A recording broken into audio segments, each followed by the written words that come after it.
Hey guys, today I'm very happy because today I bring you the first season of a new fanfic. I bring you the first season of What if Naruto was trained by Kurama to be a Shinigami? As always, you know that if you want more seasons or more seasons of other fanfics in the channel, just leave me a like, comment, and subscribe for more. So, we're gonna start the first season. Chapter 1: Death and Resurrection. The fight at the Valley of the End is over and Naruto has won the battle. But the war is far from over as Kakashi arrives on the scene and kills Naruto. Or so he thinks. Kyuubi has other plans and won't let his vessel die. Instead, Kyuubi sees the potential in Naruto and decides to take the boy under his wing to make him a warrior of legend. The fight was over and the two warriors lay on the ground covered in blood and dirt in the depth of the Valley of the End. Uzumaki Naruto was face down on one side while his opponent Uchiha Sasuke was down on the other. Both combatants were out of chakra and had almost no strength to blink, much less move. Almost no strength. Naruto got up slowly from the ground and looked up at Sasuke with blurry vision, finding the pain from the Chidori to his chest so great, he nearly blacked out after the third blink. As the blonde-haired boy walked towards his friend, who had some blood on his lip, cuts, bruises, and a scar on his diagonal cheek as long as the boy's right index finger. A little banged up, but nothing life-threatening, thought Naruto, holding his whole covered chest as he got closer to his former teammate. It even hurt to produce a small smile. Not far watching the two boys, Hatake Kakashi scowled at his supposed dead last of a student and demon container of the monster that killed his sensei. Look at him, all smug, thinking he can just do that to an Uchiha prodigy. Not only that, but Konoha's Uchiha prodigy no less. The stupid demon thinks he is so great for beating Sasuke. I don't know why Jiraiya taught him that A-class technique and not Sasuke. If anything, Sasuke would be the one to perfect its using his given affinities if given the chance. I'll ask the council to petition the Sannin to teach it to Sasuke, thought Kakashi, observing his two students only to see Naruto pick Sasuke up and onto the good side of his back with his one good arm. Kakashi's eyes widened as he saw the hole in Naruto's chest had slowly stopped bleeding, and the hole was now generating skin cells. Come on team, let's head back to Konoha so we can get patched up and I can fulfill my promise to Sakura-chan, said Naruto, trying his best to keep himself steady along with the Uchiha on his back. Well, what do you know, the kid actually beat Sasuke, just like he did with Sabaku no Gaara during the invasion, said Pakin, clearly impressed, next to his signed contractor. Kakashi, however, narrowed his eye at Naruto for taking what he felt belonged to Sasuke, since he had believed it was Sasuke who defeated Gaara, not the Kyuubi vessel. He has to be killed. He's become too powerful as it is. If he were to unleash his true power, the demon fox would undoubtedly come back to Konoha to kill us all. We wouldn't be able to hold off another demon incursion from Kyuubi like we did with Erashur, sealing it away into that human form, thought Kakashi before making his decision, and went through the necessary hand signs, gaining his canine companion's interest. Whoa, Kakashi, what are you doing? Why are you doing hand signs for A? Said a now surprised Pakin, only for Kakashi to mentally end the summons and make the dog soon go poof. Man, Sasuke, when we get home and healed, we're gonna get that seal off you from that snake team, and then I'm taking you to get some ramen to celebrate, said Naruto, looking over at a head slumped down and unconscious Uchiha Sasuke. He barely saw Kakashi come at him with a Chidori when he turned to face forward when the sound of 1,000 birds chirping entered his eardrums. Chidori! Yelled Kakashi, plunging his lightning-covered fist into Naruto's good side with the impact freeing Sasuke from his grasp, sending the Uchiha flying several feet back onto rock-hard ground. Kakashi-sensei? W.I.? Said Naruto after Kakashi pulled his bloodied hand out, wondering why his Jounin teacher had attacked just after all that had happened with him and Sasuke. Why? Why not? Listen to me, Naru. No, I'm not going to continue this charade with you anymore, Kyuubi. I'm tired of you keeping Sasuke down. You are the reason Sasuke does not get the recognition he deserves. You are the reason Sasuke sees himself so inferior to his older brother and can't reach the next level of Sharingan. When I kill you and Sasuke wakes up, I'll simply tell him I saw him kill you, thus giving Sasuke the ultimate form of his Sharingan, said Kakashi, looking at Sasuke's unconscious form before scowling back down at Naruto. Why you would kill me just F for a Sasuke? W what about W what you said at the M Memorial Stone? Said Naruto, the life slowly fading from his eyes as he tried to hang on. What I said doesn't apply to you since you are a demon. Demons do not get the honor of being on that memorial stone, and the only thing you are going to get is a party in honor of your death when I report back to Tsunade-sama of your untimely death at the hands of a curse seal-influenced Uchiha Sasuke. Naturally, I will be the necessary witness to the end of your concluded fight and how before Sasuke passed out he came to his senses and in front of me in your name pledged his allegiance to Koona once more," said Kakashi with a small sadistic grin on his face, though it couldn't be seen by the mask on his face. "You T-team loving B-bastard. I hope W when you D-die you G-go straight T to hell. W and Y you do I'll BBW waiting for you A along with KQB to T-tier YU, S Sasuke. And every other piso of shit T that F follows you A new A asshole the S size of this V valley," said Naruto, spitting some blood on Kakashi's sandals, making the white-haired Jounin scowl even more at the boy. In response to Naruto's spitting blood, Kakashi hit Naruto hard with a power kick to the ribs, breaking several of them, as the boy crashed into a rocky wall, breaking his back in the process. "Earth-style rock slide jutsu," said Kakashi, moving to the wall, and put his hand on the final sign, and put his hand on the rocky side of the valley, no less than 15 feet away from Naruto fallen form. The rock along the wall of the valley shook and collapsed, falling towards Naruto in the form of soft earth and hard rock. If later looked upon, it would seem like it had simply been made from the two boys fighting each other with their own respectable skills and abilities. What Tsunade didn't know wouldn't hurt her in Kakashi's mind. This can't be happening. What about my promise to Sakura-chan? I can't die. I need to fulfill my dream in being Hokage and surpass all others. And in order to do that I need to live. I need to get stronger. I must get stronger," thought Naruto, trying to move only for the last of the rock slide to cover him in rock and dirt. What Naruto didn't know was that someone had heard his mental cries. With his task done, Kakashi walked away from the falling earth, not caring to look back as he picked up Sasuke and headed for Koona to bring back the news that everyone was no doubt waiting to hear. It was around that time that it started to rain. Almost everyone, but I think they will get over it and quickly move on. After all, when the council revokes the third's law, when they hear the QB is dead, they'll forget about the demon easily," thought Kakashi, nodding mentally to himself at the logic of his thoughts as he headed home. Naruto's mindscape. As Naruto's vision, stained with his own blood, fell to the darkness created by the rock and earth that was upon him, the QB in him stirred within his cage.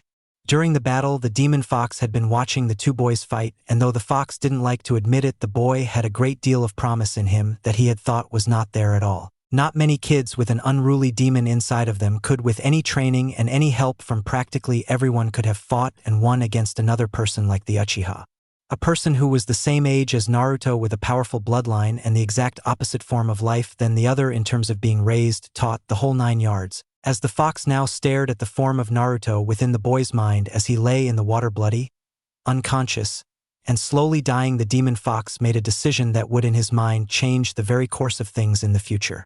"Time to wake up, Kit. We have to talk before it's too late and you decide to punch out of the job known as staying alive," said Kyubi, sending what chakra he could to the boy without quickening his death. Slowly, as Naruto had awakened from his fight with Sasuke, so had he with Kyubi, only this time the fox found that unlike before, there was no life in these eyes. They were without life, and had the boy not stopped to blink, Kyubi would have thought the boy was dead. "What do you want? Come to awaken me only to eat me before we die? Go ahead, I'm already dead," said Naruto, barely hearable to the Kyubi despite the superior hearing. "I'm not here to eat you, Kit. I've come to help you in your greatest time of need when all others wouldn't even lift their flesh-ratted hands to point and call for help," said Kyubi, gaining the boy's attention if only slightly. "Why? I'm weak. I may have beaten Sasuke, but I used your power to do it. Even with the curse seal that Sasuke had, it was cheating. If I were really strong, I could have taken Sasuke without your help and would have been able to dodge Kakashi's Chidori," said Naruto, frowning as he stared at the ground and the water before turning into a snarl and letting out a scream of frustration that had been kept in him for years. "You have every right to hate that bastard of a teacher for betraying you for that runt of an Uchiha. Personally, the older of the two Uchiha brothers, Itachi I think it was, did me a favor in killing off most of the clan. After all, that was my purpose in heading to Koona in the first place," said Kyubi, getting Naruto's attention even more, and had the boy not blinked after a moment, the fox would have thought, yet again, that Naruto had died. "You came to Koona to kill the Uchiha clan? Why?" said Naruto, looking at the demon fox, which at the moment seemed to be concentrating on something. Now is not the time to discuss these things when you are so close to death, Kit, said Kyubi, hoping the boy would leave it at that. He didn't. Hell no. You tell me right here, right now, or I'm not going to try and stay alive, thus killing you in the process when I die, said Naruto, as he had the direct source of his suffering now telling why he attacked Koona when he did. Kyubi, seeing no way to counter the boy side, and begun to tell his vessel everything. Very well. As you know, with every clan a bloodline that, when created, comes from a single source. A single person having multiple mates branching out the bloodline like a tree that will eventually have more branches.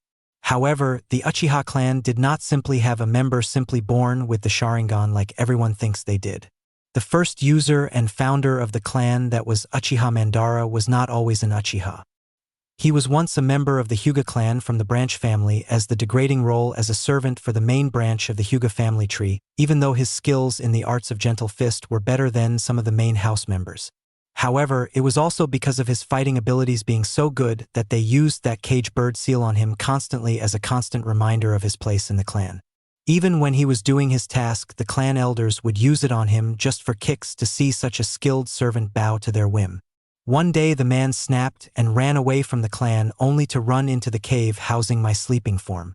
The fool even tried to attack me in the hopes he could prove himself later on to others who would want his skills as a fighter to others, said Kyubi, smirking at remembering the results of that little one-sided fight that left the man near death. I take it that you being in me meant that the guy got his ass handed to him, said Naruto, walking towards the fox and to the border in which the fox could reach him beyond the massive cage. Of course.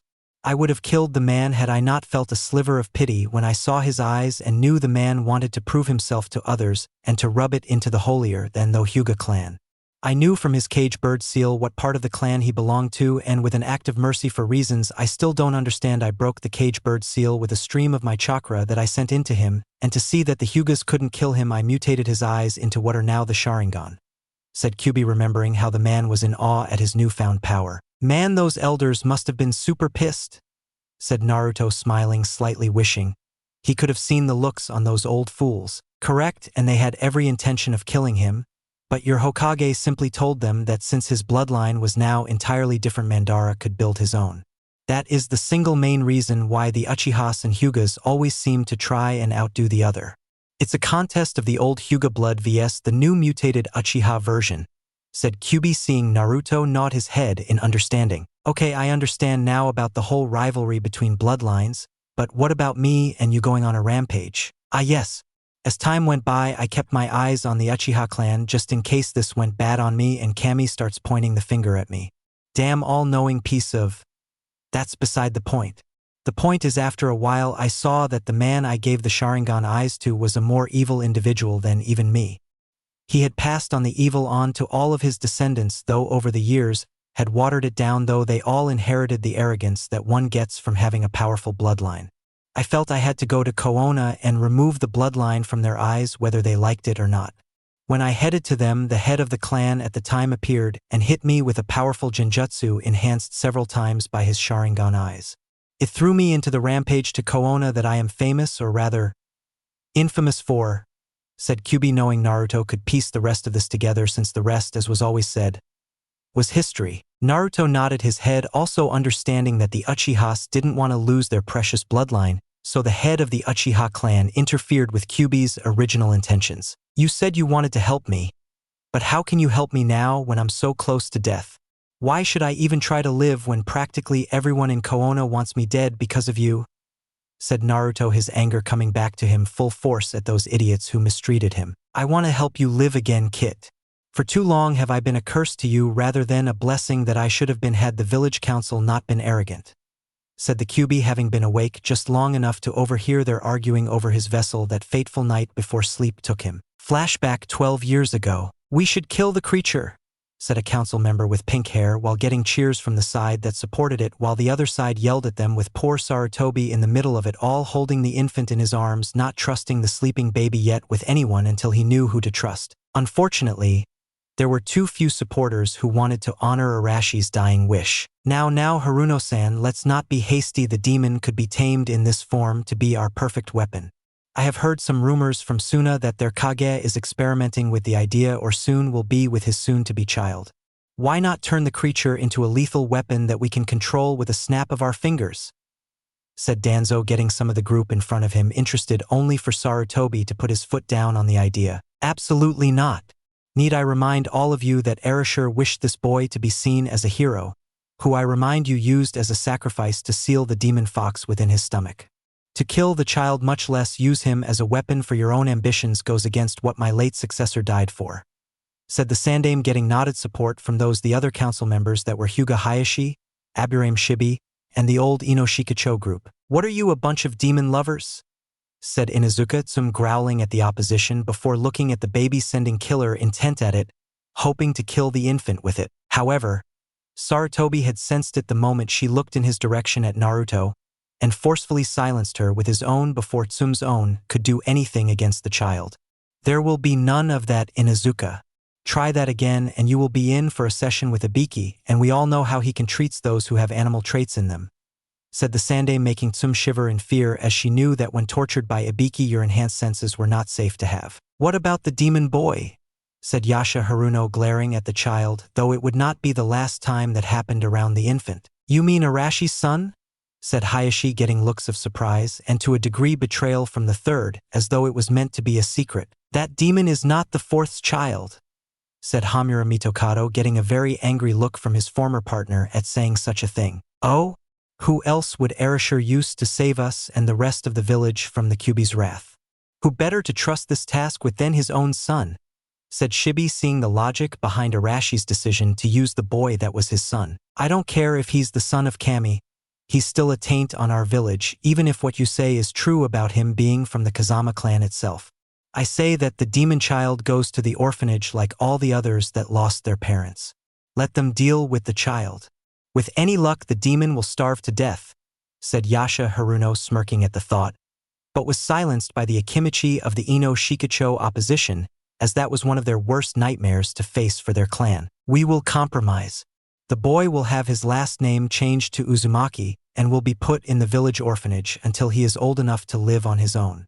Then when he is 16 years old, he will then be told the truth and will receive all of his inheritance and the necessary teachers to train him in his father's ways.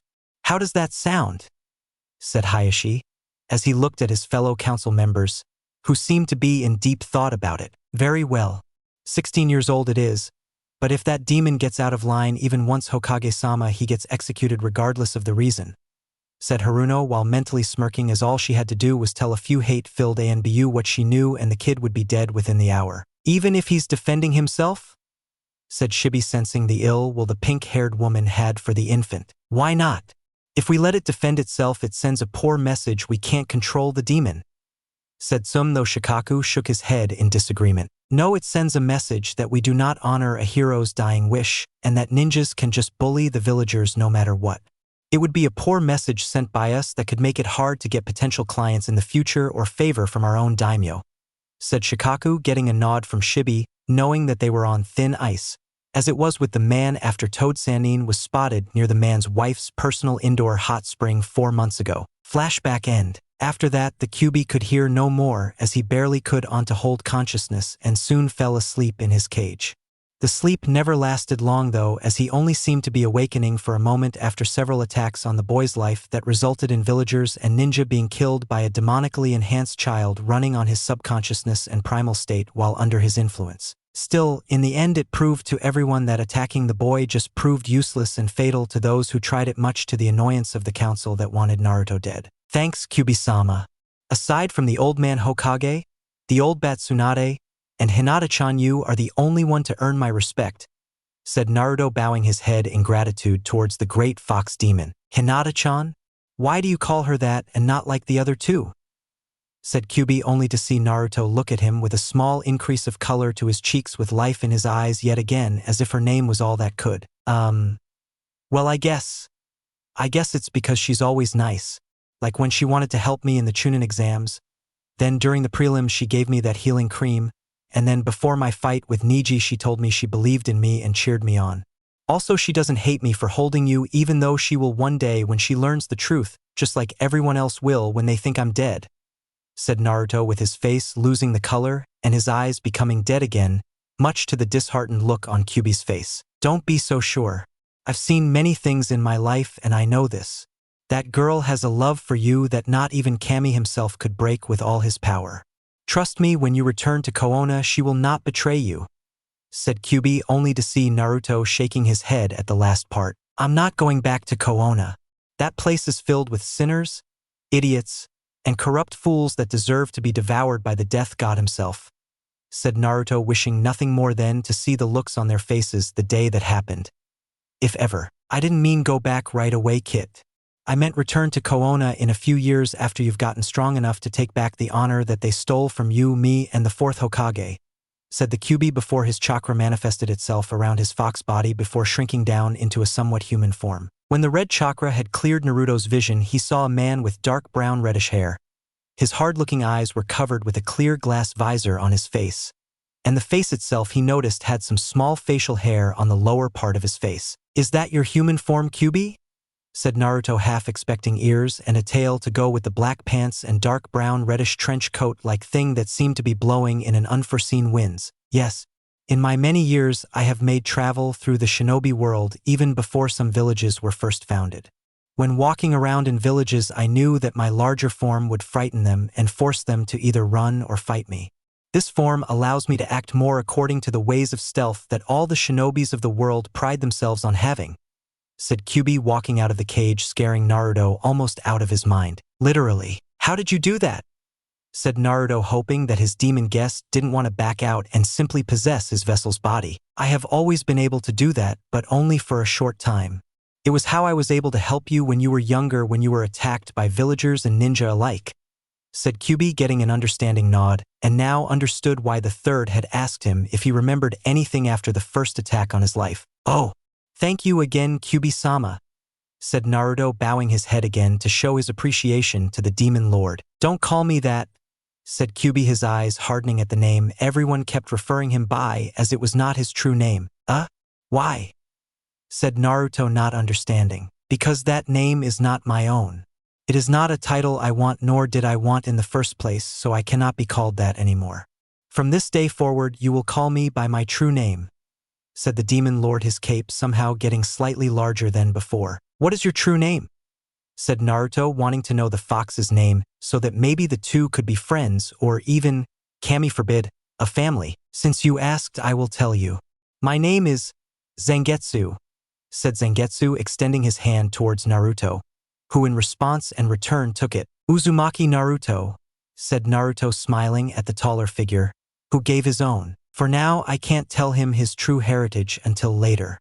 If I were to tell him now, he wouldn't be able to cope with all that has happened and with the people he hates back in Koona. So for now, I'll be quiet about his family legacy, if only for a little while longer," thought Zangetsu before wrapping his trench coat like chakra around Naruto, healing the wounds the battle had left behind. "So what now, Zangetsu-sama?" said Naruto as the two broke off the handshake and were now talking strategy. "We must kill all those who have wronged us, Naruto. From Sound Village to Akatsuki to those within Koona itself. I must warn you though, Naruto, that should you do this, there is no turning back from it, and those we swore to kill we must kill no matter how much they beg for their lives," said Zangetsu, as he did not want his vessel to get cold feet early on. "I understand, Zangetsu-sama," said Naruto, knowing that showing mercy to his enemies was beyond approach now, and that only thing to do now was to unleash his hate upon the world. "The old Naruto is dead. In his place that rose from his grave at the Valley of the End is a new and improved Uzumaki Naruto. An Uzumaki Naruto, who is a blood-spilling killer, a foul mouth, and the toughest SOB around. You are going to be an Uzumaki Naruto who doesn't take shit from anybody.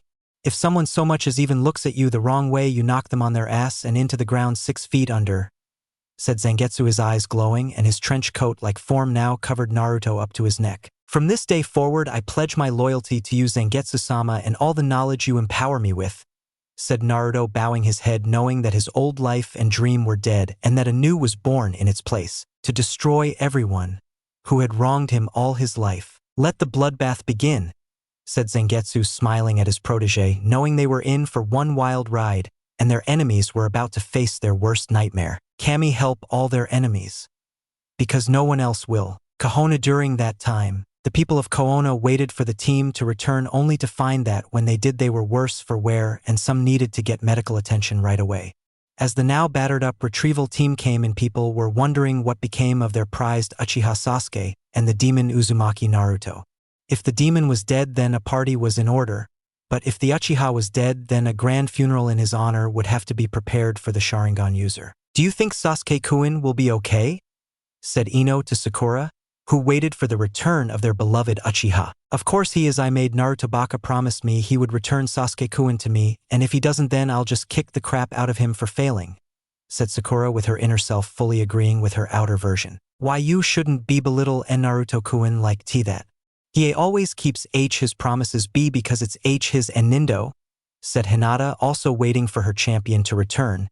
But for her it wasn't the Uchiha everyone referred to. Her champion went by the name of Uzumaki Naruto. Soon one last figure came out of the shadows of the trees and into the village gates of Koona that turned out to be none other than Kakashi, holding a living, unconscious, and breathing Uchiha Sasuke in his arms. The crowd cheered as he rushed past, and even more when they noticed that Uzumaki Naruto was not with the group, meaning he was dead or dying from fatal injuries. For the people living in the village hidden in the leaf, whether you were a ninja or just simply a villager, it was a double victory by their standards. While Sakura and Ino cheered about how Sasuke had returned, Hinata was devastated by the ordeal, knowing she would never be able to tell the boy she had looked up to how she felt. Naruto-kun is gone. But he can't be gone. Naruto-kun has to become Hokage like he always wanted. He has to achieve his dream, thought Hinata, her eyes flowing with tears, as she fell to her knees, crying her heart out at the loss that had been delivered to it. "Come on, Hinata, lighten up. So what if Naruto Baka is gone?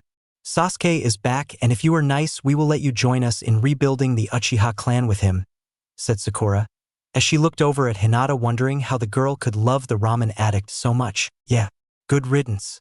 Sure, he made people laugh, but compared to Sasuke-kun, Naruto is just leftovers you feed to a sick dog in the alleyway, said Ino, not realizing what she said had created a major impact in the Hyuga girl's heart. And it was not good for Pinky or Blonde if the Hyuga girl had any say in the matter. Before any more words could be said more about either Sasuke or Naruto, a very worried-looking Tsunade came through the crowd, hoping her adopted little brother was all right.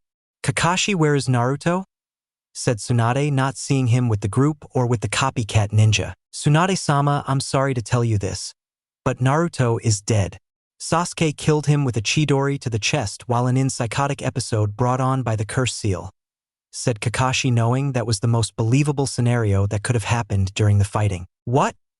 said Tsunade, her shock hitting her heart, and yet for some reason she felt that something was off, and her women's intuition that had never failed her, especially around Jiraiya, was telling her to probe deeper. "As I said, Tsunade-sama, Naruto was killed by a Chidori, which I had taught to Sasuke for the Chunin exams in order to fight and win against Sabaku no Gaara," said Kakashi, giving Sasuke to a medic ninja who went right to work on the boy's injuries. "As if that weakling could ever defeat me," said Gaara, eyes Kakashi with suspicion, while his demon was whispering how the man spelled of hate for his brethren, and that he had Naruto's blood mixed with the Uchihas in his hands. "I suggest you watch your mouth, Sabaku no Gaara, as you will not find welcome to those who disrespect the Uchiha clan," said Kakashi, not liking the tone in the young red-haired brat's voice. "Because what I say is true, Hataki-san.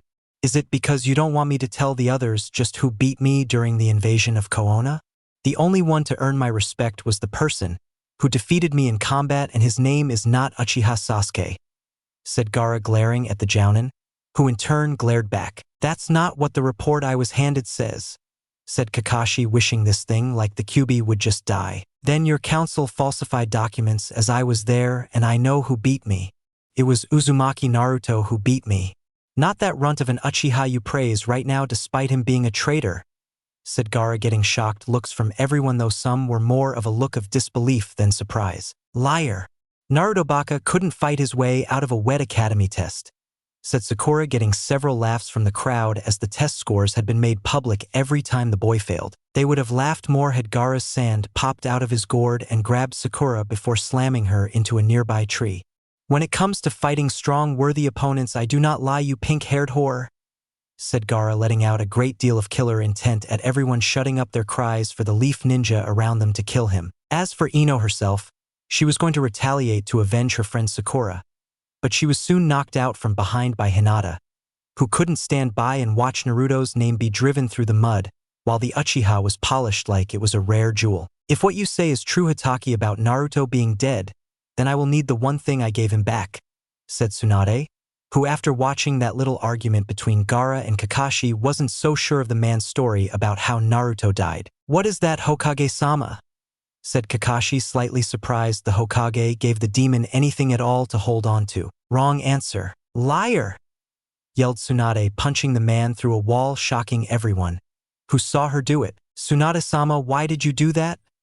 Said Tenten, shocked that the woman punched the book-reading pervert. If Naruto died as Kakashi claimed he did, then Naruto was face up or face down. But to confirm he was dead, Kakashi would have turned him over for the latter and seen he was wearing my necklace. If what Kakashi says is true, then Naruto would have wanted him to take the necklace I gave him back to me. The very fact that Kakashi does not have it means he's not telling the whole truth, said Tsunade, fuming at the man she had sent into near unconsciousness. As he stumbled out from the wall he was sent through. Must enhanced senses from Shikaku tell me he has Naruto's blood stained on his right arm, just like the Uchiha in the same fashion. He also had some dried blood from Naruto on his foot, meaning he was in front of Naruto when he supposedly died. This leads to me to conclude Kakashi could have taken Naruto back with him along with the weakling of an Uchiha too, said Gaara, his face turning into a hateful glare at the now wobbling one-eyed Jounin. You mean Naruto-kun's own sensei killed him? Said Temari, thinking back to how the boy she as well as Hinata had come to admire for taking on her brother and winning, just when she thought she found a potential boyfriend who would respect her and yet not be afraid of Gaara. The boy's own sensei snuffs his life out like blowing out a candle. Sadly, it would appear that way, Temari, as it is just like in Suna when I was child, and Naruto has received no love from where he was born, only unlike me, he never had any type of shield to protect him from harm. Tsunade. The new alliance between Suna and Koona is officially over, as I cannot ally with a village that shuns their heroes for traitors like the Uchiha. It is a madness I do not want my family or my village involved in, said Gaara, turning to walk away with Kankuro and Temari right behind him. To think out of all the people in this village Naruto was the only good soul around, said Kankuro, shaking his head, who had helped his brother change complete in personality. To the three Suna siblings, Naruto was an angel in a place filled with sinners. Gaara-sama, please wait, said Tsunade, but the three were gone before she could stop them any further. Good riddance. Another demon in this village is the last thing we need, said a villager, getting several nods from the other people around him, only to be silenced with his head exploding from a punch to his head by an enraged Tsunade. Hokage's office. Moments later, after what she heard the villager say, Tsunade couldn't stand to see or hear the people of this place talk about Naruto like they did. Even now they were celebrating in the streets, shooting off fireworks into the sky. Tsunade figured that they had been saving them for just this sort of occasion, for when Naruto would one day die on a deadly mission like this. However, she imagined they would use the excuse of the Uchiha being rescued as for their reason for celebrating such a successful mission. Had it not been for the rain that was starting to come down, Tsunade imagined that there would be more fireworks shooting into the sky right about now. Drinking sake to stabilize her own grief, Tsunade had left Shizune in charge of Kohona's hospital from top to bottom. She had even told Shizune that if any of the doctors or the nurses were caught celebrating Naruto's death, she could kill them without question. Since they were the most experienced in medicine, they could always train more people outside the village to work here to keep the level of arrogance down. By that point, Jiraiya appeared looking grim, having heard the news from the crowd and what his stupid apprentice had been through with his old Team 7 sensei. Tsunade, I know you don't want to hear this, but despite the loss you have to stay as Hokage. If you don't, the leaf will fall into some worse times if you are not, and there are still people in Koona that were still precious to Naruto before he died. If you decide to leave now, you will abandon all those that still care for him and leave them in the care of those who do not have their best interest at heart, said Jiraiya, wondering if it was a curse that had been on him when it came to taking on apprentices. It won't matter when the council revokes the third's law on Naruto, telling them that he was really a demon in human skin. They won't care about him anymore and may even join in on the celebrating. Erasure was so stupid when he decided to save these ingrates he call his precious people, said Tsunade, slamming a fist down on the wooden and now slightly cracked table before letting out her cries and tears as only she could with Jiraiya to hold her. Let it out, Tsunade, I'm here. I know you think of me as nothing, but a sleazy pervert all the time, but I did care about Naruto. I saw a lot of potential in him that I only saw in the fourth when I trained him to be what he was when he took the title of Hokage. Maybe when we finally die of old age and we see him again we will have our chance to say what we should have said earlier," said Jiraiya, holding the woman tighter in his arms to try and calm her shivering form. "I'm sorry, Naruto. I'm so sorry," said Tsunade, clinging to Jiraiya, who nodded his head knowing those were the simple words they both would have to say in the afterlife when the time came. "Tsunade, said Jiraiya, but was stopped when he sensed it, as did Tsunade, and both opened their eyes wide with fear at what they were sensing. Quickly they rushed to the window to see what they felt was also visible from their room and found to their horror that it most certainly was. From the windows of the Hokage's office, Tsunade, Jiraiya, and basically every other place in the elemental countries saw a spinning tower of demonic chakra shooting up towards the sky. "What in the name of Kami?" said Tsunade as her heart gripped with fear at what was happening outside where Naruto apparently died. The doors in her office immediately swung open and the council members came in, each looking as pale as the others of their group. "Hokage-sama, what is going on? We thought that the demon died just like Kakashi said he did," said Yasha Haruno, finding that the second greatest day of her life was now turning into a horrible dream. "Get me Kakashi in here now. He said Naruto died and he's going to tell us how he did," said Tsunade, wanting an explanation from the traitorous man, who was no better than Itachi. Fortunately, Kakashi appeared seconds later, scared out of his mind, and Tsunade couldn't help but smirk at his reaction to the sight and sense of the demon fox's chakra towering into the heavens in the distance. "Hokage-sama, said Kakashi, only to be cut off by Tsunade when she ran at him, grabbed him by the throat, and slammed him into a nearby wall. "Tsunade-sama, put that ninja down now. He is a hero of this village and responsible for the death of Kyubi," said Danzo in protest, only to be silenced by a venomous glare. "Shut up. Now Kakashi, you are going to tell me how you killed Naruto before you left, or I'll cut you up piece by piece with such precision that not even Orochimaru could put you back together for a future experiment," said Tsunade, squeezing the man's throat tighter to make sure he got his point. "He did. Hokage-sama. I killed, and Naruto," with a second Chidori T to his sea chest, knowing that after Sasuke had already given him 01 into their fight, and I knew he couldn't withstand another one, said Kakashi, trying to free himself from the woman's incredible grip. "Anything else you neglected to mention? Like how you left him before he died?" said Tsunade, giving the man a hard punch to the gut, making the man let out a scream in pain. "And Naruto was still alive after the attack I hit him with, and I kicked. I might have kicked him into the cavern wall at the V Valley of the end B before using my rock slide jutsu to bury him beneath the earth," said Kakashi, hoping she wouldn't punch him again, and for a moment when she didn't he felt some relief. Before she made him scream in even more pain and she kneed him in the groin hard. "There is still a chance that he is alive," said Tsunade, clinging to the hope that the boy was still very much alive. "If he is alive, we should kill him before he seeks to take on us at full strength to get his revenge for abusing his human form. Danzo, get all the ANBU that you can and send a strike team after the demon and kill him without question," said Yasha Haruno, only to be silenced by the killer-intent Tsunade generate around them, with Jiraiya diving behind her desk and waiting for the worst of the bee slaughter to be over. "She was never this mad when I was caught peeping at her through her window that one full moon 15 years ago. Sure, she beat the crap out of me and I was in the hospital for a good 3 months. But this is nuts," thought Jiraiya as he almost wished the Kyubi would come and kill them all. Tsunade would have in fact killed them all had it been for the ominous roar they heard many miles away that brought them back to the present. The great primal sound echoed into Koona, creating shockwaves that destroyed several homes and business.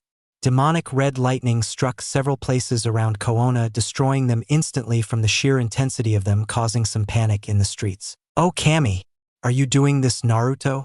Or are you letting the Kyubi out as punishment for failing erasure?" thought Tsunade, look at his window only to see the same towering demonic chakra, only now she saw red lighting shooting around it from the cloudy sky and around Koona as the rain dropped a heavier pace. One even struck the facial form on the Hokage monument that was first Hokage, causing the chunks of rock to fall onto the homes of the populace below. "Tsunade, what are?" said Jiraiya, only to be interrupted by the busty woman. Send the ANBU. Tell them to find Naruto and if possible bring him back alive and unharmed. If not, said Tsunade, but didn't have the heart to speak it. I'll go with them, said Jiraiya before glaring at the council members, and a still on the ground Kakashi before leaving in poof of smoke. Hyuga compound. While this happened, Hinata had run home with tears in her eyes, and her heart shattered to pieces at learning that Naruto was dead, and she had not confessed her feelings for him. It's not fair. Why can't I be strong like Naruto-kun? If I had then I would have told him how I feel. Then maybe he would have returned my feelings and then, thought Hinata, who couldn't help but blush at the fantasy of being along with her love and kissing him regardless of what others thought. There was a slight knock at her door and Hyuga Hayashi stepped in to see his daughter with tears in her eyes and trying to remove the ruffles on her ninja jacket to look nice in front of her father. Hello, Hinata. I see you have heard the horrible news about Naruto-san's untimely death at the hands of his own sensei, said Hayashi, who would have taken care of the boy himself if it didn't create problems for him with his own family and those that opposed the idea altogether. Why, father? Why did Kakashi-san kill Naruto-kun? His own student? Naruto-kun was never cruel to anyone and didn't deserve such betrayal. Why? Said Hinata after she ran to her father and cried as he held her in his arms, not even realizing that she didn't even stutter when she spoke. Hinata, what I'm about to tell you must stay between us for now. It's an S-class secret of the village made by the third Hokage. However, if the council has its way, they will most likely revoke the law now that Naruto is deceased, said Hayashi, doing his best to comfort his crying daughter. Damn those clan elders and their traditions, thought Hayashi, as they wanted Hinata to be a part of the branch family with Niji, so his little girl couldn't become clan head and remove the cage bird seal. What S-class S secret? What D does it have to do with Naruto-kun? Said Hinata, as she looked up at her father with puffy bloodshot eyes. Hinata, do you know the birthday of Uzumaki Naruto? Said Hayashi, walking his daughter over to her bed, where they both sat down on. Why yes, father. Naruto-kun's birthday is October 10th, which is the same D-Day as the Kyubi was killed by the 4th Hokage, said Hinata, as she thought that if her birthday was on something that great she would be happy about it. But when she saw Naruto on his birthday last year, he was always depressed. Hinata, the truth is that the Kyubi never died. It was sealed away by the 4th Hokage into an infant that had just recently been born. That child Hinata was, said Hayashi, but was interrupted by Hinata, whose eyes were wide with shock. Naruto. It was Naruto-kun the 4th Hokage sealed Kyubi into.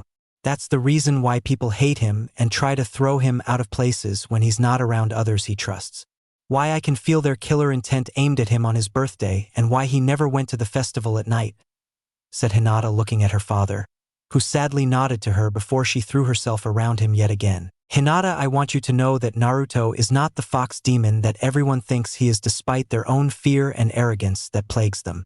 Naruto is still the boy that you love, and if he were still alive, I would have given my blessing to pursue a relationship with him in the future, said Hayashi, getting a surprised look from his daughter, who blushed at the thought only for it to vanish and more tears came to mind. Damn. I helped and screwed up at the same time, thought Hayashi, who continued to try and calm his daughter by stroking her hair. Father. Can we go see Niji and Isan at the H hospital?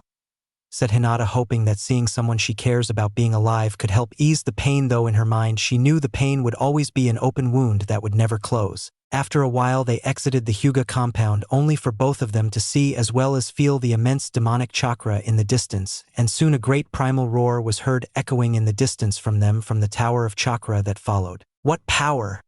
Thought Hayashi, amazed at the power that was held in the Kyubi, and at this point began to fully realize why the boy was to be considered a hero. The power leading into the heavens, though far away, was clearly a power that could rival the gods, and it had been contained by 12-year-old boy. A boy that almost everyone in the village had shunned or hated during that time, and because of such hate Naruto may just become a self-fulfilled prophecy that would destroy everything and everyone in his path. Almost everyone. Naruto-kun? Thought Hinata, wondering about her father's words and what he said to her about Naruto not being a demon, and thought back to what she knew of Naruto. The boy was never cruel to others. He always encouraged those close to him to do better whether they failed or not. If Naruto truly had been a demon, he would have killed the Leaf Village long ago when the Sandaime was still alive. He's not a demon, said Hinata in a whisper. But the words had strength in them that Hayashi, despite being afraid at the sight before, couldn't help but find some relief in his daughter's words. It's good to know that your feelings haven't changed for him, Hinata, however. To ensure that both you and your sister are safe, I need you to head back into the Hyuga compound and wait for me to return, said Hayashi, who got a nod from his shy little Hinata as she bowed her head and left him to take care of dangerous matters. Matters that may involve her, Naruto-kun. No matter what, I will always love you and you alone, Naruto-kun, and should you know when you decide to come back, I'll be waiting for you, thought Hinata, walking back into the Hyuga compound to inform her sister of the news, who she imagined was now scared out of her mind from sensing what Hinata already did. With the Tsunade siblings, Gaara had never knew the true meaning of fearing death. But when he sensed the massive wave of the Kyuubi's chakra and the roar that came later on, he felt that this demon was the perfect definition of it.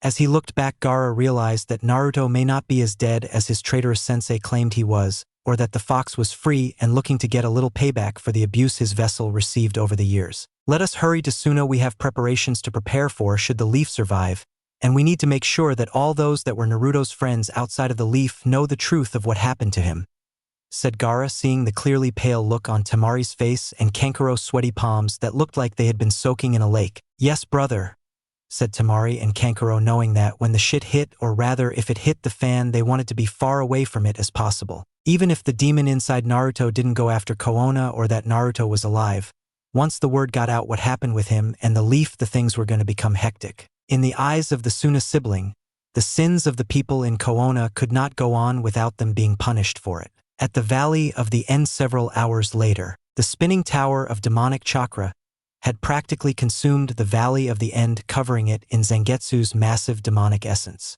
Combined with his vessel's emotions of pain, suffering, and betrayal, well, let's just say life had no chance of hell growing in this place, even if the first Hokage tried to make it happen. The intense bout of demonic chakra that Zangetsu released felt invigorating to Naruto rather than a burden.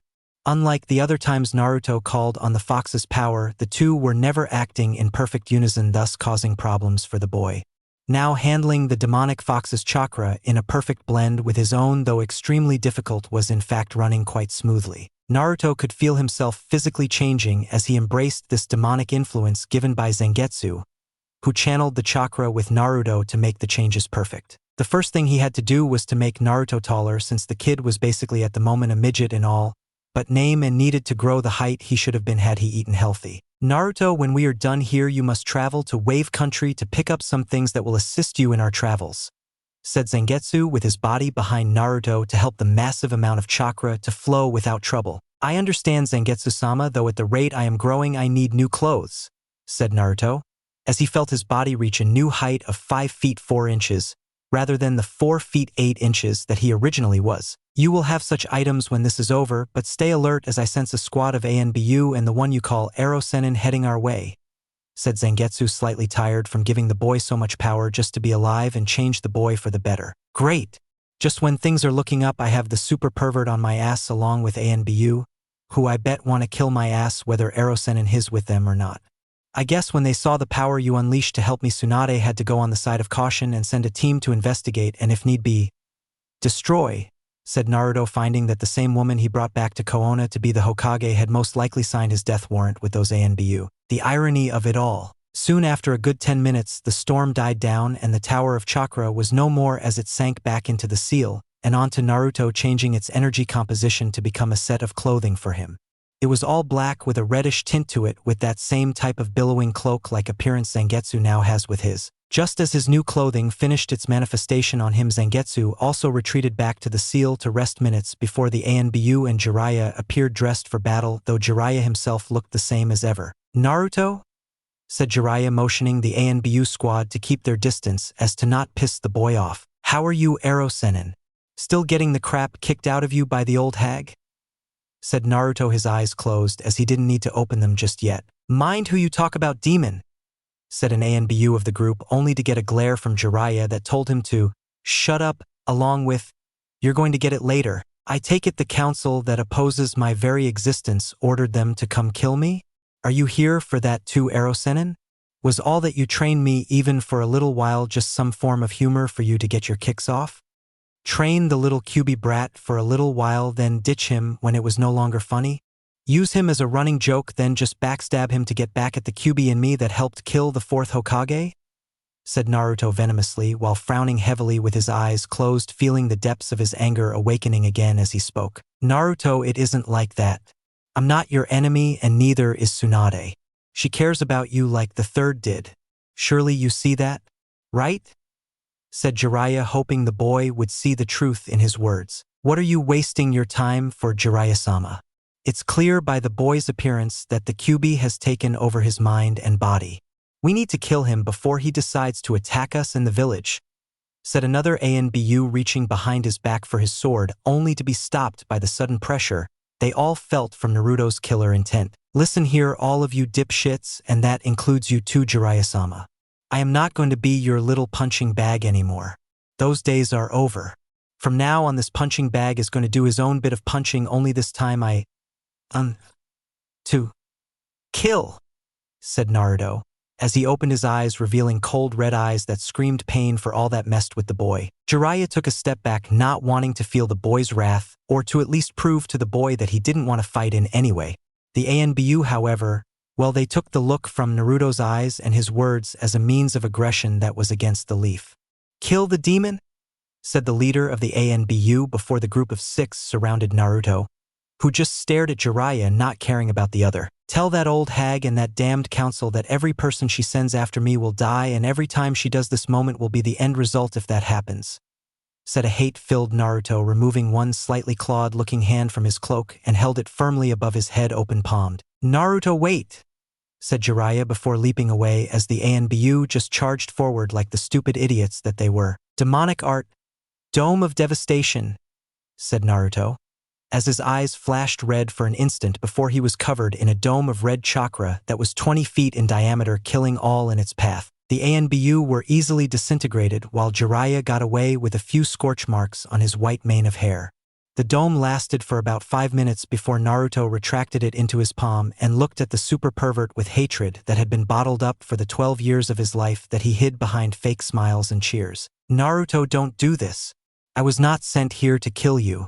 I was here to convince you to come back to Konoha by Tsunade, said Jiraiya, looking at what had become of his student. Even if I did come back with you, I would be put on trial for hurting their all-precious Uchiha and no doubt be executed or exiled because of it.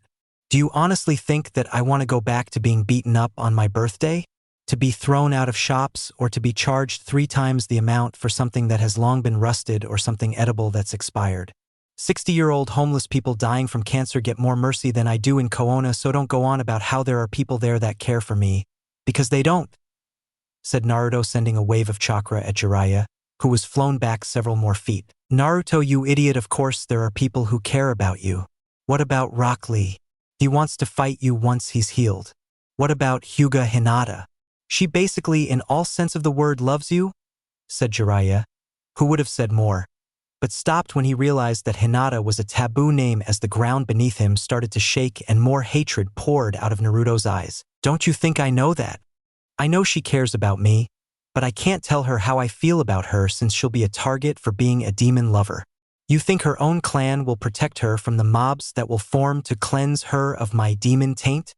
Half the attacks on me were coordinated by that bastard clan, and when the old man promised me they would be punished, I believed him, but you know what? About 2 to 3 days after all the attacks, they were back on the streets looking all smug at getting away and beating the crap out of me.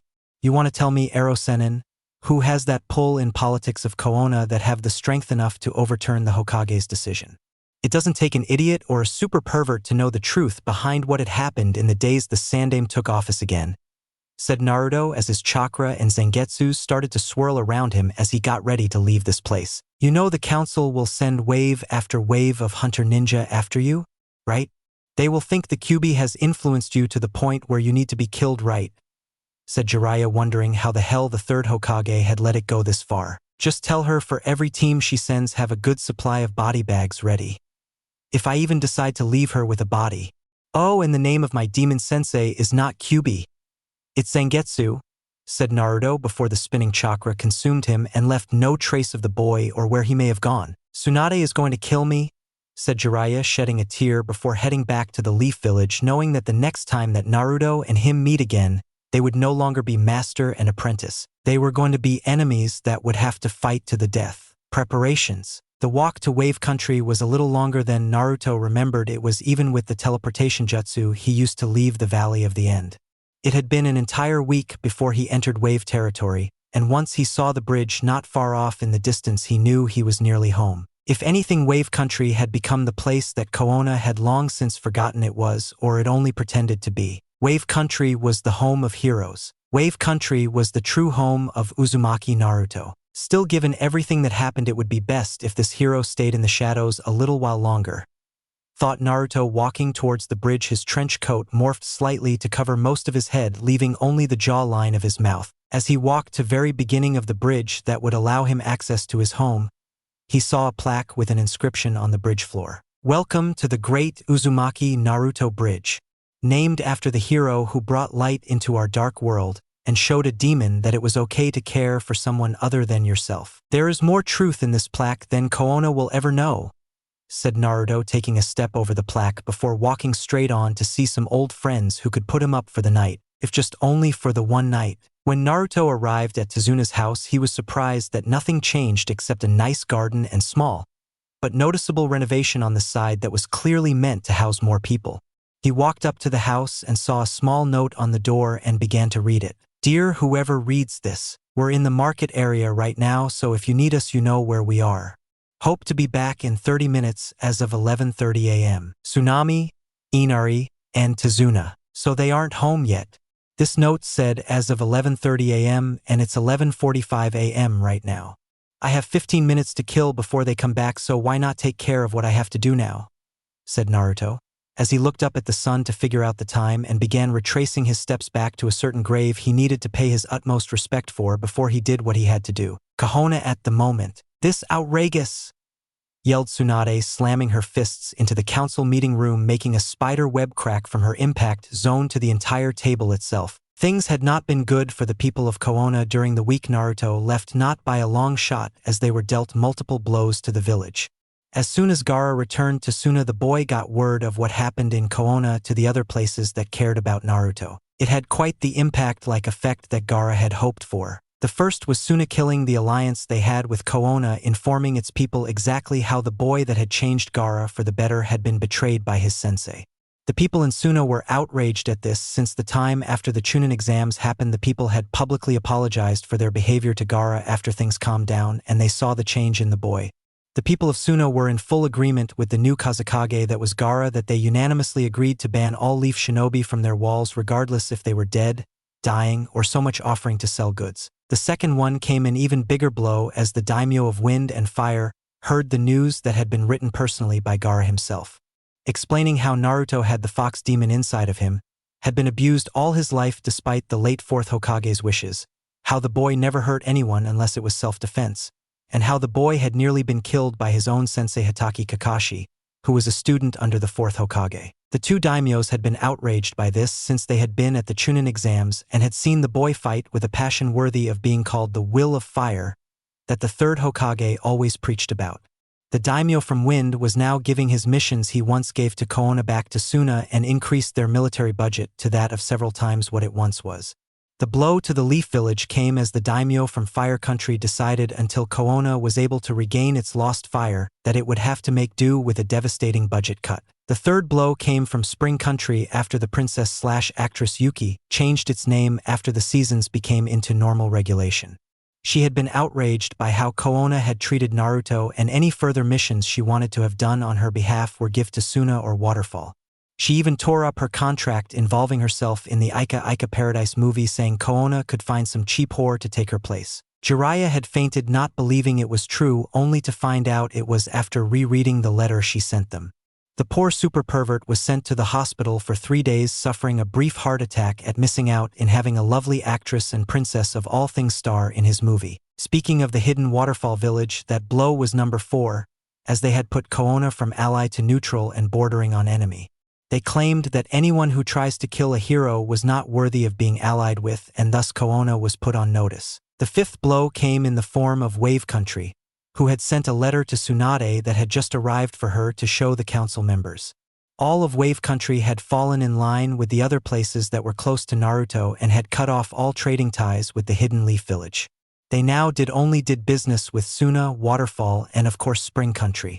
There was even a ban on all things from the Leaf Village, and if found were to be destroyed, burned, or if it was a person from Leaf, they would be tied up and sent home in a box with holes in it. Whether the person was alive when he or she got arrive in Koona was, quote, not their problem, so deal with it. End quote. It didn't help that the sixth blow was more for Tsunade than Koona, as the majority of the council decided the only way to get rid of this problem was to kill Naruto. Call it what you want, Hokage-sama, but it's clear that all of our troubles started with that demon spawn, so it's clear that the only way to end it is with killing the creature, said the ever-evil pink-haired woman Yasha Haruno. You can call any way you want to, but like the rest of us, we see it for what it truly is for us to see, you pink-haired bitch. The only reason you wanted that boy dead was because Erasure married someone else and not you, said Anoichi, getting a very cold glare from the other woman. Well, he should have married me. I was prettier than that whore of a woman he fell in love with. Had she not died of childbirth, I would have killed her myself, said the pink-haired Haruno, who still hated Erasure for being in love with that cheap woman he called a wife. Still as shallow as ever, Yasha?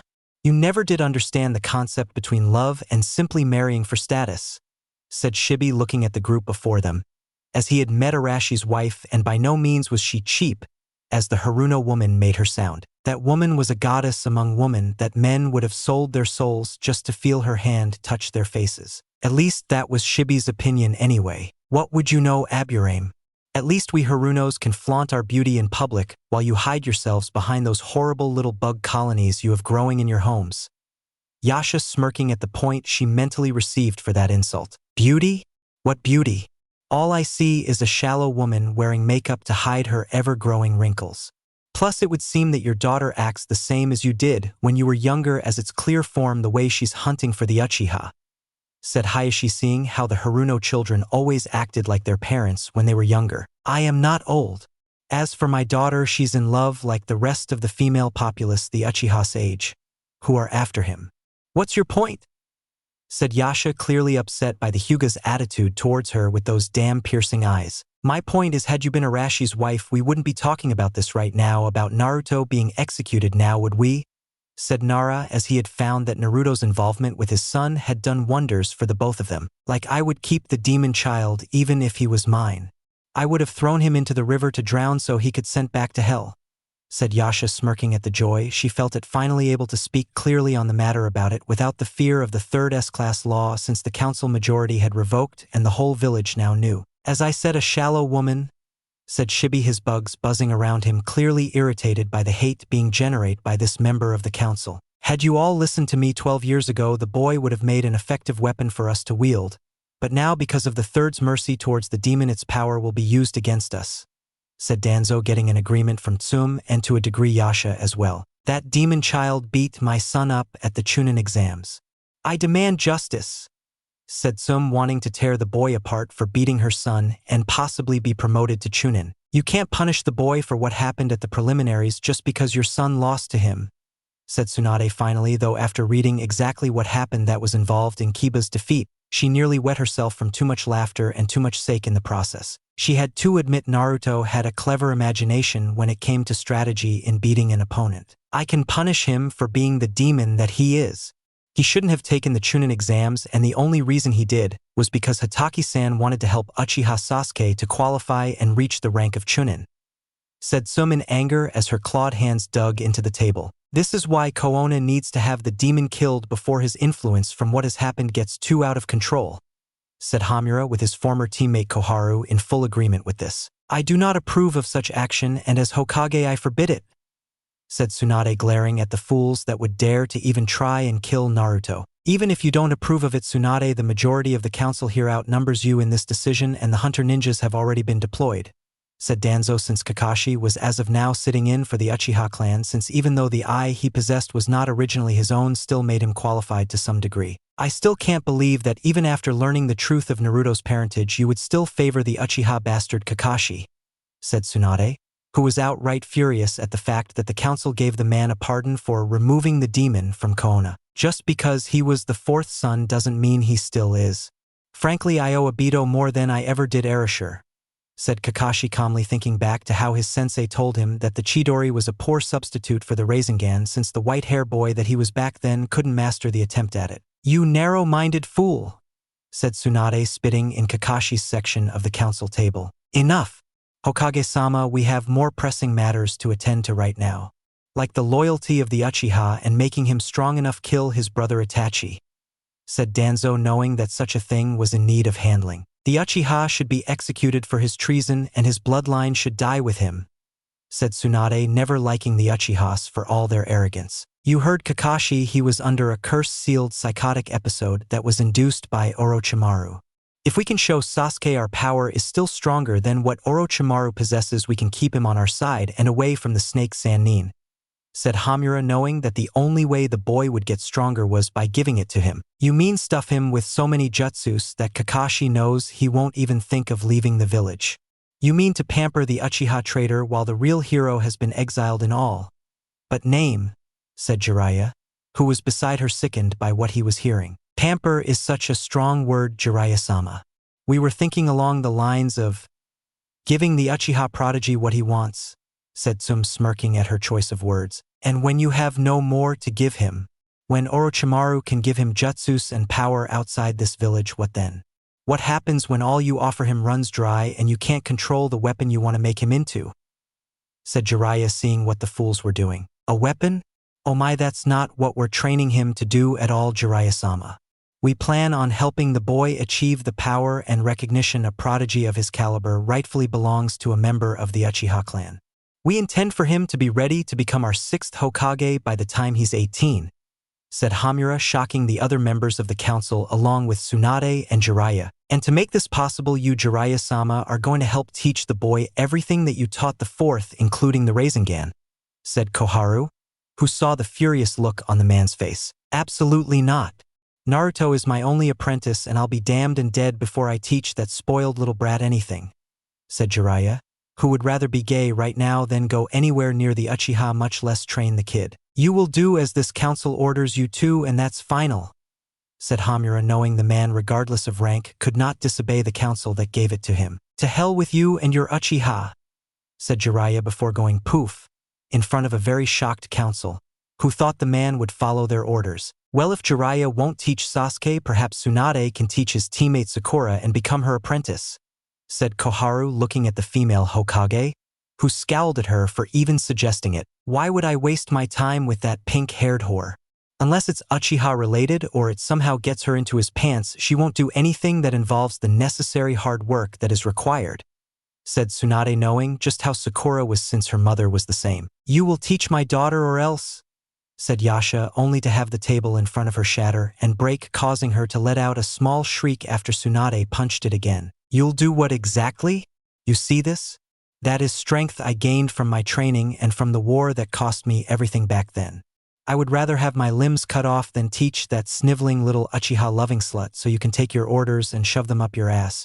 I am the Hokage and I determine who I train if I decide to train them, said Tsunade, walking out of the room, much to the angry protests of Kakashi, Danzo, Tsum, Yasha, Hamura, and Koharu. Hyuga compound at the moment. You deserved better, Naruto-kun, said Hinata, who was sitting in her room staring at the autographed picture of her Naruto-kun in bandages from his mission in Snow Country, with the Princess Yuki in the picture giving him a kiss. Had the princess been more serious in her affections towards Naruto, the Hyuga heiress may have felt a twinge of jealousy. After her father came home that day after the demonic chakra from the nine-tailed fox left, he told her she could move freely, but only if she was with someone she knew and trusted.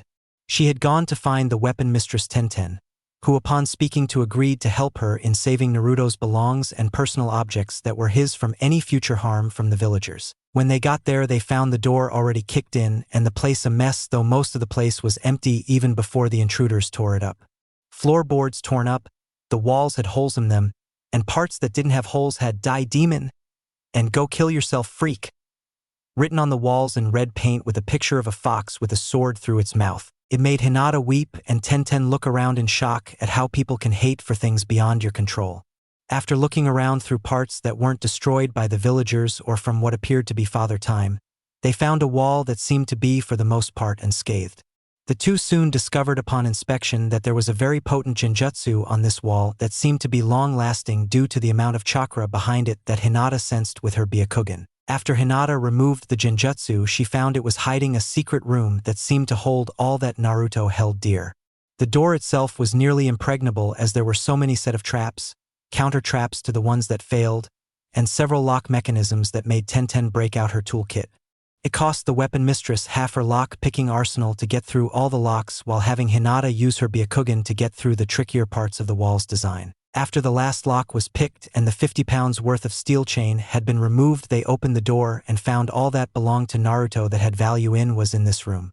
In it was the picture of him and Team 7 after passing the bell test, his green-colored goggles he wore before getting his ninja headband, the autograph picture given to him by Princess Yuki, and surprisingly a letter from Ibiki himself saying how proud he was of the boy for passing his section of the exam without answering a single question on the written portion of the exam. There was also a more disturbing bit of Naruto's life in here as well on the right side of the room, showing pictures of kids with their parents having fun.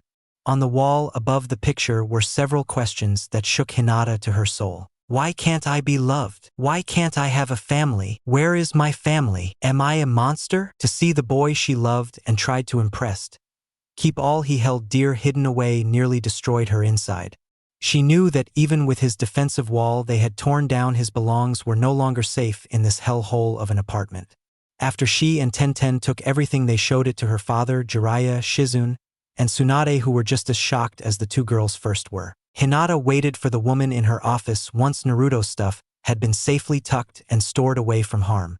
Tsunade then summoned her old teacher Irika from the Ninja Academy, who was being asked questions by his current group of students about Naruto, questions that made him sick to his stomach with the thought that the kids would hate Naruto, and he knew that even if he answered in a way that would stem the hate, if only for a short while, it would just be torn aside by the other teachers and kids' parents that hated Naruto more than ever. Apparently, the scarred teacher's only sense of relief was that the Konohamaru Corps had stayed loyal to Naruto like he had even after all that happened. Tsunade ordered Irika to launch a full yet secret investigation into Naruto's education at the academy to find out how the boy knew so much yet showed so little during that time. While neither Hinata nor Tenten found out what Irika had found in his investigation, as it was never discussed with the girls later on.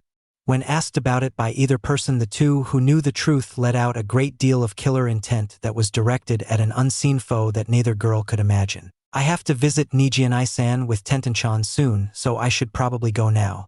I do not know where you are, but don't worry Naruto-kun, I'm here waiting for you, thought a slightly blushing Hinata before she kissed the picture of her love before stowing it away from any and all-seeing eyes that may be watching. Wave Country, the grave of Momochi, Zabuza, and Haku. Naruto stood there looking at the markers that represented the grave of the two people that inspired him the most in his short life. He couldn't help but find it ironic that it had been someone who had the title of demon that had done this, much less help them in the end to complete the mission. Before Naruto was the sword of Momochi Zabuza, with the blade half buried and slowly rusting in the earth, along with the shattered mask of the boy who followed him. A boy who simply went by the name of Haku, though Naruto imagined that he would have taken on Zabuza's last name if he wanted to. It was then that Zangetsu appeared behind Naruto and put his hand on the boy's shoulder in a comforting gesture, and to let him know he was there. It's not easy seeing such warriors dying the way they did, said Zangetsu, who got a nod from Naruto looking at the two markers. The blade looks rusted from being in the earth for what seems like only short time, said Naruto, seeing the rust was slowly eating away the craftsmanship of the sword. Many things do seem like a short time if you constantly remember them to keep a part of you alive, Naruto. What part of this place did you try to keep alive when you tried order to honor them? Said Zangetsu, curious at the boy's response. Everything, really. Zabuza was fighting for a dream similar to mine, only he wanted to take over Mist so he could become the new Kage. Haku's was to protect the one precious to him, who turned out to be Zabuza. How can you not want to keep their spirits alive given who they were and what they believed in? Said Naruto, looking back at Zangetsu, who nodded, fully agreeing with Naruto on the matter. Naruto, look at the hilt of Zabuza's sword. Can you hear it? Can you hear it calling to you like it did a second ago? Said Zangetsu, seeing Naruto turn around as if he heard it. Pick me up, boy. Pick me up now. said a whispered, a powerful voice echoing in the wind. Yeah, I think I did. But I can't take Zabuza's sword. It's not mine to take, said Naruto, wondering why the sword of its late master would call to him of all people. Only the blade belonged to Zabuza, not the hilt, Naruto. Trust me when I tell you to break the blade off at the hilt, said Zangetsu, watching with slight anticipation. Are you really sure? I don't want to disrespect the dead, said Naruto hesitantly, despite the calling the hilt of the sword was making. Do it, yelled Zangetsu, starting to lose his patience with his vessel. I will do as you wish, Zangetsu-sama, said Naruto, walking over to the sword carefully before saying a small prayer. And I'm sorry. And after looking at where the blade and hilt met, removed the two from each other with a small clink. Very good. Now go to your mindscape and don't come out until you have learned its true name, said Zangetsu, folding his arms, waiting for Naruto to try. No. Its name, said Naruto, confused at what Zangetsu was talking about. All swords have names, Naruto, but the names do not come from the blade, but from the hilt of the sword itself. You must enter your mindscape and speak to the spirit of the one who lives within the hilt. By speaking his name, the blade of your sword will appear and your appearance will change as well. I think after you have been through, both you and that hilt have much to talk about, said Zangetsu, who got another nod from Naruto, who was about to when he stopped to realize something. Before I do this, can I go back to Tsunade's house and see if he, Tsunami, and Inari are there? I don't mean to disrespect my sword or anything, I just need to see them, so they know I'm here and need a place to stay. For all I know, what you want me to do might leave me exhausted, and what better way to have shelter than in the family that took me in, said Naruto, hoping Zangetsu would understand. Perhaps. With Koona sending hunter ninja everywhere, you will be a sitting duck if you stay in your mindscape for too long. Go back to Tsunade's house and see if you can stay the night, then head into the village and ask for a mask to be made to help disguise you for later travel, said Zangetsu, knowing that the 15 minutes were more than up as the sun was now high into the air. Time sure did fly when having fun on an educational level. Koona Hospital. Hyuga Niji sat in his hospital room, resting as the morphine drip in his arm numbed the constant pain he should be feeling at the moment after his near-fatal encounter with that sound for member. When his strength gave out at the end of the fight, all Niji could do was thank Naruto for helping him choose his own destiny. His choice was to let the much stronger ninja win or fight to the end and have a chance at living to see another day. The fact that he was in the hospital right now and alive meant that he had in fact made the right choice. Thank you, Naruto. I now know what my cousin sees in you. You see things far beyond anything the Byakugan could ever see, thought Niji, looking at the ceiling in above him, since it was all he could do. He wondered if he could count all those tiles in a single day if he put his mind to it. YOSH, my youthful Hyuga student, you are finally awake, yelled Guy, appearing in one of his crazy stances. Crap. Maybe if I move my left arm over to the fore and my right, I can somehow kill myself before he goes more into his rant, thought Niji, barely able to move his neck, much less able to move his left or right arm. Damn. The rules on defying fate can be a harsh mistress. In all seriousness, Niji, I have uncovered some horrible news that you need to hear, said Guy, losing the smile and frowning towards his student. What did he say? Guy is being serious? No funny stances, hugs, and that strange Sunny at the beach looking background when he hugs? Thought Niji, slightly worried. He was now in an alternate universe where Guy was not as youthful as he normally is. While you were out unconscious, Niji, Uzumaki Naruto successfully defeated Niji after fight him one-on-one. However, it's apparent that my former no longer hip rival Hatake Kakashi tried to kill Naruto, who was already severely injured as he was having suffered a Chidori to the chest only to be hit by a second one by Kakashi himself, said Guy, as he frowned even more at the silver-haired man's behavior while his hands had now become clenched fists. What? Naruto's own sensei attempted to kill him? It makes no sense. The boy had won against the Uchiha prodigy and completed the mission. Why attack your own student when he clearly completed the mission? Thought Niji, trying to work out these thoughts running around the workable part of his brain. I can tell by your puzzlement that you don't get it either. Tell me, have your dreams while you were unconscious been different for you in the very beginning than what you are normally used to? Said Guy, as he already asked Lee about it since he had been in the hospital unconscious from exhaustion up until yesterday. Different dream? When I was unconscious, I saw many things from my past, and all of them were about father at first, but later on the scenery changed. I saw death everywhere and Naruto at the heart of it wielding a deadly sword that screamed with power. Next to him was Man Yet. He was not a man at all, and his red coat moved with an unnatural grace and smoothness from a wind that was not even there.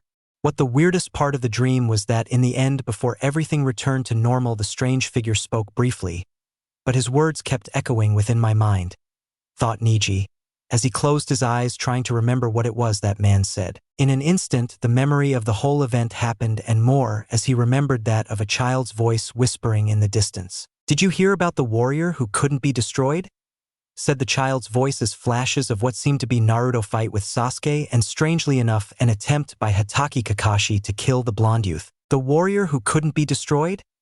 Thought Niji as more images appeared before him with Naruto being struck down and betrayed by his own sensei. The warrior was set on fire by his former teammate and was betrayed by his teacher, who buried him alive, said the child's voice showing Sasuke setting all the clones on fire when Naruto made a whip out of them and threw the Uchiha into the rock wall before showing Kakashi hitting Naruto with a Chidori and then burying him in a rock slide. Betrayed by his own sensei? Thought Niji, as the image of Kakashi scowling at his student's bleeding form repeated over and over again. Those who betrayed him made one single mistake.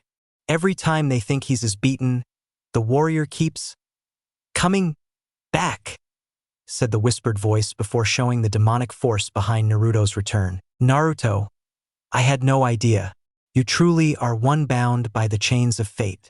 You know what it means to defy destiny, to defy death itself even, thought Niji before seeing the image of an emotionless Naruto turning to stare at him with dead eyes that seemed to be without a soul. The Chunin exams, said Naruto in a cold voice before disappearing into the darkness, with only the other figure remaining. You must choose.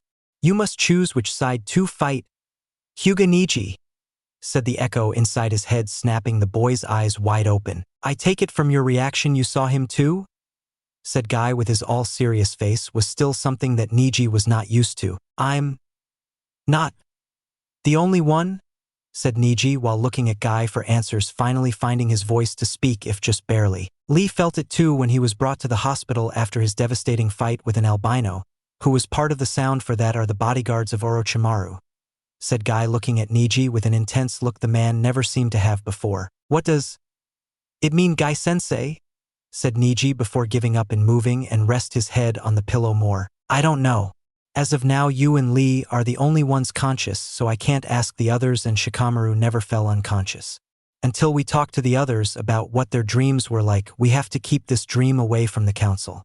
The last thing we need is them pulling what resources the village has left to kill Naruto, said Guy before explaining all that had happened during the week to a shocked Niji and more on the key blows the village as a whole had suffered as a result of Kakashi's actions. Wave country. Tsunade's house. Tsunade was a man who was old, was constantly drinking and a drunk when doing so, and he always used the word super a lot.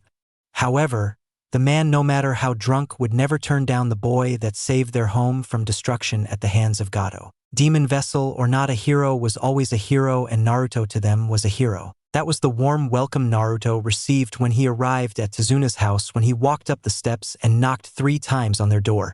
I can't believe that our superhero has come back just like he promised he would, said Tsunade, who broke out a bottle for him and Naruto, but mostly him to drink. I'm still underage, mind you, Tsunade-san, said Naruto rather than calling him a name like smelly drunk or super old drunk, just for kicks. Whoa, did you just call me Tsunade-san? Man, this must be really important for you to speak formally when coming all the way here first, Naruto. With Koona hating you and your own sensei trying to kill you, and all, well, we think it's just plain cruel, said Tsunade, shocking Naruto slightly at the fact that they knew just about everything he was going to tell them. Word traveled fast. Thank you, Tsunade-san. I have a favor to ask though, if you don't mind, said Naruto, bowing his head out of respect to Tsunade, Inari, and Tsunami. Aren't you a bit young to marry my daughter? Said Tsunade, grinning, getting all 3 of them into a faceplant. Tsunami blushed as she hit her father over the head with her frying pan several times for asking such a stupid question. Still, maybe if he were 10 years older I might consider it, thought Tsunami after she had finished bashing her frying pan into the old drunk that was her father. Tempting, Tsunade-san, but sadly I must respectfully decline, I have things to do, and for them to work, I need a different kind of favor. I need to use your house for a day, if not a simple few days. If that's all right with you, of course, said Naruto, not wanting to intrude on their happy home. All right with it all? Of course it's all right, said Tsunade and Inari, with both yelling the last part at the same time, while the boy gave the other a hug. Thank you all. However, to ensure that no hunter ninja come here to use you against me or the people of Wave, I need you to keep my presence here from getting out. You must tell no one I am here, or else the entire place will be buzzing with noise that will no doubt reach Koona. The last thing I need is for ANBU Black Ops to come here and lay waste to everything and everyone here just to get to me, said Naruto, who got a nod of understanding. No sweat, kid. In fact, I'm sure you saw the new addition to the house, right? Well, after your last visit with those other losers on your team, we realized there may come a time when we would call in the service of other ninja, so we had the new part added just for this sort of emergency. It's all yours if you want it. You could always take the couch, but, said Tsunade, only to be hit in the head with a frying pan. Again. But I would hit you in the head just for making such a suggestion, said Tsunami, who moments later could help, but laugh followed by Inari, Tsunade, and then finally Naruto, who let out gentle laugh that they found different from his loud one. Thank you again, all of you. Should I get the chance, I'll pay you back. I promise, said Naruto, bowing to them before going upstairs to rest for a little while and draw up plans for the new hunter ninja-like mask he wanted to make. Koona really messed with him when living there. Bunch of ingrates trying to do that to a kid who has done nothing wrong to them in the first place, said Tsunade when he was sure the boy was out of hearing range. I still can't believe Kakashi would try to kill his own student. If such a grudge existed, then why not simply put Naruto on a team that he could work well at? Like that Yuhi Kurenai woman I've heard about, who helps out all of her students' problems, said a thoughtful-looking Tsunami. To keep the kid down is my guess. Think about it. With the Uchiha kid getting all the attention, the pink-haired one was doing jack squat, and Naruto put as the middle guy or buffer zone of the group, if you will. They did this to make up for the pink one's lack of strength and the Uchiha brat's arrogance to get into conflict.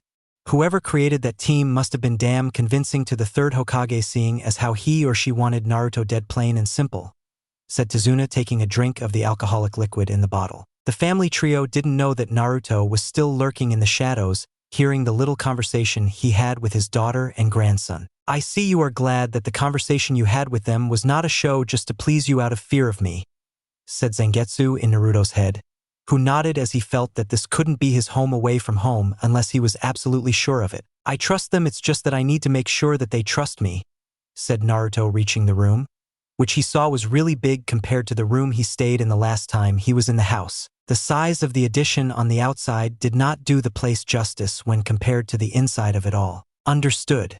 Have you decided to enter your mindscape and talk to the hilt of your soon-to-be sword? Said Zangetsu, now appearing in front of Naruto before spinning around to face his vessel. Not today. After all that has happened this week, it doesn't feel right, and I think the hilt knows this as well since it's gone quiet at the moment, said Naruto, holding the hilt of the once fearsome blade of Momochi Zabuza in his right hand, staring at it, wondering if he even deserved to wield it at all. It senses things as you do. Tomorrow you will speak to your sword right after you get the plans for a fake hunter ninja mask put into production, said Zangetsu, walking over to the nearby window and staring out into the water. I understand, Zangetsu-sama, but where will I find a person to make the mask for me? Said Naruto, putting the hilt away before walking over to the demon fox. Ask Tsunami or Inari tomorrow about it. Since the place's economy boomed, I'm sure you will find a smith or two that will make them for you. So long as you are discreet and have the necessary finances to do so, said Zangetsu, revealing a bag of money he had secretly stolen from the super pervert at the Valley of the End. The fact the pervert doesn't even know his money is gone is a miracle in itself, thought Zangetsu, who couldn't help but smirk at the ironic twist he played on the man. Jiraiya spent all of Naruto's money when finding Tsunade, so they were going to spend all of his to find a smith with a forge attached to it. Back in Koona, Jiraiya let out a powerful sneeze at the local bar to drink himself away from the hell he was in, with the council constantly breathing down his neck. However, as it stood, he just so happened to aim his sneeze at the fearsome Mitarashi Anko, who for one didn't like being sneezed on or her drink, and two, when the man opened his eyes, he got a rare free glimpse into her Twin Peaks upper valley cleavage. So Mitarashi Anko did what she always does when someone tries to get something out of her for free. take it out on their hides. The toad hermit Jiraiya would be kept in the hospital for 2 weeks for snake bites, along with several more poison-filled bites to his lower regions. It was then when he had to pay the medical bill and several lawsuits from several of the nurses for sexual harassment that he realized his wallet had long been emptied out. Back in Wave. I'll make good use of it, said Naruto, taking the bag of money that once belonged to the super pervert and tucked it away at the moment since he wasn't going out at the moment. You better. You don't have that Gamma wallet of yours to give you any further financial backing, and I can't simply make money out of thin air. Besides, after we are done here with the preparations for what we need, you will begin your training and travel where we can while getting stronger at the same time as you go.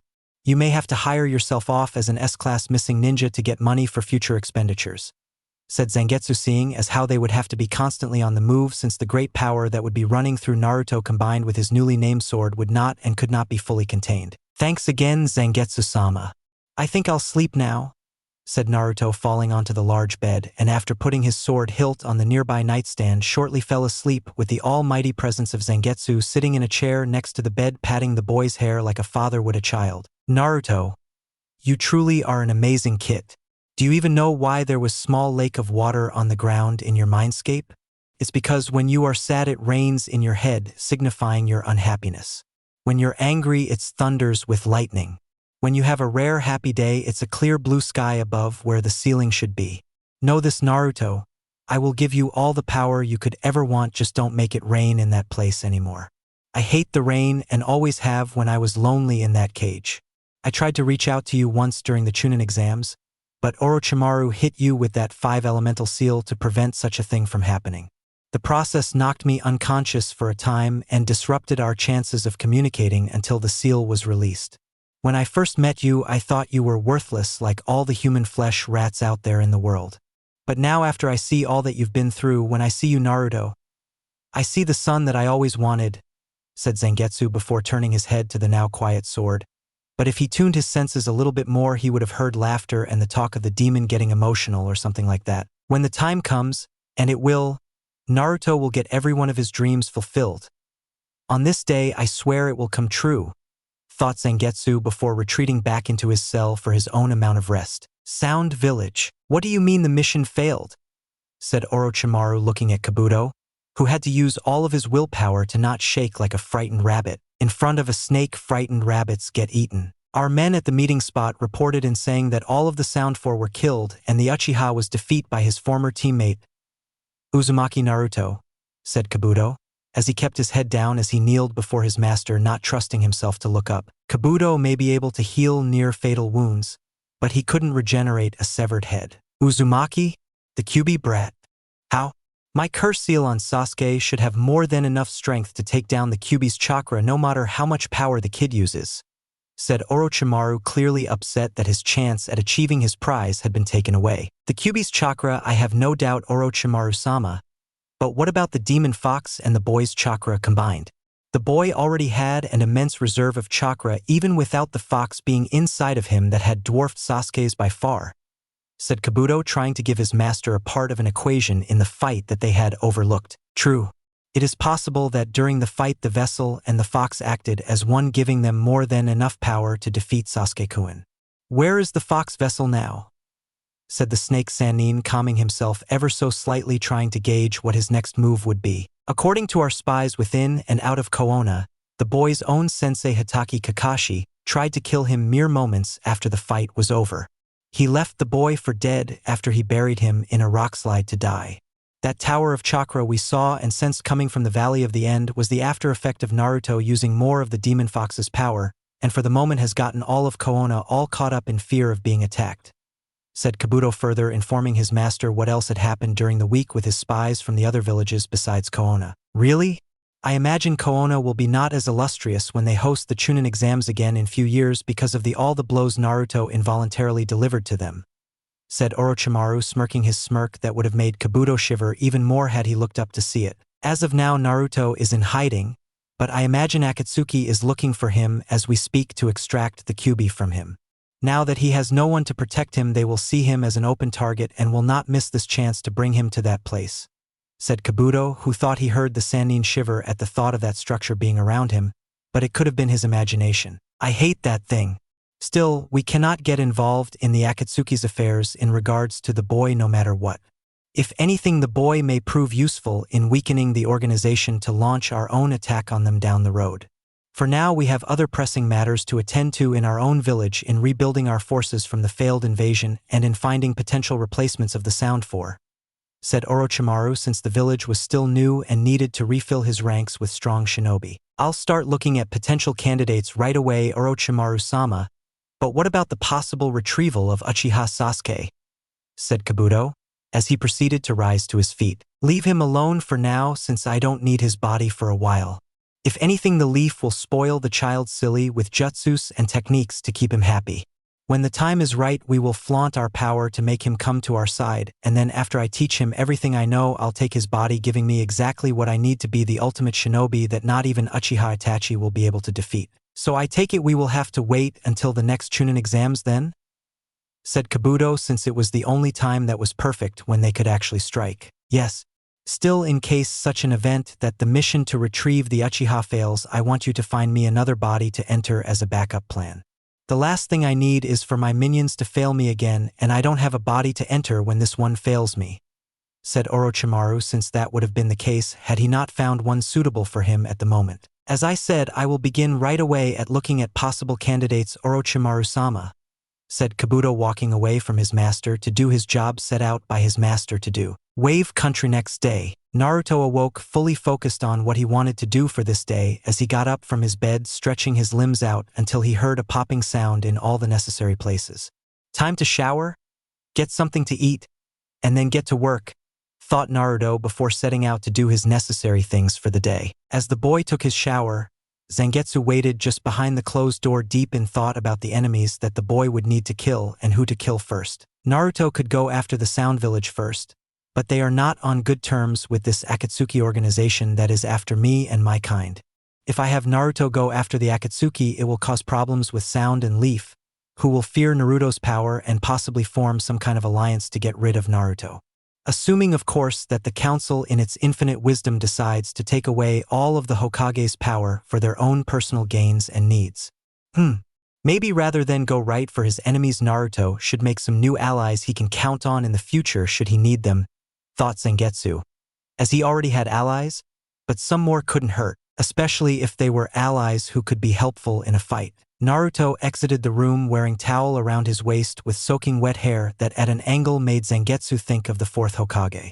Thanks for waiting outside, it would seem kind of weird if you were in there with me, said Naruto, seeing Zangetsu give him a brief nod to his vessel. I was thinking after we are done in Wave Country we head to water and to the Hidden Mist Village to help fix the instability that is still there, said Zangetsu, knowing that a swordsman could find refuge in such a place that loved to use them. Naruto nodded as he summoned his clothing to his body that resembled the demon fox that was now his sensei. I should probably face as many of them as possible and make a name for myself so people will hire me later on. Once I get a reputation as a badass hero in Mist, other elemental countries and hidden villages will want to hire or have me join them. I need this to happen within a span of 3 years, Zangetsu-sama, said Naruto before taking a second towel he had with him and dried his hair with it. Why 3 years? Said Zangetsu, slightly curious as to why Naruto would set such a short deadline to do such a thing. Because in those 3 years the Chunin exams will start again in Koona, and I want to be there when everyone else that matter is present for the event. I want them to see just what I have become in their absence and what a powerful force I have become in the world, said Naruto, looking at Zangetsu with a face of pure seriousness, meaning it was 3 years or no time at all, while picking up his sword hilt. 3 years it is then. Now go downstairs and get something to eat while I wait outside on the roof. We have a very busy schedule ahead of us and you need to know your sword's name, said Zangetsu, who got a brief nod from Naruto before the boy headed down the flight of stairs. After Naruto came down, he was greeted by the family he had come to call his own, and he told them that he would be gone for most of the day along with several more for sword training. At first, they were a little depressed, but when they were informed of Akatsuki and how they wanted to capture him for Zangetsu's power, they understood that when you are a 12-year-old boy being hunted by notorious S-class missing ninja, you had to get strong, fast. After eating a good breakfast, Naruto thanked Tsunade before heading out to find the necessary shop he was looking for, with Zangetsu right behind him. Fortunately, for Naruto it was starting to rain, so that meant he could alter his trench coat to have hood-like when he entered wave via the bridge. Zangetsu, strangely enough, didn't follow suit, though Naruto suspected it was a fox thing since they were more attuned to nature than man was. After about walking around the market for 30 minutes, the two had finally found what they were looking for from the intense smell of metal and ash from inside the shop that generated it. "Greetings, potential customer, how may I help you this day?" said the smith, hearing the bell on top of the bell ring as Naruto and Zangetsu entered. "I'm looking for an expert smith. I assume from the smoke and the smell of ash on your body you are one," said Naruto, wanting to get to the heart of the matter. "Yes, sir. I run this place and also a master of the forge. Anything you want me to make, from weapons to masks, and I can make it. Just ask anyone in Wave Country," said the man, who moved some of the ash from his face and hair, revealing he was indeed older than Naruto and Zangetsu presumed due to the noticeable lines of gray hair. "I need a mask made. Not just any simple mask, but one made from the material hunter ninjas wear when they have to hunt for missing ninja," said Naruto, getting the man's undivided yet curious attention. "You want me to make you a hunter ninja type mask? That's a first for me, but given the proper time it can be done in a few days, if not a week tops. Any specific marking on it to strike fear in the hearts of your enemies while we're on the subject?" said the smith, who, despite knowing the shorter of the two was a child, couldn't help feel the seriousness that came flowing out of the two. "Actually, yes. It needs to look like a skull of sorts," said Zangetsu, deciding to put in his 2 cents into the matter since he wanted Naruto to be recognized by this mask when he became famous, or rather, infamous if you will. "A skull?" said the man, raising an eyebrow at the request. "Yes, though not a skull-like shape you find of a human skull. This mask needs to be of a demon fox-like skull, and it has to be realistic from teeth to ears, and with red-shaped whisker marks on the sides along the cheek line. The 2 eye holes will be more circular, as if there were once eyes in the mask, and it must have the illusion," said Naruto, sensing where Zangetsu was going with the idea for the type of mask he wanted. "I see. Well, before I can get started I need to measure your face, so I can make it, so if you could kindly remove your hood I can get started as soon as possible," said the man, taking out some measuring tape while Naruto removed his hood. Naruto did so, revealing himself to the man. Only surprisingly, the man didn't react, though, considering all the business that was flowing to Wave Country since he had been here last. It occurred to Naruto that it was a distinct possibility that the man was not native to Wave Country like he originally suspected. "Okay, I have your measurements written down, and what name should I hold this under for you when it's finished?" said the shop owner, looking at the two expectantly. "Zangetsu. Put it under Zangetsu, please," said Naruto, looking up at the fox, who nodded since no one knew the fox's true name, so no one would suspect it was Naruto that had made the order for such a thing. "Okay, I got that written down. Just come back in 3 days to see if it's done, and if it isn't I'll give you an estimation on how much longer you need to wait," said the man, shaking both Naruto and Zangetsu's hands for doing business with him. "We'll be in touch," said Zangetsu, walking with Naruto out the door in what looked very mysterious, making the owner slightly giddy inside. He almost wanted to tell his buddies at the bar later that night, at an undisclosed location. "So the Kyubi brat's on his own now, huh?" said Kisame, who stood next to Itachi and the other 9 members of Akatsuki. It would appear so, Kisame. He was apparently betrayed by his sensei Hitaki Kakashi and is no longer under the protection anyone connected to the Leaf. According to our spies within the Leaf, he was not as dead as his former sensei thought, commanded the Kyubi's power with near mastery of it. He apparently killed an entire squad of ANBU and was able to knock away the Toad Hermit Jiraiya with a wave of its power, said the leader of the group, getting shocked attention from everyone. It seems Naruto has finally decided to embrace his hatred, thought Itachi, knowing that the boy, no matter how hard he tried to be nice, couldn't hold back the hatred he felt in his heart forever. "What are you thinking in that head of yours, Itachi? I smell your brain burning," said a slightly being humorous Kisame, only to be silenced by a hard elbow to the ribs by his partner. "Itachi, Kisame, you two will find Naruto as you were supposed to and bring him before the rest of us, so we can hold him until it's time to extract the Kyubi's power from him," said the leader, getting a nod the said people, who then disappeared into the shadows. What if the boy has more power than was originally thought? What if he kills Itachi and Kisame? There aren't many ninja that are at their level of power, said Sasori, knowing that trying to replace any member of Akatsuki was difficult depending on the previous member's strength in the organization. Don't worry, Sasori, they will succeed. If they don't, then they will die, said the leader, making the others shiver, as losing was not tolerated in Akatsuki. Wave Country A wooded area. Are you ready?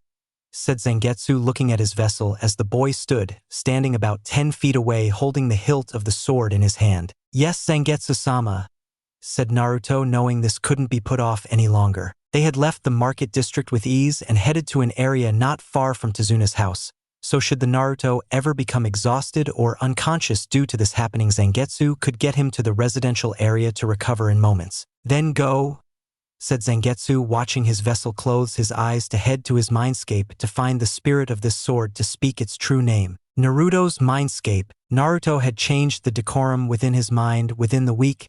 He traveled to Wave Country after Zangetsu said it was too depressing. Naruto didn't disagree with the demon fox and changed it so it would a large plain covered in grass with round like hill where a table and 2 chairs seated on opposite sides of the other. Now should Naruto decide to enter his mind to have a conversation, whether simple or complex, with his demon sensei, they could do it in a dignified fashion with a cup of herbal tea on the side. Right now, though, it looked like the place was a battlefield with body after bloody body scattered all over the place, with some of the dead not even looking human. It was then that Zangetsu told him about this when they were away from the public eyes and ears. Flashback 1 hour ago. Normally when you enter your mindscape, everything is as you left it unless something emotional happens or you voluntarily decide to change it. However, when it comes to knowing your sword's true name, things are different, as you have to share your mindscape with the sword to connect with the spirit inside, said Zangetsu, explaining how things in the mindscape would be. So basically it's like having 2 minds sharing the same body, like it is with you and me, only you will be outside for this, so leaving us alone for me to handle this by myself, said Naruto, getting a nod from Zangetsu, who was more than pleased that the boy caught on. Correct. In this moment the 2 of you share your mindscape as if he were I, but unlike before you will see that it is altered to match the persona of the sword itself, since you are technically the guest entering the mind to speak to him, not the host. Depending on the spirit's nature, you will find the place as peaceful as the heavens or as cruel as the blackest part of the 9th circle of hell, said Zangetsu warningly at the end, knowing that each spirit within the hilt of a sword when in the hands of its wielder were all different. Knowing my luck, it will be the latter of the 2.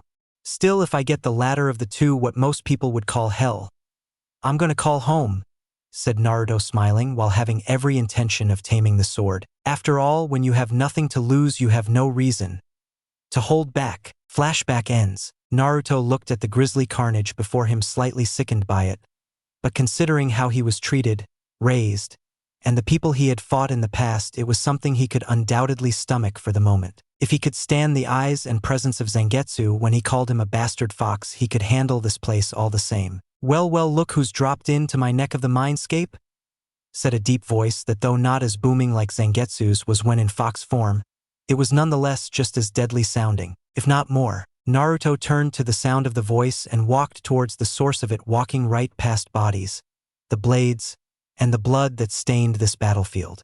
I assume you are the spirit that resides in this hilt of a sword? Said Naruto, though a very stupid question since he already knew the answer to it. Yeah, I guess you could say that, though for future reference don't call me that or else I'll gut you as if you were fish, said the deep voice that Naruto followed throughout carnage of this hell. After what seemed like forever, Naruto stopped and felt something was clearly off. No matter how far he walked, he wasn't getting any closer to reaching the entity that resided in this place. If I can't come to you, will you come to me? Said Naruto, looking around the place for any signs of movement other than the pools of expanding blood. Why should I do that?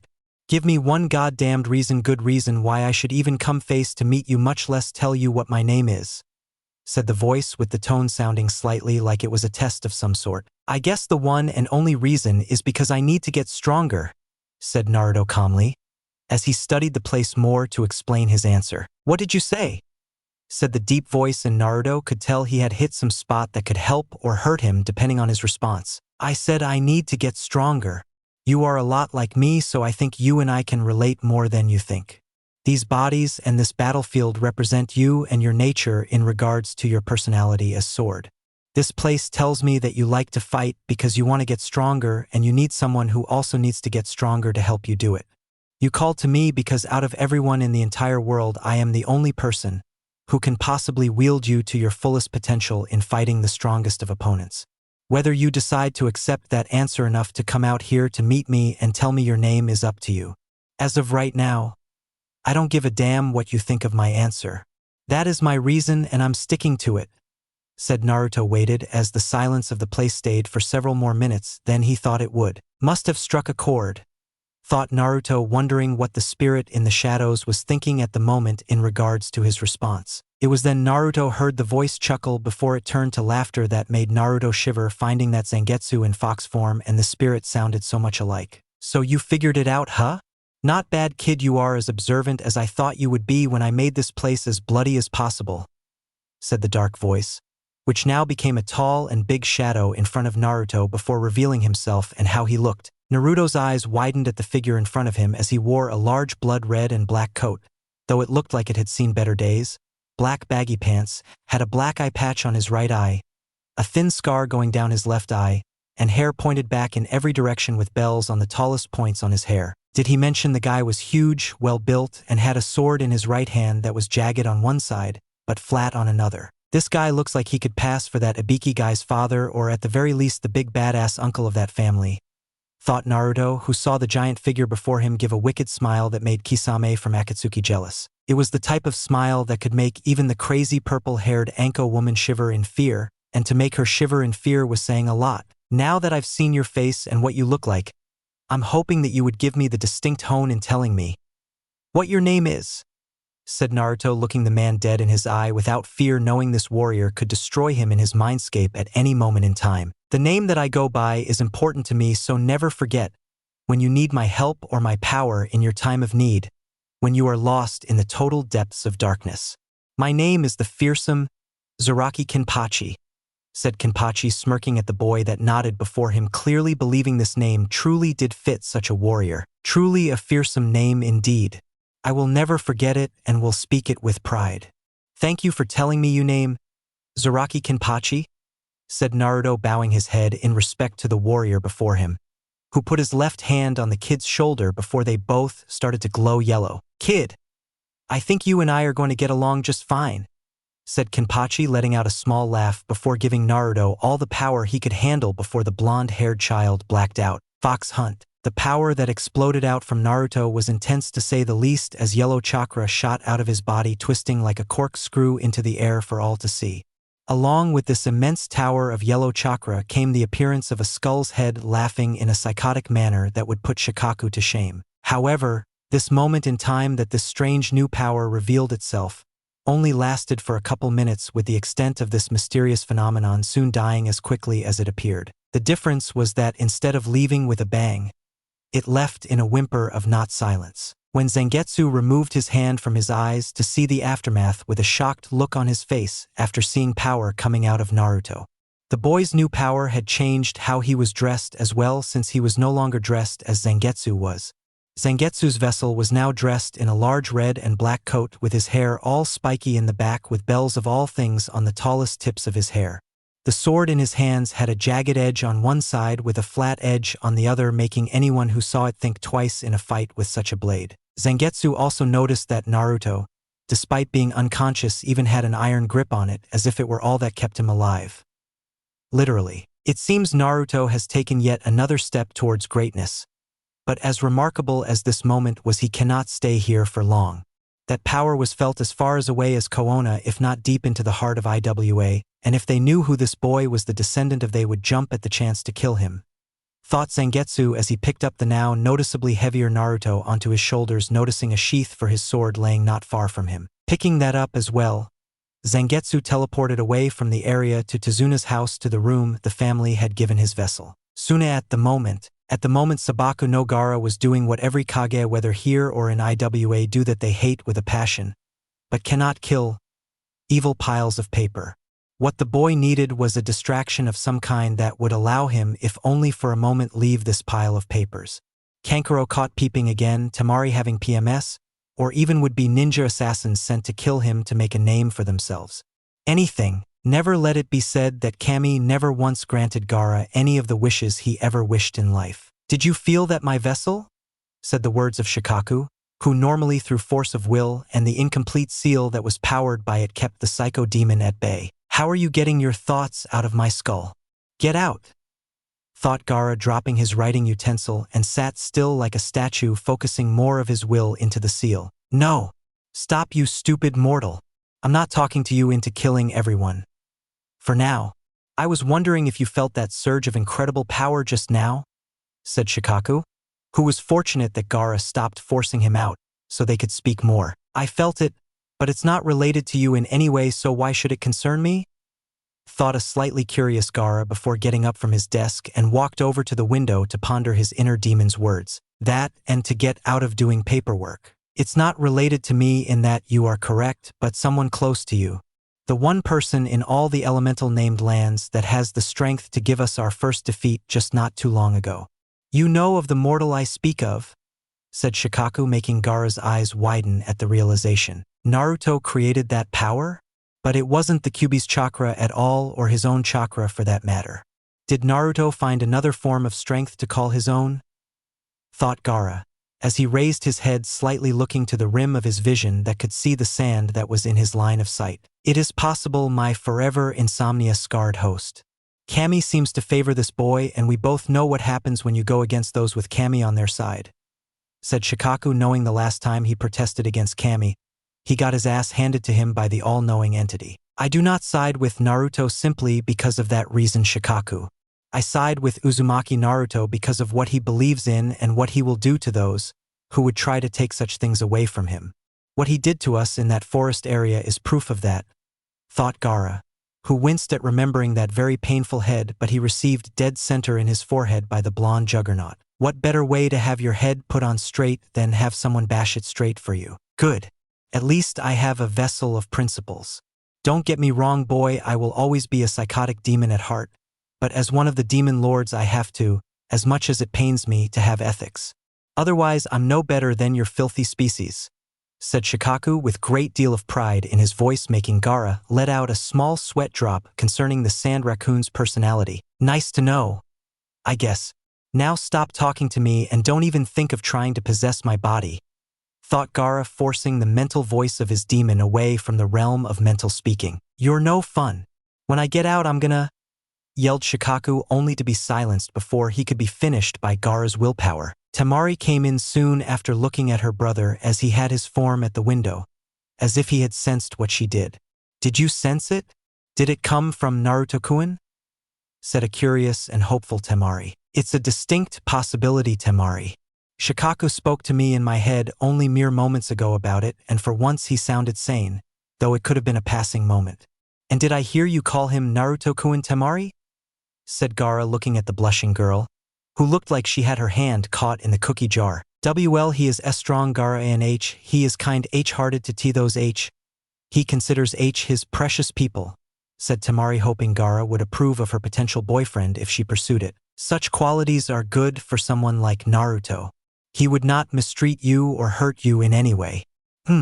Should Naruto come by Suna at any point, you can ask him out on a date, said Gaara, getting joyous squeal from Temari, who after reanalyzing what she did blushed with embarrassment before skipping her way out of his office. With that said and done, Gaara went back to his desk to continue facing what he had been doing several hours ago in the morning. A mountain's worth of paperwork. Maybe I should have let Shikaku out, or at least continued talking to him, thought Gaara before shaking his head and set out to do the task at hand. Sound Village. What the hell was that? Said Orochimaru, sensing a powerful spike of chakra come out of nowhere. It came from the land of waves, Orochimaru-sama, said Kabuto, looking at a map that showed all the elemental nations and pointed to Wave Country. Wave Country, you say? Didn't the Kyuubi brat have a mission in that poor flea-infested place? Said Orochimaru, having heard something about how Kakashi and his squad met the Demon of the Mist on the way to Wave Country. Yes, apparently because of Squad 7, or according to the people of Wave, Naruto helped make the people believe again and helped take down that sleazy businessman Gato and his hired thugs, said Kabuto, having read the file himself, which gave him some of the original data for the Chunin exams. And now, shortly after the brat escapes the murderous grips of Koona, there is a spike of immense chakra in Wave. Perhaps the Kyuubi vessel is not as hopeless as I had originally thought he was, said Orochimaru, smiling as ideas began popping into his head. Orochimaru-sama? Said Kabuto, looking at his master curiously. If we can capture the boy, maybe we can understand the demon fox's chakra, and maybe if I can have enough time to experiment, I might learn the secret of immortality from the fox via the boy himself. Kabuto, gather a squad of our most lethal ANBU and send them to Wave Country to find the child. I want him brought back alive. The subject is no good to me if he's somehow damaged in a way that could affect the overall outcome of my experiments, said Orochimaru before glaring at the boy as if to question his judgment. I will, and to make sure the operation is completed with perfect precision, I will lead the ANBU team myself, Orochimaru-sama, said Kabuto before bowing to his master before he turned around and left. Don't fail me again, Kabuto. The last time you did, I nearly killed you, said Orochimaru to the darkness, though no one was even in the room. Konoha. During this time, the once busy streets of Konoha that once held great wealth was now starting to show its age without the youth-giving life of trade and a super-fat budget the size of an expansive Akimichi. And just within a week. Why? During this time of the month, traders from all places came to buy or sell things that were part of their region. The fact that almost every single place around Konoha had cut them off during one of the busiest trading months had hurt more than the people of Leaf had originally anticipated. With the drastically reduced budget and missions going to other villages, money was going to be tight even for the Hyuga clan, who had decided to be more watchful of their finances as to not go into sudden poverty. The majority of the place was filled with the seemingly depressed, who all wondered why the Uchiha was still unconscious in the hospital. The doctors had been optimistic, saying the boy would come out of it anytime soon, so it just required a little more time. If only it were that easy, but that's beside the point, as there were other problems. Mainly within the ninja ranks. As it stood, most of the Rookie 9 and Guy's team now knew why Naruto was hated so much by others due to the majority of the council revoking the Third S-class law on the matter. When Rock Lee learned, he was devastated that one such as Naruto was not only shunned by the people he protected, but betrayed by his own sensei. It made no sense to the mini-guy look-alike that someone that was supposed to be seen as a hero should be hated by them. It was unyouthfulness at its darkest, as his sensei and idol Mato Guy had told him when the boy had awakened from his exhaustion. Choji was in total shock, and when his family visited him in the hospital asked why he was never told about Naruto having the demon inside of him. When asked by his father if he would have hated or shunned Naruto because of the Kyuubi, Choji couldn't give a solid answer, thus proving the older man's point on why the third made the law when he did. Still, such knowledge now in his possession, Choji knew that being hated at such a level just for something that was not your fault, but were somehow connected to, was not right. Shikamaru had been on the same page as Choji when it came to his father, though when he was told had responded that he already knew. Shino, who felt despite the reason for law, no matter how logical at the time it was, felt this information was crucial to the overall aspects of their developing life. The bug user that was the heir to his clan felt that Naruto was similar to him, since no one would get near him out of fear of his bugs, thus resulting in isolation most of his life outside of his home. Naruto never had a family to confide in when he was alone, and it ate Shino up inside that the boy he once thought was loser had carried a burden that should never had been placed on Naruto in the first place. As it stood, Shino personally had nothing against Naruto despite the Kyuubi inside of his stomach, and had even spotted the boy once working on a garden in secret. What amazed Shino was not that the boy had apparently kept such a secret from everyone, but that with care simply removed the different types of bugs off his plants and did not squish them afterwards. That in itself to Shino was a sign of a person who was not a demon, but who respected nature and the bugs that made up the world at large, instead of just simply crushing them beneath his feet or spraying the plants with that horrible gas known only as the tabooed word to all adhering to speak of: insecticide. Tenten had always known deep down that Naruto was different, even though she barely knew the kid since the academy days when she was a year ahead of him. She would see him try so hard in molding chakra that she could actually see the large amount he put into it, which in several cases caused a mini explosion of sorts with a failed jutsu attempt. She had explained what had happened to her father, who just let out a small chuckle, saying that the boy has a lot of chakra in body that because of his size is hard to control, and that while he won't be able to do a jutsu that requires a small amount of chakra, the boy could possibly do a jutsu that would drain even some jounin and still have enough energy to run a person ragged after performing a prank. But that wasn't the part of Tenten that knew he was different, as it was something else during the time at one point on Naruto birthdays on October 10th, as their shop would get a lot of customers around then. It was that day and time that she realized such a feeling about the blonde-haired boy. She soon remembered when she was 8 that her father let her mind the store for a brief moment while he checked the back for some kunai he had been working on. Sometime later, a group of shinobi came in and asked her, since they knew her father, if she knew of some weapons. Since everyone in the way of the shinobi in Koona knew about her father, she thought it wasn't too strange to ask if she knew about such things. However, what struck Tenten as strange was that they wanted weapons that were slightly rusted and would need to be thrown away soon after, if not immediately upon using them for other activities, with the word other being expressed a little too friendly for her taste. When she asked them to be clearer on the other that was mentioned, they said they were going to go demon hunting, which at the time Tenten thought was a new festival game they added on to make people happy that the QB was dead. With that, Tenten had given them some swords that were going to be taken into the back and melted down to be remade into new swords. The men paid for each weapon and told her it was just for her since she had been so kind to give them the weapons. It was later on when Tenten told her father about it and the serious look on his face before he went to talk to the third Hokage that she knew something was wrong and it was somehow partly her fault. Fortunately, whatever she had unintentionally caused had not been fully set in motion, as her father came back later at night with a calm yet still serious look on his face before he asked her certain questions that puzzled her slightly, but asked as honestly as she could. In the end, her father gave her a smile, a kiss on the head, and told her to go to bed, as if all was right with the world, though Tenten still couldn't help but feel something was off about her father's reaction.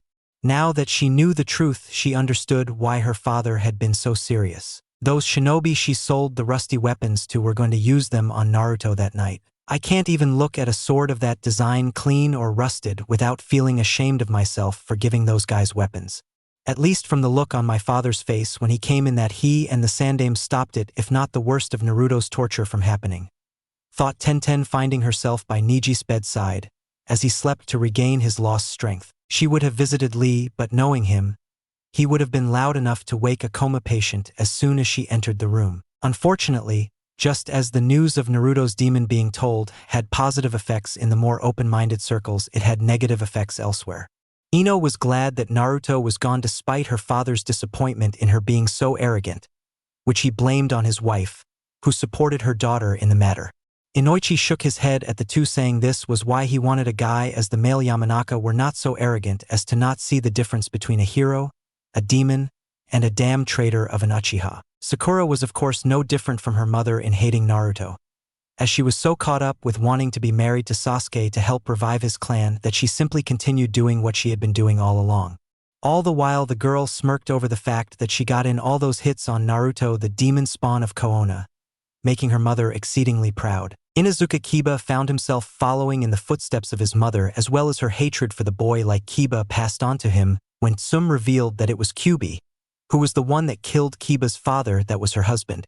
Kiba, of course being as arrogant as his mother, found a new reason to hate Naruto, as the boy had his Hinata's attention all the time and had beaten him, embarrassingly, at the preliminaries, which in his mind shamed his clan. The next time I see you again, demon, I'm going to rip out your heart and place it in a jar as a trophy for all to see, so they know I, Inuzuka Kiba, am the best. And after I'm done ending your miserable life, I'll make Hinata-chan mine, and she will only bear my pups while you rot in hell. Thought Kiba, flexing his claw-like hands while he sat alone in his hospital bed, grinning with anticipation of a rematch. Only this time, it would be to the death. It was the same everywhere in the Hidden Leaf Village, with a slight few disgusted by the majority's actions while the majority continued to hate the boy. Of course, the thoughts on those people within Koona, who hated the boy, soon felt a tremendous power that snapped them out of their thoughts of driving the demon out of the village. It was then that such joyous thoughts of the demon no longer in the village vanished, and fear of what monster that came from off into the horizon. How truly ironic it was. Hokage Tower Danzo's office. It's clear from this spike of incredible power the demon vessel is growing stronger at a considerable rate, said Danzo, sensing the general area the power was coming from, and pinpointed the location before cross-referencing the area with Naruto. Yes, Danzo-sama. If you wish, I will lead a team of ANBU route to Wave Country to kill the monster now that we know his position, said Sai, bowing his head to his teacher. No.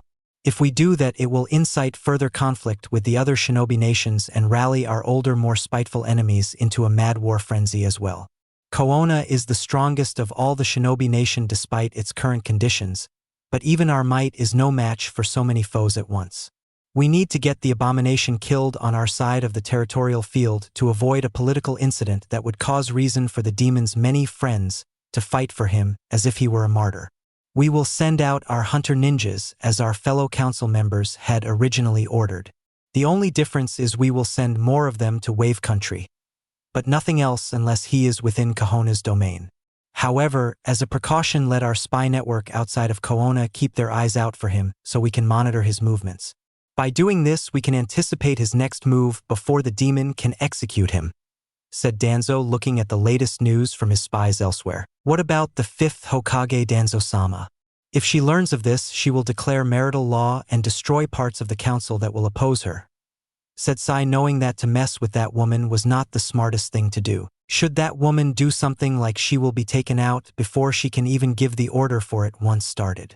When that happens, I will make myself the new Hokage, have Sasuke as my protege, and make Kohona the military power I have envisioned it would be with Sasuke to carry on my work when I am long dead, said Danzo, smiling, though it hurt considering the old battle scars on the upper part of his face that were wrapped in bandages. Yes, Danzo-sama, said Sai before leaving to train until he was yet again called for by his master and leader of Root. At the same time, another ANBU Root member came in from the shadows and kneeled before the man.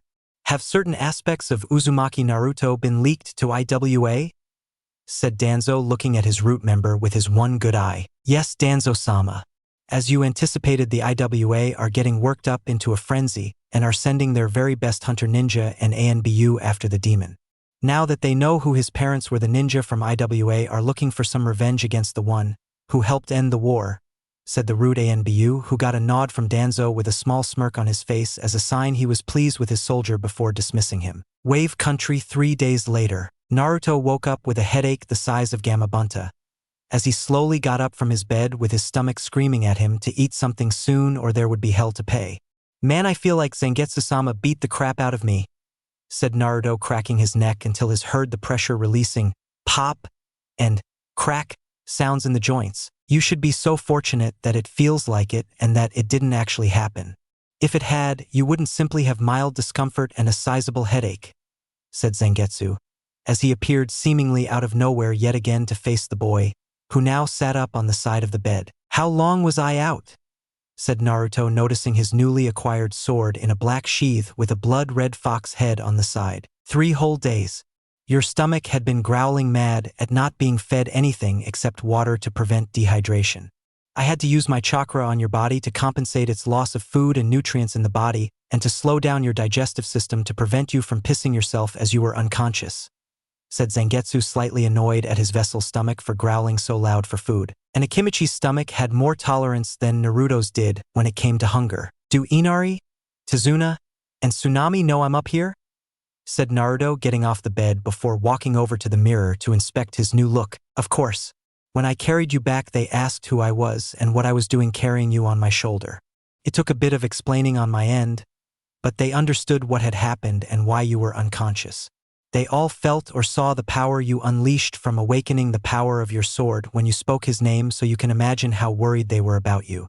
However, it's such an eruption of power will no doubt turn several eyes of the shinobi world towards Wave Country.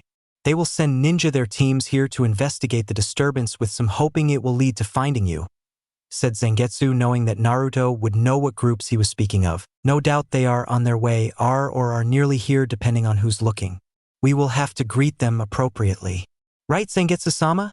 Said Naruto, smiling a new smile with fox-like fangs and sharp teeth that made Kisame's look flat in comparison. Right? Go to the bathroom, take a shower, and head downstairs to eat.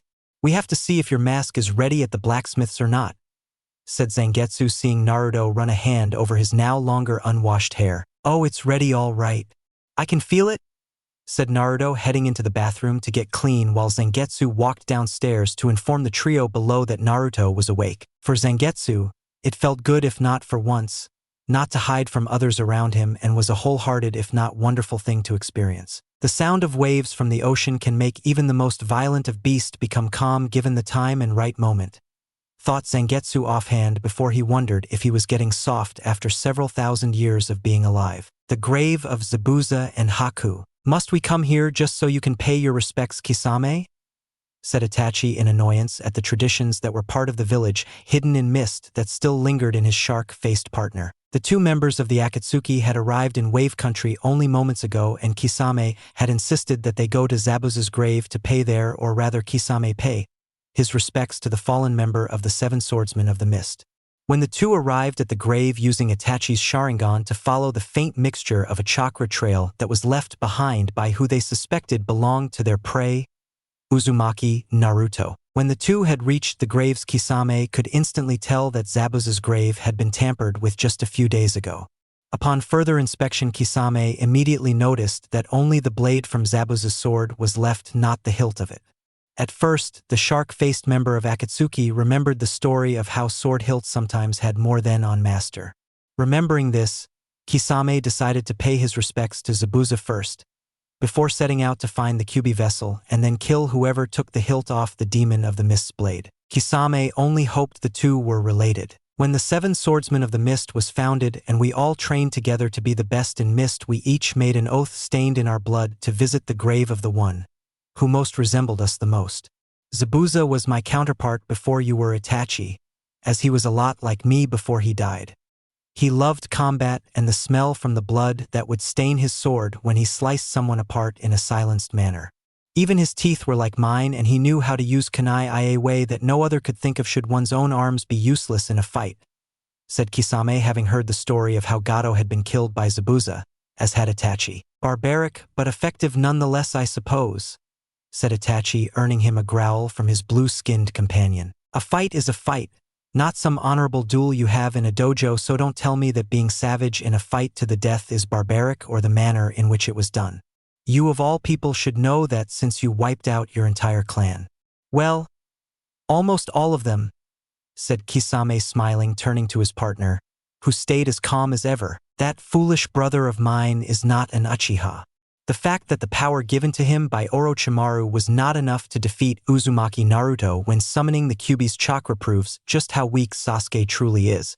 My so-called brother may have the eyes of the Uchiha, but not the heart of one, said Itachi, walking away from the graves while Kisame looked at the man puzzlingly before running to catch up. Tsunade's home, 20 minutes later. Naruto walked down the stairs of the home of the people he was proud to call family as he did his precious ones, who were surprised to see his new appearance.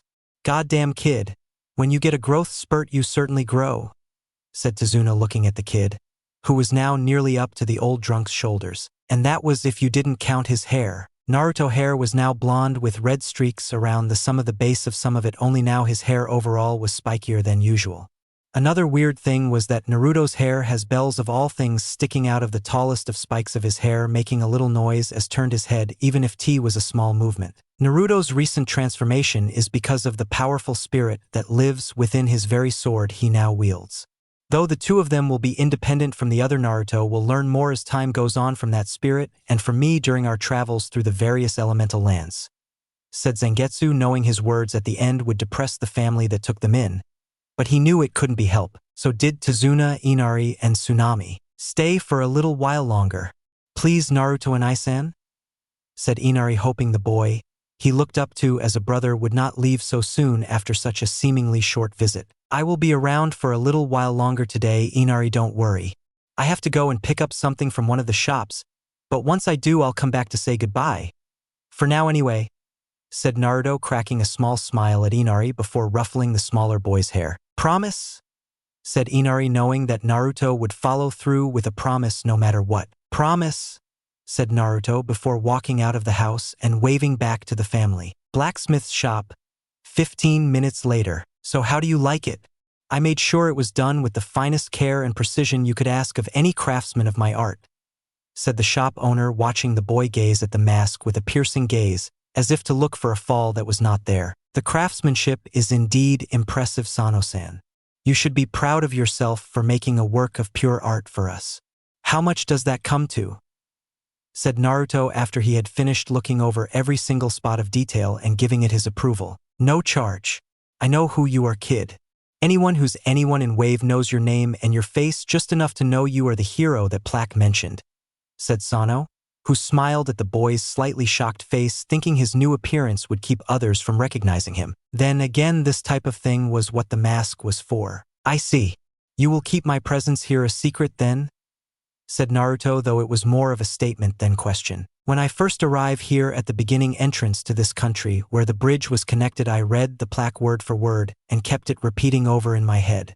When I asked around about you, all I got was wonderful news about what you did to help these people and to help the bridge builder's grandson snap out of his depressing funk. Said Sano again, surprising Naruto. How did you know about that? Said Naruto curiously, as not too many people knew about that little discussion, if you want to call it, with him and Inari. One day I visited that old drunk and he told me how you had a pretty miserable life that made this look like paradise to you. Since even though people were down and nearly out, they had each other, even though that was all they had. You, on the other hand, had no one from what I've been told, and it is high time you get your due, kid. I also have a feeling that this mask will help you on your journey. Just remember when you are famous, kid, to brush some of it my way and tell people how you got this mask from me, said a slightly laughing Sano, who shook the kids and Zangetsu's hands before they left. Later that day at home, Sano would walk in to find a small pouch of money from the much larger one Naruto had, with a note on it from the kid himself. I may need your services for masks in the future, so don't think you're off the hook just yet, Sano-san. Pleasure doing business with you, Naruto. Sano merely let out a small hearty laugh, finding it was the only thing he could do. Wave Country, the Great Naruto Bridge. My little Naruto-kun must have found something worth Orochimaru-sama's interest if I can sense that strange chakra's residue from here, thought Kabuto, as he could sense a great deal of it remained around Wave Country, though it was now noticeably thin, so it made following it more difficult than he expected. Still, just because it was difficult didn't mean the boy wasn't impossible to find. Soon he felt Naruto's chakra signature not far from them and signaled the sound Anbu behind him to run across the bridge to find the rogue Konoha ninja to take back to the Snake Sanin.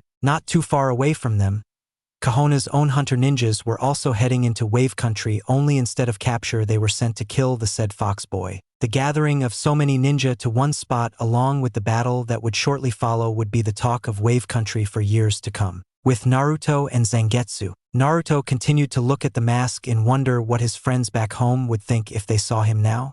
Knowing Sakura, she didn't care, and at worst she knew about his tenant, meaning she was a demon hater like most of the Leaf Village.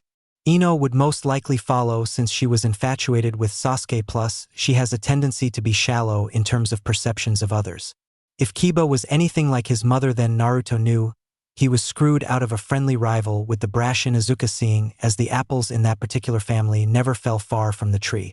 Though the Mutt's older sister Hana showed promise in seeing things clearer than the rest of her clan. However, that wasn't his main concern at the moment.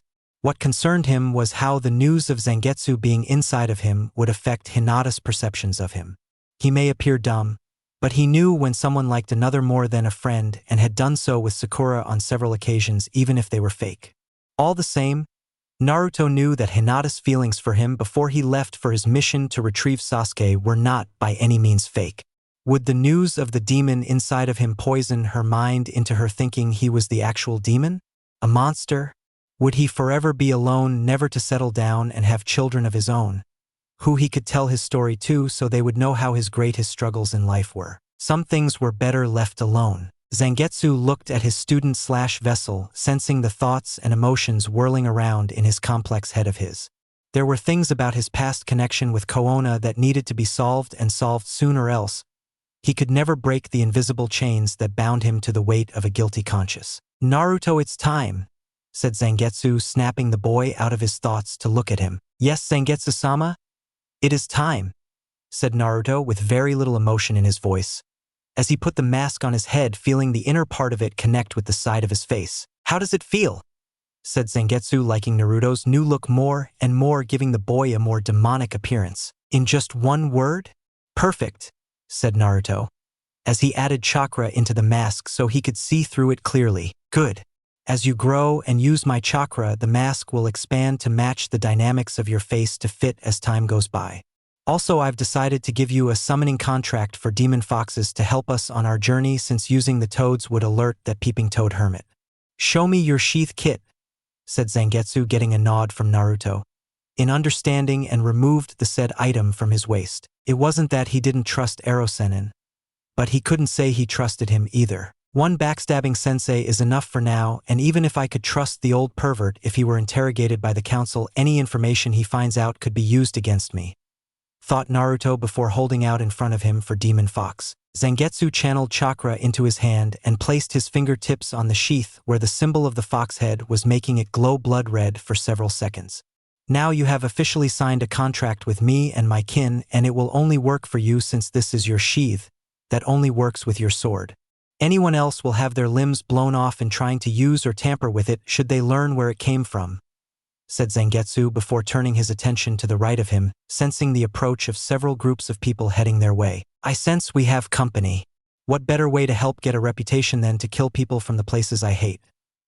said Naruto, though it was more of a statement than question, as he put his sheath away and now held his now normal-looking sword in his hand while Zangetsu retreated back to the seal, not wanting their secret of him being active outside of it known to their enemies. In no time, Naruto found himself nearly surrounded by sound ANBU, with Kohona's hunter ninjas, waiting in the shadows, not realizing that Itachi and Kisame were doing the same. Naruto did though. "It's been a while, Naruto.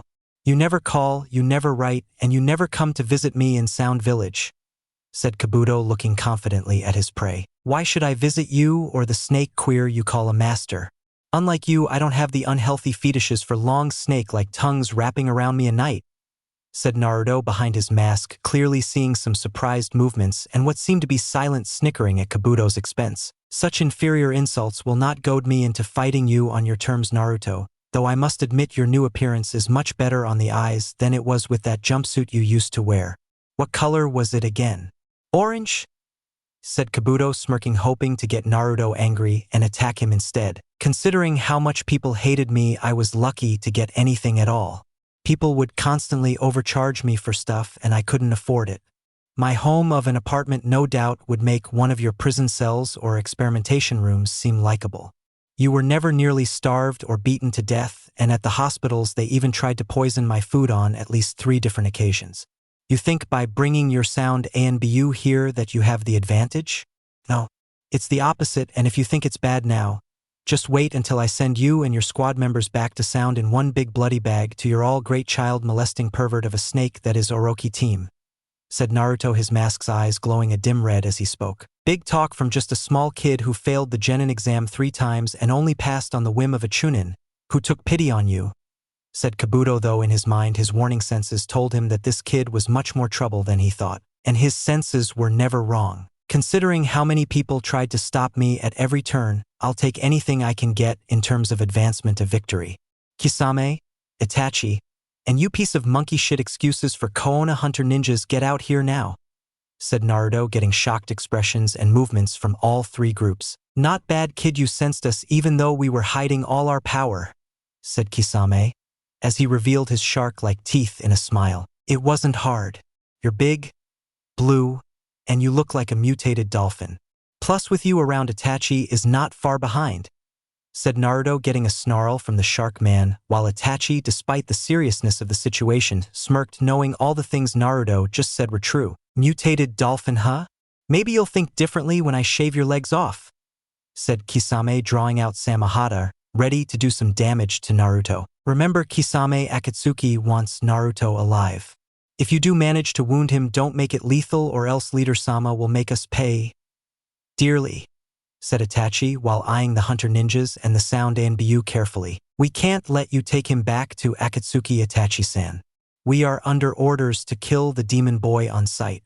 Stand aside or we will deal with you as well," said the hunter ninja captain, hoping that the group's overall strength would make the Uchiha think twice. "Sorry to disappoint you fools, but Orochimaru-sama needs him for conducting further experiments on, and I can't risk failure in his capture," said Kabuto, who snapped his 2 of his fingers together, make his squad getting into fight stances. Itachi activated his Sharingan, and the hunter ninjas from Koona got ready for a fight with dead silence for the briefest of moments, only to be shattered by an insane laughter. An insane laugh coming from Naruto that turned everyone's attention back to him. "Well, isn't this great?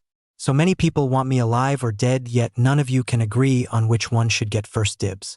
So seeing how all of you are so eager to die, I will, in the spirit of cooperation, kill each and every one of you," said Naruto, his mask's eyes glowing red as if they were alive, and he readied himself in a lax sword stance, holding the weapon with just his right hand. Either this kid has finally lost it and has become suicidal, or he actually does have the power to defeat us, though personally I think it's the former, said Kisame, smirking at the kid's show of guts, no matter how figuratively well played it was acted out. However, when one deals with Kisame, such guts are shown more in a literal sense, with the former mist ninja showing people their guts by shoving Samahata in through the stomach. Careful, Kisame, I have watched this boy outrun Anbu when he was barely 6 years old, and underestimating him could spell doom even for you, said Itachi, noticing the shift in the air as storm clouds came overhead above them all. The growling animal noise coming from the demon didn't help either. Please. If Anbu from the leaf couldn't catch a mere 6-year-old child, then that place must have really been weakened during the fight with the Kyuubi, said Kisame, as he charged Naruto now, despite Itachi telling him to stop his charge that fell on deaf ears, and soon to be dead ones too. As Kisame swung his mighty and spiky-looking sword, the other two groups along with Itachi watched as Naruto leaped quickly over the wide swing, since ducking it would have ruined his hair. Surprising, Kisame gave Naruto an opening and he slashed down on the shark-faced man, causing the member of Akatsuki to scream in pain. Still think I'm weak? You have less finesse than you have brains, said Naruto, smirking at the surprised Kisame, who looked at the boy with fear, not because he had struck him, even though that was a reason, but it was because he never saw Naruto move at such high speed before. Neither had Itachi or anyone else in the other two groups for that matter. He's gotten stronger. My Sharingan could see his movement, though it was difficult, and it looked like he was projecting an after image as he did. That's never happened before. Had I not heard the tiny bells on his head, I wouldn't have seen it happen, thought a now impressed Uchiha Itachi, wondering what could have increased Naruto's speed to such a level. How? Said Kisame in pain, feeling as if the wound slightly went diagonally down his right side of his back. Simple. You really suck at countering an attack while expecting your size, your large-ass sword, and the swinging of your said sword to destroy your enemies in one shot. Care to try again? Said Naruto, smiling his new set of teeth at Kisame, who turned green with envy at the sight of the teeth before turning back to blue again. This is an unexpected first even for me. Not many people other than Orochimaru and a select few other can go up against one of the 7 swordsmen of the mist, much less Kisame of all people, thought Kabuto, seeing this new, more dangerous Uzumaki Naruto seemingly mock and toy with the man from Akatsuki as if he were a plaything. Damn you, brat. When I get a hold of you, there won't be enough of you left to stuff into a matchbox, said Kisame, swinging his sword at Naruto in more complex forms related to the art of swordplay. Naruto dodged almost every single one. Almost. The last strike Kisame utilized involved a wide arc of a hit that, if connected, would in all likelihood destroy the upper half of his opponent. Itachi, however, was not thoroughly convinced that Kisame would win when the blow made contact with its target. When the blow did connect with Naruto, the boy Itachi and Kabuto noticed had plenty of time to dodge, yet just stood there to take the head-on attack. The only thing the boy did to show he was trying to defend himself was raising his left arm to absorb most, if not all, of the blow the massive Zanbato would inflict on him. There was a loud crunch sound when the sword hit its target, and both had moved with the impact, if only just a few inches. Kisame smiled at the sound his sword made, thinking, he got the brat good with his trusty Samahata, even though the shark man couldn't tell if the boy's face behind the mask was filled with pain, though the Akatsuki member imagined it was, if only slightly. Is that it? Said Naruto, his voice revealing no pain in his words, but of someone who was clearly unimpressed by the attack. What the hell? Said Kisame, finding himself afraid of someone other than Leader-sama and Itachi when he was pissed off. If this is all you got, Kisame, then your reputation among the 7 swordsmen of the mist has been clearly exaggerated, said Naruto, pushing the sword's blade away from him with the arm it came in contact with, before slowly digging his grip into the sword with his left hand and releasing a huge amount of killing intent that froze everyone in their place, no matter how much they wanted to move at the moment. How is he doing that? Thought everyone around Naruto, as they were now clearly scared of this demon vessel and his newfound strength that seemingly gave him S-class ranked strength. I don't like a sword that eats my chakra and pigs out on it shortly after getting a taste of what it considers a good meal. Your sword is like big dumb dog, or in this case shark, that can't stop eating until the food is taken away, and frankly it sickened me. Do you even know the inner workings of your sword, Kisame? Zangetsu does, and he knows for a fact a surefire way to destroy it, said Naruto, pouring more chakra into the sword. but at the same time twisting it and turning it to his very whim. What or why you doing? Said Kisame, trying to pry his Samahata from Naruto, only he found that Naruto's grip was absolutely stronger than his. Did you know the main reason your sword can eat so much chakra is because it has its own small network of tunnels to take that chakra and circulate it around? Samahata does this to let it thin out and dissolve into the sword itself. However, just because the sword absorbs, or as you once put it, Kisame eats chakra, it does not mean the chakra cannot be manipulated by the very source it came from, said Naruto, smiling at Kisame, as he felt his chakra, that was being eaten by Samahata, swirling around inside the sword into a little compressed balls of power. What do you mean? Said Itachi, finding this information may have its usefulness later should he be able to report back to Leader Sama. And that was if Leader Sama didn't kill him and Kisame, should he even survive this, for their failure in capturing Naruto when they had the chance. What that means, Uchiha team, is that even as we speak I'm manipulating my chakra into tiny little Rasengan balls inside Samahata, and when I choose to I will let them explode all at once, said Naruto, giving Kisame a psychotic grin that turned the blue-skinned man pasty white that nearly made him look human. That would annihilate everyone here, and due to the Kyuubi's demonic healing powers, Naruto can survive such an attack without batting an eyelash, thought Itachi, taking small steps back that didn't go unnoticed by everyone around him. Smart as ever I see, Itachi? Tell you what, since you are the smart one of all three groups, I'm going to let you live and head back to the leader of your organization. Tell him that within the 3 years that you would plan on hunting me, I'm going to be using to hunt the rest of you, Orochimaru, and any other poor son of bitch from any other hidden village or elemental country that decides they want to come after me in order to get a piece of Uzumaki.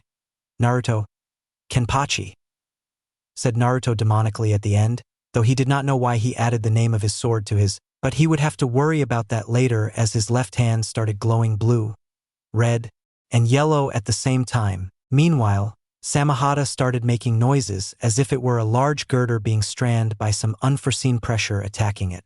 Stop it, said Kisame pleadingly, not wanting to die yet as he had so many things to do and people to kill. Not to mention he still had to see the new Jaws 5 movie that came out 2 weeks ago, where the plot from what he understood of it was his brethren actually winning against the human race. Stop, you say? Why? Only a weakling begs for mercy, only weaklings ask to be spared death, and only weakling like you die. Mini Rasengan bombs jutsu, said Naruto, releasing an insane laugh along with his attack on the poor shark man that was the once infamous Kisame, who in all his fright had simply forgotten to let go of the sword to escape the explosion that soon followed of Samahata. Kabuto, having finally gotten a chance to move, ran as fast as he could seconds before the explosion hit, though as slow as he was a mid-chunin-ranked ninja could possibly see him. I must survive this to inform Orochimaru-sama of this new development, thought Kabuto, as the explosion happened, sending chakra-covered pieces of Samahata, as well as thick waves of chakra everywhere, hitting all parties around Naruto. The sound and Bu that were behind Kabuto didn't move fast enough, were completely annihilated with their bodies turning into bloody smears on the ground and nearby trees. Kabuto himself survived thanks to his own ways of healing and retreated back to Sound Village. Itachi moved at a slightly reduced speed due to the killer intent he felt, along with some form of pressure coming from Naruto's chakra. At the speed he was moving, the second to last Uchiha was hit with pieces of the destroyed sword, hitting him in his right arm and his left side, barely missing 1 or 2 vital organs. I need to escape and report back to Leader Sama and hope what information I have learned of Naruto will be of use to him, thought Itachi before teleporting out of the area to avoid making a blood trail that would make the boy follow. The Konoha hunter ninjas were torn and sliced apart, killing all except, amazingly as it was, though it would depend on your point of view, a single ninja. His right arm was lost forever, his face burned unrecognizably from the impact, and his guts were hanging out of his waistline, showing anyone that saw it, provided they didn't puke first, how the human body can digest food. The ninja flat out wished he was dead, and in a few minutes afterwards that followed, his wish was granted. As for Kisame, like his sword Samahata, he was not complete and had been, for the lack of a better word, obliterated. The blast itself had only hit Kisame marginally at best, since he was the closet to Naruto than the others. However, even such an attack had left only a majority of him being a mangled blood smear, leaving a slightly cut-up head as proof the shark man was no more. Naruto put away his sword and walked over to Kisame's head, picking it up and studying it for a moment with disgust.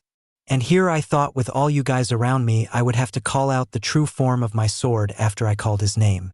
At least I now have a reason to enter Mist though, said Naruto smiling at the head, knowing that this would not only get him into the Mist Village, but allow him to make a name for himself and possibly get him potential jobs in the future. Don't get overconfident, Kit, you are still a growing boy.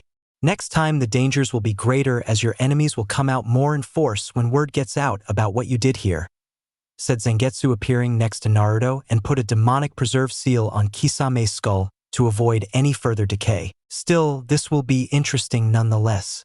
Kabuto will report to Orochimaru in sound, Itachi will report back to the Akatsuki, and as for Koona, well, let's just say that Tsunade Bachan is about to give the council a very interesting package, said Naruto, turning to the remains of the hunter ninjas in all their bloody glory. That's my boy, thought Zangetsu with the spirit of Kenpachi, smiling at his owner's way of thinking and inspiring fear into his enemies. More blood for us to spill, thought Kenpachi, licking his lips inside Naruto's mindscape, imagining all of the fights they as a whole would get into. Demon summoning art, demon fox summoning jutsu, said Naruto, biting his thumb and smearing it on the fox head on his sheath, making it glow as he did one-handed seals before planting his free hand open-palmed down on the ground. When the smoke cleared from the jutsu, a three-tailed black fox, the size a large dog, had appeared ready to follow the orders of the one who summoned him. What is you wish of me, my master? Said the summons, bowing its head in respect. I need you, my fox summons, to transport something to Koona for me that is of great importance that needs to reach its destination, said Naruto, getting a nod from the fox, while Zangetsu went of to the remains of the Koona hunter ninjas and created a large box to stuff them all in. What is it that needs transport? Said the black fox, though it had a good idea what it was, since the boss summons of his species was stuffing the box with bloody remains from corpses. 3 things actually, with each something going in a separate destination. The first of such items is this headband that needs to reach my old sensei Yumino Irika, said Naruto, taking out his leaf headband and with a clawed finger, put a line horizontally across the leaf symbol before tying it loosely around its neck. What of the other 2? Said the black fox, as Naruto pulled out an envelope and put a letter inside that smelled to the fox like ramen. This letter needs to be given to someone that is precious to me and that I cherish above all others in my life. This letter must only go to Hyuga Hinata of the Hyuga clan and must never be seen by any other person in Koona, or else bad things might happen to her that I would never want to happen, said Naruto, getting extremely serious when he was looking at the fox, who knew that this one was the major priority of this assignment, before taking the letter into its mouth, carefully making sure not to damage it. This will be your 3rd package, though I would suggest delivering this last, so you don't have the people in Koona after you right away, said Zangetsu, bringing the box over to the 2 with blood staining the top and side of the large wooden container before placing it on the fox's back, while the said fox held it with its 3 tails. It had a sign on it, "To the people of Koona. Better luck next time, assholes," from Uzumaki Naruto. However, what would get everyone's attention was that below the message was a picture of a smiling Naruto face, giving whoever looked at it 2 middle fingers. Truly an insult to injury. The black demon fox nodded to Zangetsu and Naruto before disappearing in a puff of smoke, setting out to do its required task. Now that is taken care of, let's head to Mist and collect the bounty on Fish Head here, said Naruto, who put the head in a bag Zangetsu made appear in front out of his churka flowing cloak. Don't forget you still have to say goodbye to Tazuna and the others before you go, said Zangetsu, not wanting the boy to forget his promise to the family. Right? My bad, said Naruto, grinning sheepishly at the demon fox before heading back to Tazuna's house to say farewell to his family. Wave Country Docks. 30 minutes later, Naruto had said a heartfelt goodbye to the Tazuna and had promised once more to visit when he had a chance and when he wasn't on the run so much. Inari was crying, of course, at the loss of seeing the country's hero leaving again, and nearly had to be pried away from Naruto after giving him a vice-gripped hug by Tsunami. Tsunami herself wished Naruto off for a safe journey to Mist and to be careful, as she had heard from someone that Mists and the country of water were facing severely troubled times. Tazuna gave the boy a pat on the shoulder and secretly gave Naruto a bottle of his more expensive stuff he hid from his daughter, telling Naruto he'd never know when he would need a stress-removing drink. Clearly a voice of experience. Naruto took it without question and bid the group farewell, telling them that they could now tell the rest of the people in town he was here, since it would soon hit all the other places around them. Getting on the ship heading for Mist, he waved goodbye to Tazuna, Inari, and Tsunade until they could no longer be seen by him. Next time I see them again, I'm going to be so much stronger, even I won't find it the least bit funny. Naruto to Zangetsu, who appeared next to him with his usual serious expression plaster on his face. True, but I sense you will go far, Naruto, in your dream to be the best, and when you do return to Konoha to be the next Hokage, you will definitely surpass all the others before you, said Zangetsu, looking out into the water, admiring the serene beauty it possessed before turning to Naruto and giving him an eye patch. What's this, Zangetsu-sama? Said Naruto, examining the eye patch, seeing it has several small eyes and mouths on it. It's something I found on in your coat pocket while you were out like a light after your confrontation with your sword spirit. From what I can determine, it was designed to eat large quantities of chakra from the user as long as the person wears it. Did spirit the lives within your sword have one as well? Said Zangetsu, seeing the eye patch, yearning just to grab onto Naruto's right eye. Might as well wear it now. It will be some time before we get to the land of water, and since there is no threat to me on board the ship, by the time we land I should feel properly adjusted to it, said Naruto, putting the eye patch on his right eye as the wrappings acted like tentacles and latched on tightly. It took a great deal of willpower to not scream when he felt like the eye patch was eating his like an Akimichi eats food at a buffet table. When we get to land of water and to Mist, we'll use our current funding, plus what you get for Kisame's head, to buy some heavyweights to further increase your strength in the long run. By the time you leave that country, not only will it be better because of you, but you yourself will be several times stronger than you are now, said Zangetsu, seeing his vessel wobble slightly, trying to get used to the drainage and the pain that was coming from his right eye. Don't worry, kid, the pain will go away in a few days. In the meantime, I'm going to help you in terms of using chakra pressure, which involves generating your killer intent with your chakra, creating a heavy pressure environment. You did it back there with that group of weaklings, but it was on pure luck and instinct on my part that allowed you to trigger it, said Kenpachi, who in Naruto Mindscape was looking forward to being called out for a good old-fashioned sword fight. At the moment in IWA, are you sure this information our agents received is correct? Said the Tsuchikage, as he looked over the information given to him by the ANBU in his presence. Yes, sir. As you know, the Leaf Village has been severely weakened by what they did to the boy and his sensei betraying him. The pictures of him compared to the Yellow Flash is an undeniable proof the boy is his father, since no one else in Leaf has such identifiable characteristics, said the ANBU, who knew that this was an opportunity to strike at the spirit of their most hated enemy. Yes, the evidence is unmistakable. The fools don't even realize just who they betrayed, and at this point won't even care since they hate the demon sealed inside of him. We will act on this, but with a more delicate approach if what those two power surges we felt were any indication, said the Tsuchikage, rubbing his chin in thought. What do you have in mind, Tsuchikage-sama? Said the ANBU, wondering what plan his Earth Shadow had planned. Rather than killing the boy, why not send him an invitation to join us when we decide to invade Konoha at a much later date? It's clear that if those fools don't know about the child's heritage, then neither does the boy himself.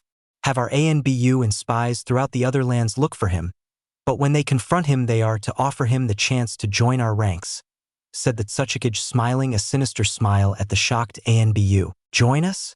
But sir, he is the son of the Yellow Flash, said the ANBU in protest. As he had seen so many of his fellow comrades die during the war with Leaf, all the more reason to have him join our side. What Namikaze Minato did to us, his son will do to them when we go back to war with Leaf, said the Tsuchikage, with his smile growing even more. Irony and karma were truly in this year. Meanwhile, Konoha Hospital. Uchiha Sasuke was a boy with many faults as well as potential talent if he understood some things about life and got his head out of his ass. The report on his injuries was not life-threatening, but all the same could not be overlooked. The total wounds were several broken ribs, a concussion, some amount of blood loss from cuts and scrapes, and his right hand had been covered in special restoration bandages as it had been nearly destroyed when he shot his Chidori into Naruto's Rasengan. Outside of his room were two ANBU ninjas standing guard to prevent anyone getting in or out of the Uchiha's room, though their guarding could use work since they didn't expect anyone to attack their poor prodigy, who in their arrogant minds had been traumatized by the demon boy that put him in that condition. Now as Sasuke sat, unconscious in the hospital bed of his room, now covered with get-well cards and flowers to show the people's support of him, the Uchiha began to stir. His heart monitor was beeping faster as his mind was struggling for him to awaken into the land of the living with his arms and legs twitching slightly as he did. The images of the battle he had with Naruto played out in his head with the look Naruto had when he shoved his Rasengan into the Chidori. The face of the demonic-looking Naruto with a look of pure malice on his face sent chills down Sasuke's spine, and the desire that his best friend seemed to have in wanting him dead made his blood freeze cold. Why? Why am I so weak that I can't shake this fear out of my mind? I have to get the power that Naruto has so I can kill Itachi. I need to be stronger than everyone around me, so there is no one better and people will praise only me, not that dead last loser for my accomplishments, thought Sasuke, as anger appeared on his barely unconscious face. The beeping from the Sasuke's heart monitor got the attention of the ANBU outside, and went in to investigate only to see a struggling Uchiha awaken from his slumber. "Uchiha-san," said the ANBU with a cat mask on, surprised at the boy's strength. "When I'm out of this hospital, I'm going to train harder than ever, and when I possess more power than anyone else, I'm going to kill you, Uzumaki Naruto. You hear me, Naruto? I'm going to kill you!" yelled Sasuke, his anger with his curse seal glowing slightly along his neck as his Sharingan eyes activated, revealing all 3 comas in each eyeball. The 2 ANBU guards, despite being slightly scared at such a sight, couldn't help but smile at the idea of the Uchiha slaying the demon fox. Findings: the docks of the Land of Water looked like they could use some sprucing up from what Naruto could see, as the place had rotten wood for landing areas, rats running around, and the people walking around that would sell out their own mother for a candy bar. Despite this and the many other troubles in water and the village hidden in the mist, people still came to this land of turmoil. The week-long trip over to Water Country had been satisfactory for Naruto, as no one had bothered him despite only being a simple yet scary-looking kid in their eyes. He guessed it was due to his appearance and how terrifying it made him look that frightened the more dangerous-looking people on the ship. No doubt they had assumed him to be one of the young mercenaries looking for battle, glory, and constant death that the conflict in this land possessed.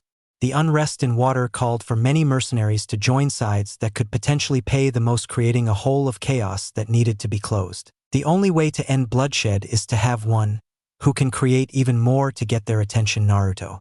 "That's where we come in," said Kenpachi, already feeling the hunger to kill people sooner than expected. "I know, Kenpachi-san, but before we spill the blood of others, let's drop off the remains of the one we did spill," thought Naruto, as the ship slowed its movement into the harbor of Water Country until it reached a complete stop. "With what we drop off that is in our possession, the conflicts we will get into will be limitless."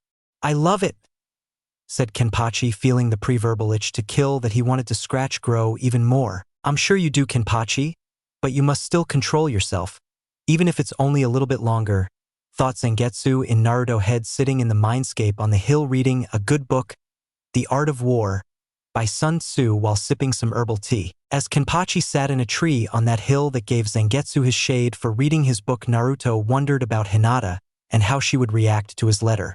"All I can do is hope for the best," thought Naruto, hoping that Hinata's mind still held the purity of an open mind and not poisoned by hate. Hyuga compound. Several days ago, it was morning when Hinata had been awakened by the 3-tailed black fur-covered fox, and it was because of the fact that she was literally nose for nose with the creature that she almost let out a scream, or would have had the fox not seen it and put a paw on her mouth and dropping the white envelope on her forehead, making such an option for the Hyuga heiress postponed. As the smell of ramen hit her nose, meaning only one thing: Naruto was the one who sent the fox to her. After blinking several times, the girl slowly reached for the envelope as to not instigate a possible altercation with the black-furred fox.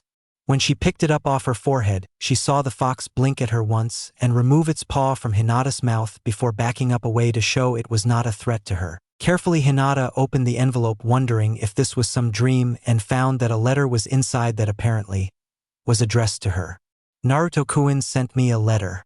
Be still, my beating heart," thought Hinata, wondering what the contents of the letter entailed before opening it up fully. "Dearest Hinata-heim, as you may now know, I am no longer wanted in the very village that has given birth to me so many years ago.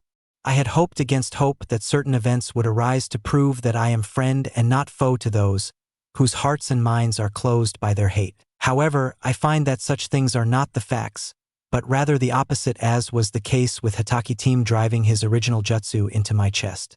Like the other villagers and his fellow ninjas that follow such hated reasons as they do, Hataki team is no longer a man or sensei for that matter that can be trusted. Just between you and me, I think he reads that perverted book of his because he's secretly gay and provokes Lee's sensei to see him move in that green spandex. Talk about an eyesore, though, considering Kakashi only has one normal eye. Maybe it's not. Now back to what I was saying. I know you are not one of these people that hate me, which is one of the reasons I confide to you now, if only through one way, in this letter. By now the council that has been the bane of my existence has decided to revoke the law made by the third Hokage about the demon inside of me. It is again that I hope against all hope that you will see that I am not the demon everyone sees me as, and that I am who I always have been, or at most tried to be. I have always known of your feelings for me, Hinataheim, and for the record I would have gladly returned them to you if not for your unknown side your father chose in regards to my demon. Not to mention the Hyuga Elder, Council, and the villager or ninjas around us may have tried to destroy what we would have had. I had to play the fool to get them to see I was no threat, and yet they still pursued the notion I was, even when I saved them from Sabaka no Gaara during the Sand/Sound invasion. Yes, he was the one who defeated Gaara, not Sasuke team, and you can rub it in his face later. Provide that Neji or Lee is around in case the Uchiha ass tries something to hurt you, since he most likely would. As for the demon inside of me, you need not fear him as you think, since he's helping me on my journey to be stronger. If anyone is to blame, it was those damn Uchihas, since Kyuubi, or rather his real name Zangetsu, was only coming to Konoha to remove that all-cheating eye of a bloodline, since he created it after mutating the Byakugan of a branch member of the Hyuga family. I think his name was Hyuga Madara or something like that, who got upset about the usage and abuse of the cage bird seal. This is further proof that the damn seal on your family needs to be removed, seeing as we don't need a repeat of history. I better wrap this up since it's getting late. I can't tell you where I'm going, since if this is ever found will get you in trouble with a lot of people, and even more, who are after me. Know that I am safe, and I think of you always, no matter where I am or how deep of a mess I make. When I do return to Konoha, know that it's going to be big, and I'll make them all know not to forget little old me. Though when I return I may look different, as well as noticeably taller than you could imagine if what I am told is correct. Eventually down the road you may hear of a great and terrifying name that I am going to give myself on my journey to wherever it is I go in the world. I want you to know that if and when you hear this name, that you know it's me and no one else. On the battlefields I walk, I will be simply known as Uzumaki Kenpachi. At least, that's what I'm hoping for anyway, since you never know what names people will give you that you don't want them to. Until we meet again, my sweet Hinataheim. Sincerely, Uzumaki Naruto. P.S. If and when the team wakes up, make sure Tsunade Bachan prevents Sasuke from advancing through the council's power. If they did, it will be very bad publicity in other places around them. It would like they favor a traitor over a hero, making them look like garbage in the eyes of others. Have the old hag trick them into having the team take the next Chunin exams in order to prove everyone wrong. Use the council's egos against them. P.P.S. I love you with all my heart and soul. After reading that last part, poor Hinata fainted back onto her bed with steam coming out of her ears, while the three-tailed fox shook his head before going poof to its next run. Ninja Academy. Same morning. Yumino Irika was not having a good day, as the students he had been teaching had done rather poorly this week after all that had happened. When break time came for the kids, he would occasionally watch them from his classroom window and strain his hearing on some of the children he was teaching. Apparently the children had become divided on the complete subject of all the village's hatred these past 12+ years in Konoha, that was Uzumaki Naruto. Many of his students had asked him questions about the boy he saw as his little brother, and found that some of the parents of these children deserved some time with Ibiki, or if wanted to be cruel, get Anko to lay down some punishment. Konohamaru and the core still were loyal to Naruto to the end, having been the only three in the class that were close to Naruto like Irika was. What Irika found to be really an incredible sight was, while most of the kids in the beginning to hate Naruto like their parents, that Konohamaru played on the logic of the what-if scenario. The possibility of Naruto still remaining loyal to Konoha if the villagers had honored the fourth Hokage's dying wish. Such a response got some of the children thinking that their own parents were at fault, creating a counter-wave in the younger generation still able to see the light and future errors they might make. For Irika it was a start, as the younger generation still had a shot of not being poisoned like most of the adults in the Leaf. Right now Irika was teaching the class the history of Konoha, and about how the village's own first Hokage could manipulate nature itself to grow under his feet. Like Naruto's generation of students, these kids were bored out of their mind and wanted to get out of the classroom to enjoy life. Or rather they did, until a poof was heard and a large three-tailed fox appeared on top of Irika's desk, getting a yelp from the Chunin and screams from the class. However, the fox himself was not interested in the kids or the Chunin instructors that came in hearing their screams of terror, but rather Yumino Irika himself. "You are Yumino Irika, correct?" said the fox, looking at the man's pale face that gave a small nod to the question. "Irika, get away before it bites your head off," said one of the Chunin instructors, who readied a weapon to strike at the fox. "Silence, mortal. I am but a summons of my master, and he wants me to give this one known as Irika something, though why I do not know," said the fox, removing the leaf headband from his neck and placing it on the teacher's work table before leaving in a poof of smoke. "Irika, are you all right?" said the teacher, seeing Irika's dazed-off look before reaching for the one thing that connected him to Naruto. "That headband. I gave that to Naruto when he graduated," said Irika, holding it in his hands, finding a horizontal scratch mark on it, breaking his heart even more. Hokage Tower Council meeting room. Moments later. Tsunade was not having another good morning, as the Uchiha has awakened only several days ago, and the council majority were eager to begin his training. What's more was that they even considered promoting him to Chunin right away. They figured it was the best way to please the Uchiha into thinking he was closer to reaching Itachi's level of power. Tsunade, however, had totally disagreed and argued that unless the Uchiha works for his strength, then when he faces Itachi later on, he'll be weaker than ever and get himself killed.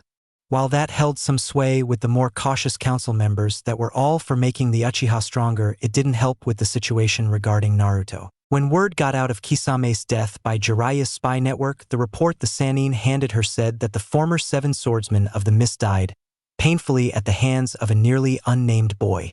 This child was rumored to be wearing a strange mask of a fox-shaped skull with red lines for whisker marks, and also had massive chakra reserves to create the necessary attack to destroy the Shark Man. The only name that the spy network could inform the in regards to a name was the last name being Uzumaki, but an apparent first name strangely enough being Kenpachi. Not only that, but Jiraiya's spy network had sustainable evidence that proved that the boy now known as Uzumaki Kenpachi had wounded Uchiha Itachi, Kabuto, killed the Sound Anbu with Kabuto, and the entire group of Konoha Hunter Ninja, all in a massive blast of chakra. Apparently after hearing this, the fools thought to put Naruto into the bingo book as the first ever triple S-class missing ninja in all of Konoha and all of the elemental nations. Not even the Akatsuki leader had such a rank. "You senile old bastards. Do you really think putting such rank on Naruto, much less the massive bounty that could most likely cripple this village financially in its current state, is the answer to our troubles?"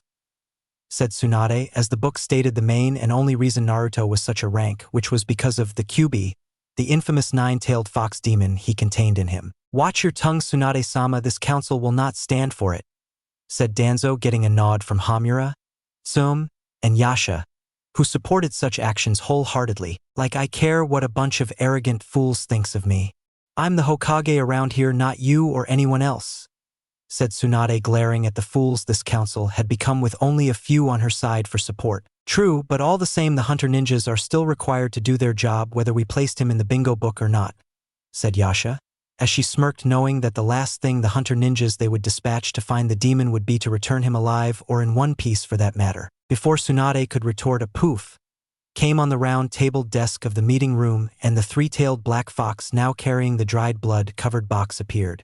Before anyone could remotely react other than jumping out of their seats in fright, the fox looked at the slug Sannin/Hokage for a good 5 seconds and then placed the load he was carrying down for all of them to see. "Here is a small gift from my master. Enjoy," said the fox before going poof before everyone's eyes moments later, just as the ANBU swarmed the room wondering what was going on. "What in blazes is that smell?" said Tsume. Her dog-like senses in her nose were burning under the stench coming from the box. "I can take a guess," said Kakashi, looking at the note on the box, and then showed it to the others, shocking both parties for and against Naruto. Haruno Yasha, being the more stupid one of the group that day, opened the box only to see the crushed bodies of Konoha Hunter Ninja, all with looks of pain on their faces. "Oh my god," said Yasha, running to the nearest window to open it and puke out of. "You see, this is why that damn demon needs to be killed," said Tsum, seeing one of the lower members of the Inuzuka clan in the box, who she knew couldn't use dogs for ninja tracking as well as the others in the family and thus didn't take his canine companion on the hunt for Naruto. This wouldn't have happened if people in the village honored the fourth's dying wish, said Tsunade, eyeing the group of council members before glancing at the box filled with human remains, wondering what was going through the mind of the boy she saw as her surrogate little brother. Land of Water. Present time. Naruto walked along the docks heading for his destination with the daimyo of water to offer his services in saving this dying country rather than keeping it together.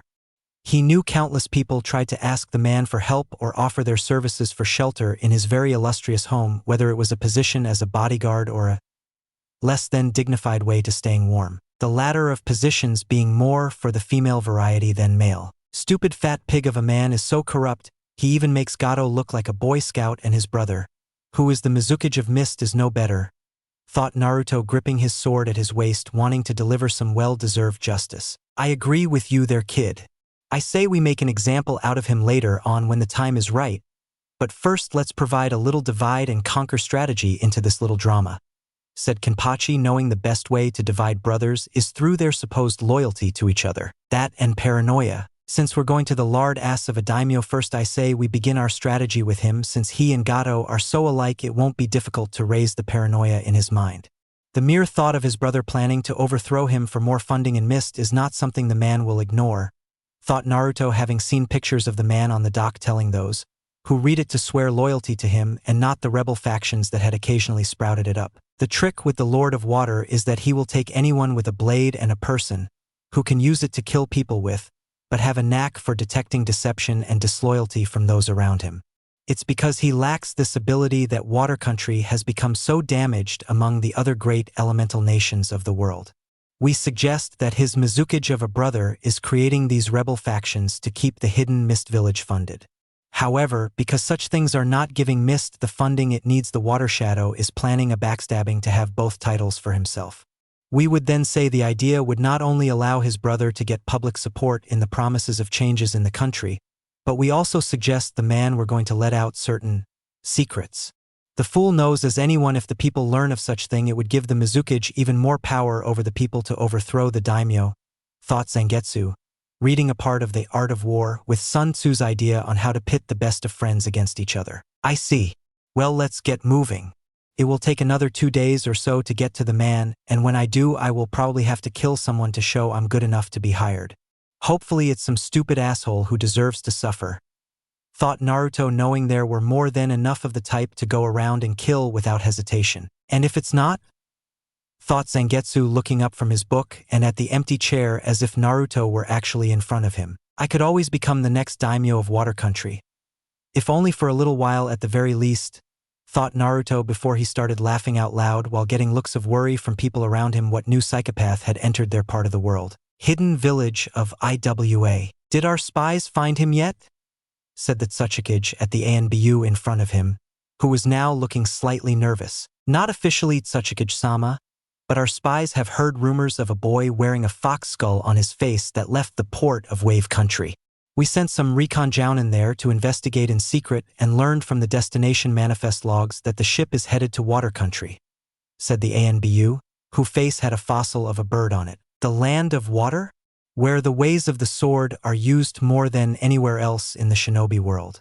Did the jounin team examine the battle where that Akatsuki member died fighting Naruto? Said the Tsuchikage, tapping his chin in thought of what the boy was planning. Yes, there were still some remains of bloodstains on the ground, but other than those traces of blood we found no weapons that might have been used in the strike, said the ANBU, wondering where this line of questioning was going. Odd. According to the information regarding that fight, the boy destroyed Kisame and his sword, but there is not a trace of it to be found. Correct, said the Tsuchikage to his subordinate, who nodded quickly. Yes, nothing was left. The jounin team we sent is the best we have, Tsuchikage-sama, and they were at the site the entire day looking for anything, only to find nothing that hasn't already been placed in the report, said the ANBU, having read it himself several times just to be sure. The Uzumaki child is up to something, and it's clearly in the land of water somewhere, even if we can't see what it is. Unfortunately, we have no spies in Water Country due to the turmoil, and if we send one and gets caught could unite them against us.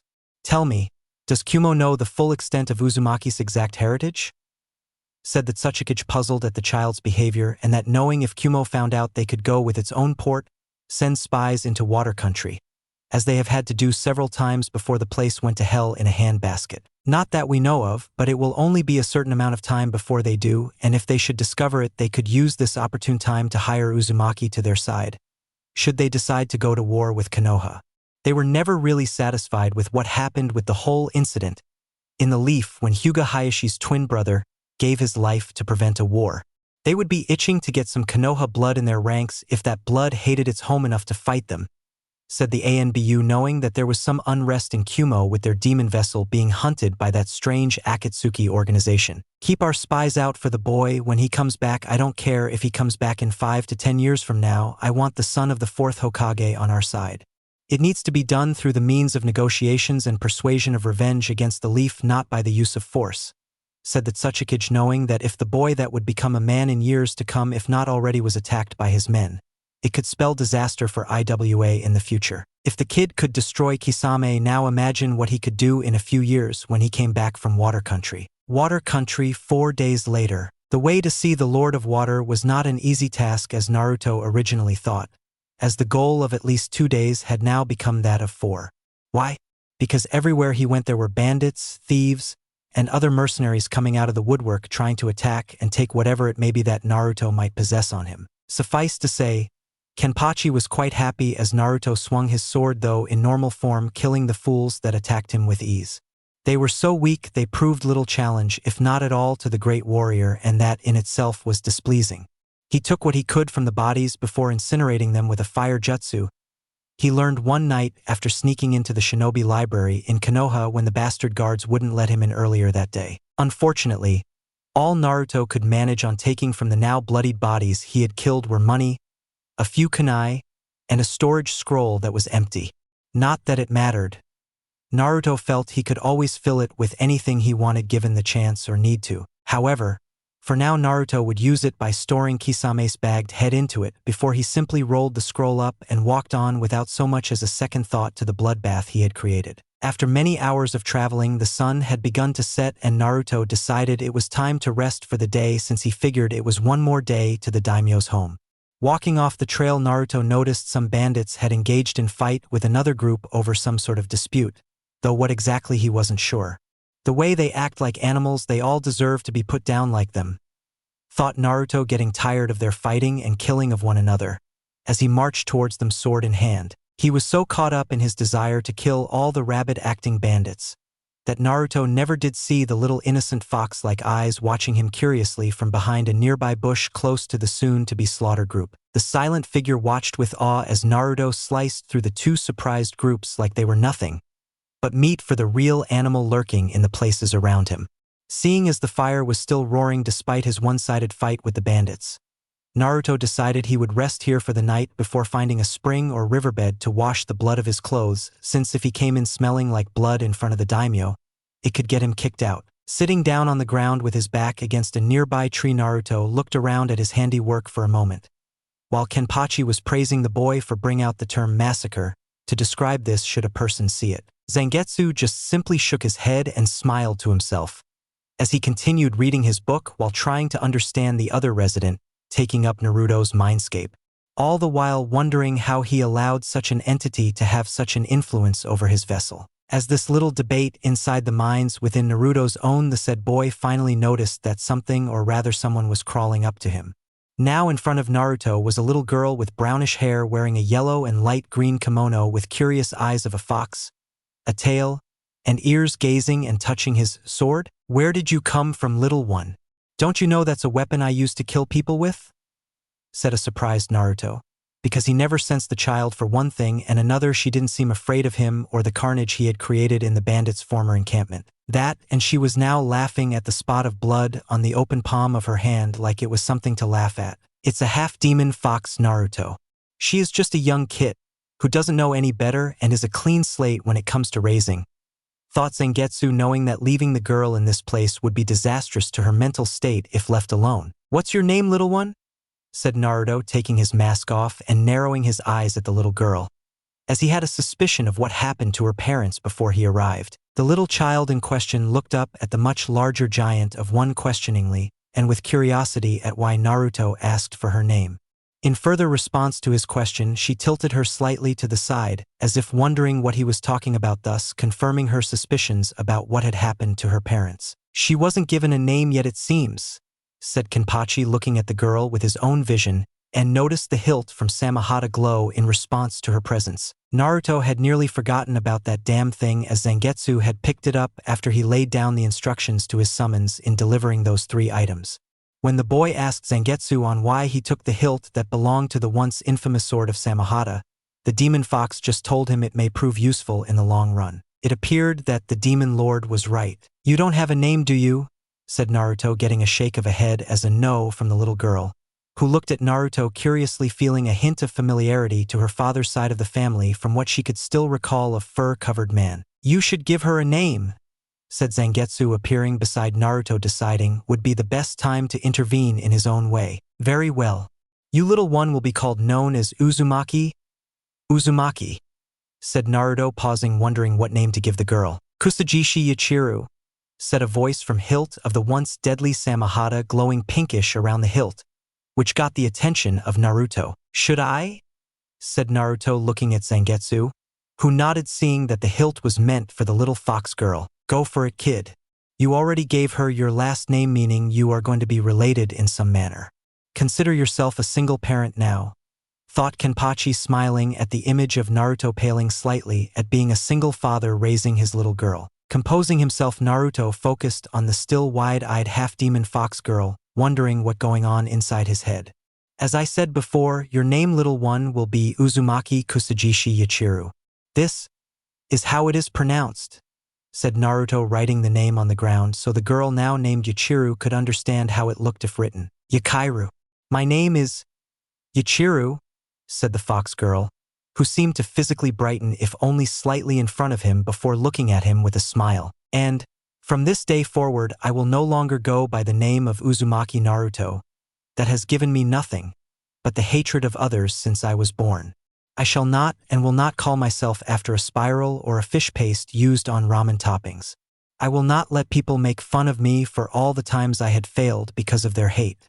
Back home, when everyone I saw spoke of their or other names, it was filled with life and purpose, while mine gave me emptiness. From this day forward, Yachiru, you, and the 2 entities that are inside me as my witnesses, I hereby change my full name to Uzumaki Zaraki Kenpachi. It will be the name that deserves to be given to only the strongest of all swordsmen recognized in Mist, Suna, Kumo, Wave, Sound, Akatsuki, and more importantly, the very place that hates me. Konoha," said Naruto, now renamed Kenpachi, getting a nod from Zangetsu and the spirit of Kenpachi as well, who just laughed loudly inside his vessel's head. Strangely enough, if a person listened in the distance and the wind was blowing just right, one could hear such laughter echoing into the night. At an undisclosed location. "So Kisame is dead, I see. Then the rumors of the fight were not as exaggerated as I first thought," said Pain, the leader of Akatsuki, looking at the others and a still healing Itachi, who had bandages over his wounds and was now breathing silently yet noticeably heavy. "I guess the kid finally had enough of Konoha and decided to break free. Not that I blame him, since they were so cruel to him despite being the prison of the beast," said Deidara, who found that out of all the 9-tailed beasts that needed capturing, the fox would be the most difficult. "It's more than that. When he spoke to me and the others, he changed his original name from Naruto to Kenpachi," said Itachi, seeing the others shiver at such a fear-inspiring name worthy of the Akatsuki ranks. "The boy is changing at an unknowing pace, and if not controlled or stopped, could one day kill all of us. Since Kisame is dead, I'll have to appoint a new member to support you, Itachi, until your injuries heal," said Pain, who got a nod from Itachi, though the look on his former prey-turned-predator that was still edged into his mind. "What's the plan now?" said Haiden, knowing that he and Kakuzu had to find their demon vessel of a prey, and soon before they lost her trail. "You and Kakuzu will go to the land of water and find the 2-tailed cat demon vessel, which has left the services of Kumo and has already landed in water country to escape us in the chaos that surrounds it. You must wait until the opportunity presents itself to engage her, and only her when the time is right to strike. If you see the Kyubi vessel is with her, or if you see her join him, then leave immediately and report back. If you do engage them, try to escape at all costs, but don't hesitate to take a chance in neutralizing either vessel so they can be used for later," said Pain, knowing that fighting one of the nine-tailed beasts would be difficult, but two of them would be trouble. "Yes, sir," said Kakuzu, as this would be great for both him and the organization should they manage to subdue both vessels, since they could kill the fox vessel after the initial extraction before collecting on the heft bounty promised by Konoha. With that, the two members disappeared into the shadows. "Do you think they will succeed, Leader Sama?" said Zetsu, looking at the head of the organization, wondering if sending just two members of the group would be enough. "If they use what skills they have, then yes, they will. However, it's not just the two-tailed cat that they should worry about, but rather her presence is there as well," said Pain, who got looks of disgust from the others, knowing just who was in water country. "I thought she was dead?" said Itachi, frowning at Pain, wondering why he was never told about her, so he could be sent to kill the woman. "No. She wants to remain hidden for now, but if she were to ever meet up with either the Nibi, Kyubi, or Kami forbid both vessels, then it would take over half of us to win," said Pain, getting looks of worry from the others. Konoha Uchiha compound. Sasuke had retreated for the night to his home, avoiding the fangirls and their mothers, who tried to convince him to go on a date with them to find the girl that will one day help the clan grow.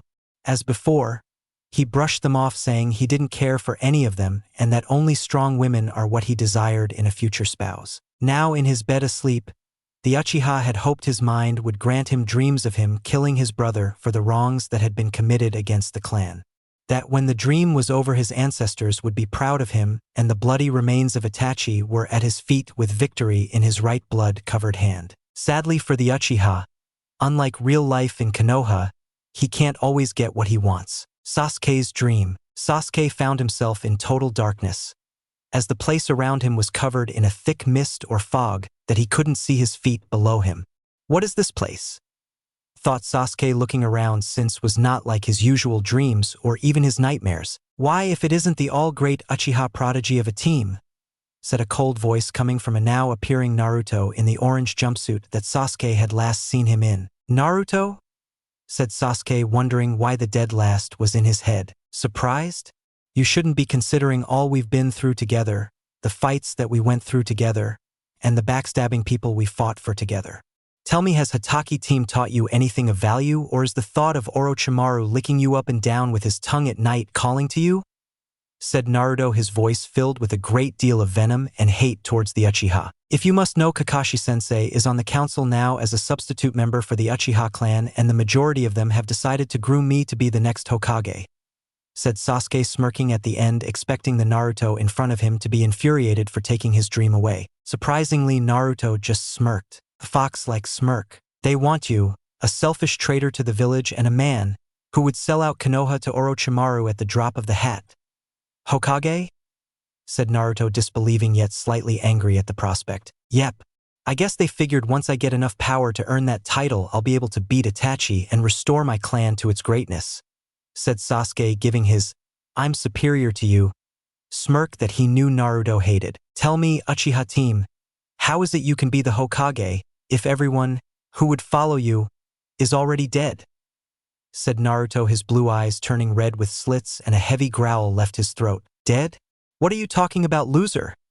said Sasuke, activating his Sharingan, while he tried to ignore the fog like mist turning blood red around him, while Naruto himself was generating that orange-reddish chakra from before. "Look around," said Naruto, snapping his fingers, and the darkness lifted, revealing that village hidden in the leaves that was Konoha was ablaze with destruction. Sasuke looked in horror, as there were bodies of civilians and ninja alike everywhere, torn apart with blood staining all 6 monument heads.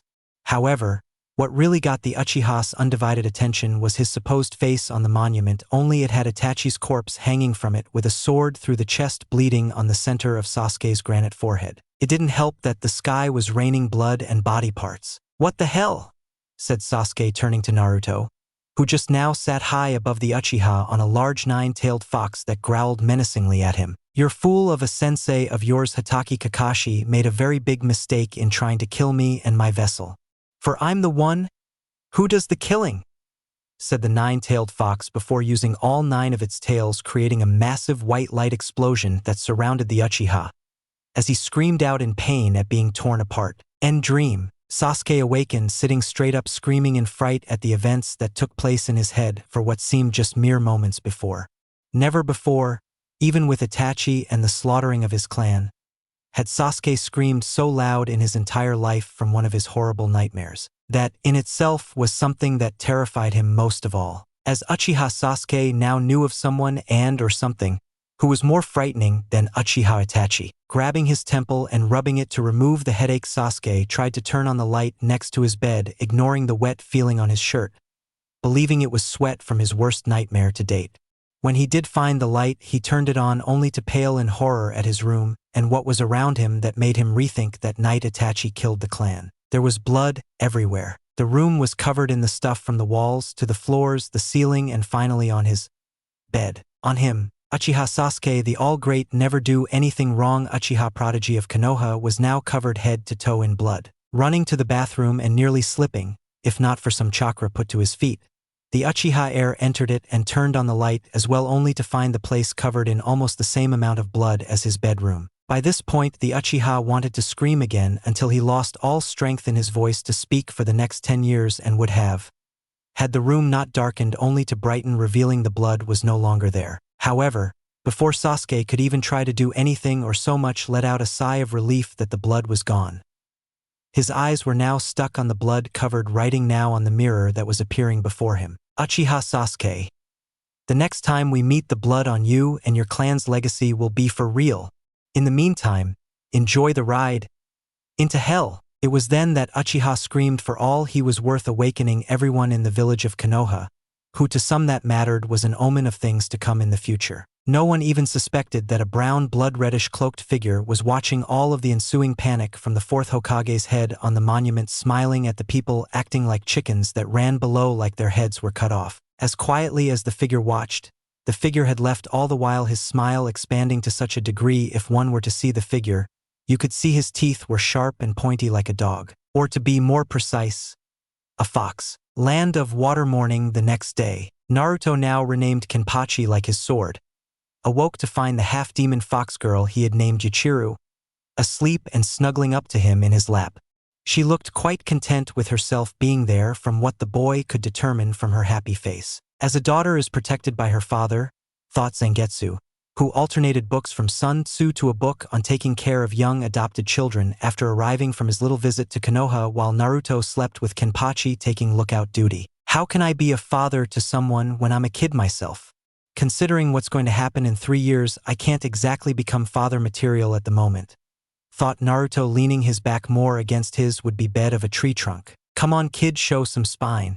If this kid can handle seeing you slaughter all those people before crawling up to you, touch your blood-covered sword, and then laugh, I'd say she won't really mind, said Kenpachi, who found himself strangely attached to this little fox kid himself, though it could have been because the girl was alone like Naruto was during his early years. The only difference now was Yuchiru had someone and she wasn't receiving beatings from other people around her for being different. I don't mind taking care of her, it's just that I don't know how, thought Naruto, letting out a sigh, as he closed his eyes to think, only for them to open again about a minute later to feel a tug on his shirt. The girl was now amazingly awake and with life-filled eyes looking at him for attention, which Naruto didn't really know how to give since he never received any either. Are you hungry, Yuchiru? Said Uzumaki Kenpachi, getting into warrior mode before he saw a quick nod from the girl and the hearing of two stomach, one being his, go off that made them both blush in embarrassment. Letting out a laugh, Kenpachi patted her on the head before lifting her gently off his lap as he stood up and placed her on his left shoulder before handing her a ration bar he had tucked away. Yuchiru didn't seem to mind as she clapped her tiny hands together several times before eating the meal, not minding the crappy taste. She also clearly enjoyed being able to see things at a much higher altitude than she did before when crawling around. Let's go, Kenchan, said Yuchiru, getting an odd eyebrow-raised look from Kenpachi, while the sword spirit of Kenpachi just laughed at the nickname. This kid is incredible. I swear, kid, even if she's not your daughter by blood, she sure does deserve it by name. She's just as unpredictable as you were at that age, said the spirit of Kenpachi in Naruto's head, recalling the memory of the boy and how he had defiled the Hokage monument as one of the moments. Your sword spirit is right. The power inside of her is incredible even for a half-demon fox kid her age. With the proper training, she could be a formidable warrior, thought a very impressed Zangetsu, sensing her churka was above average of a normal half-demon. Though how it was possible Zangetsu did not know. "Okay Yuichiro, let's go. Hopefully we can find some place to eat soon," said Uzumaki Kenpachi, putting his mask back on and rushing off onto the nearby trail and headed to his destination, with Yuichiro squealing with joy at going so fast and at such a height. Konoha. Several days later, Hinata was walking through the streets of the once great hidden village of the Leaf, now looking quite the opposite of his former glory. At the moment, Hinata felt lost without her Naruto-kun around, pulling a prank, eating at his favorite ramen stand, or shouting how he was going to be the next Hokage. However, now she finds that such happiness that Naruto generated in this place like him was no longer in Konoha. So many things had changed for the worst in her mind, as news from up top the Hokage Tower hit the people like an explosive tag covered in demonic chakra. Tsunade, under the pressure of the council, had informed them of what Naruto did to the Hunter Ninja team, the Sound ANBU, and how he killed Akatsuki member Hoshigaki Kisame. For Hinata and those that support Naruto, it was an amazing feat to accomplish and showed the boy was incredibly strong.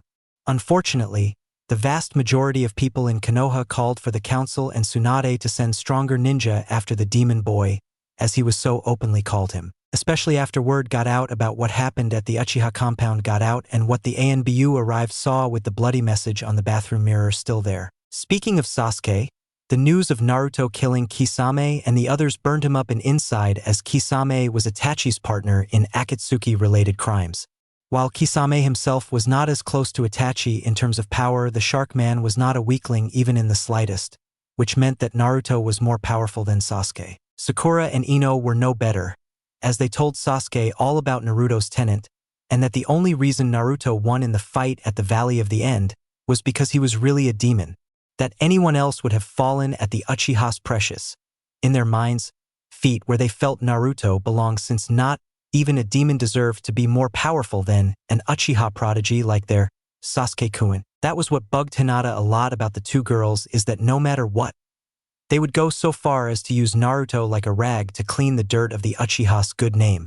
In fact, despite Naruto's wishes as stated in the letter, the girl had shown what Naruto sent her to the one person she trusted above all others, Yuhi Kurinai. When the Genjutsu mistress read it word for word, she looked down at the Hyuga girl before her and understood why Hinata had entrusted to her this information.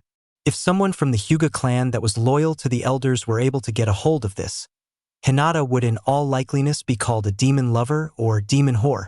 She would most likely be cut off from the Hyuga clan and thrown out into the streets where people would know what happened before the girl even left. The Hyuga girl would then be at the mercy of the vast majority of a merciless populace, who would make Hinata's entire life a living hell.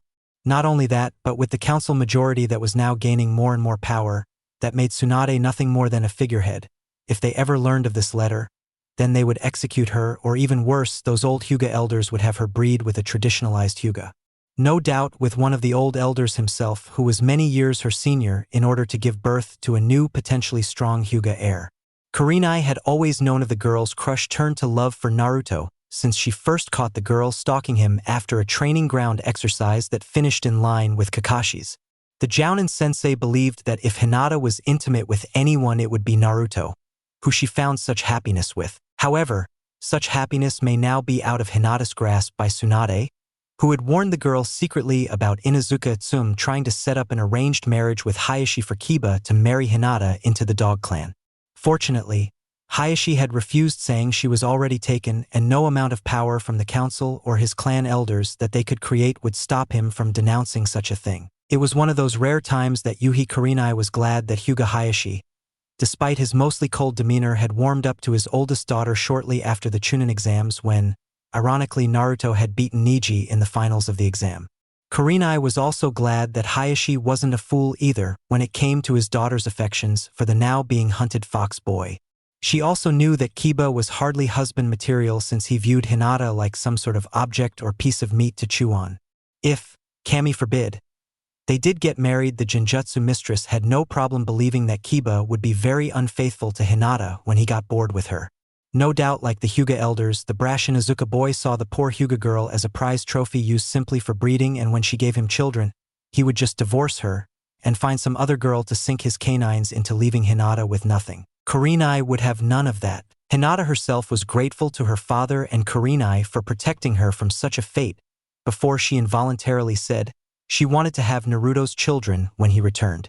This of course raised the eyebrows of Hayashi and Kurenai, who saw a blushing girl faint from sheer embarrassment.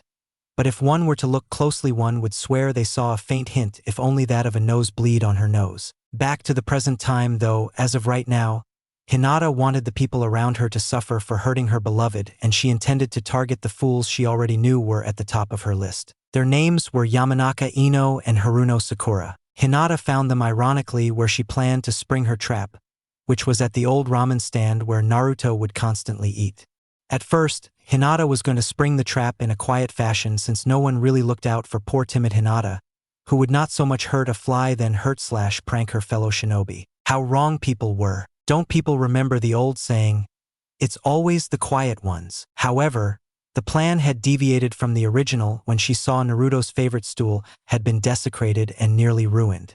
It was then that Hinata noticed Ino and Sakura had smug looks on their faces as they ate their ramen, perfectly content on sticking it to the demon boy, if only in spirit and with the spite of what Naruto is in their minds. Hinata didn't know why she changed tactics, but in the end it worked out better than she hoped, as she had released a great amount of killer intent that wiped the content look on the other two girls' faces completely. "Hello, Yamanaka. Hello, Haruno," said Hinata, now sitting in her seat that was next to Naruto's desecrated stool of her beloved stood, as it also seemed to be the invisible wall between her and the two Uchiha-loving whores. They would screw the Uchiha in the street if he asked them to, or if it would give them high status, thought a very angry Hinata before she ordered a large bowl of beef ramen, which the co-owner Ayam went to make for her right before she glared at the other two for ruining her favorite customer private seat. "Why, if it isn't the demon lover? Have any nice dreams about your demon screwing you and giving you bastard children?" said Sakura, eyeing her and Ino's handiwork, knowing that the populace was on both their sides and that any type of complaints from the owner or his daughter could go away through persuasive means from the vast populace. "Better than that Uchiha you sluts would screw in front of everyone in Konoha. At least with my children they will have talent, while your worthless children will be tiny-limbed dick males or flat-chest female whores that you would have sell to the highest bid given by the council member just for status," said Hinata, who would never admit under pain of death to anyone was she had accidentally seen the Uchiha while searching for Naruto one day with her Byakugan only to see Sasuke and through his clothing. When she did this, Hinata almost felt perverted, until she actually saw the package the boys carried between his legs. Or rather, from what she saw and measured in her mind, if it was correct, the lack thereof. What was even more funny to Hinata was when saw the small thing as she had for all the right and curiosity needing filled purposes of silently increasing chakra to her eyes. She saw past the tiny thing to the way the blood flowed through it, and Hinata noticed that it barely ever did. In other words, Uchiha Sasuke couldn't get his little tree to grow tall or stay that way, and Hinata bet it would be like that even if Naruto did his infamous harem jutsu on Sasuke while posing as a girl the Sharingan user might possibly liked. "What would you know about Sasuke-kun? I bet he's really packed down there, and with his amazing stamina he will probably take me for nights on end," said Ino, glaring at the Hyuga heiress with all her might, though it did little if nothing to affect Hinata. "Perhaps if you were male and a homosexual," said Hinata, eating calmly, as if she were talking about the weather, while Sakura and Ino spit out their food, shocked at what Hinata was implying. "You take that back," yelled both girls at the same time, now off their seats, almost looking ready to attack the Hyuga, who was eating calmly and nearly done her ramen. "Make me, if you can," said Hinata, paying for her food, then standing up before glaring at them with such killer intent it froze the two in their place, allowing the Hyuga girl to make her move. Hinata had spent her time with Tsunade and Shizune for some time in the hospital, but not before she explained her plan to the two. It had taken some convincing on her part, but Hinata was able to get the two medics to help her to extract the ultimate punishment on the two girls.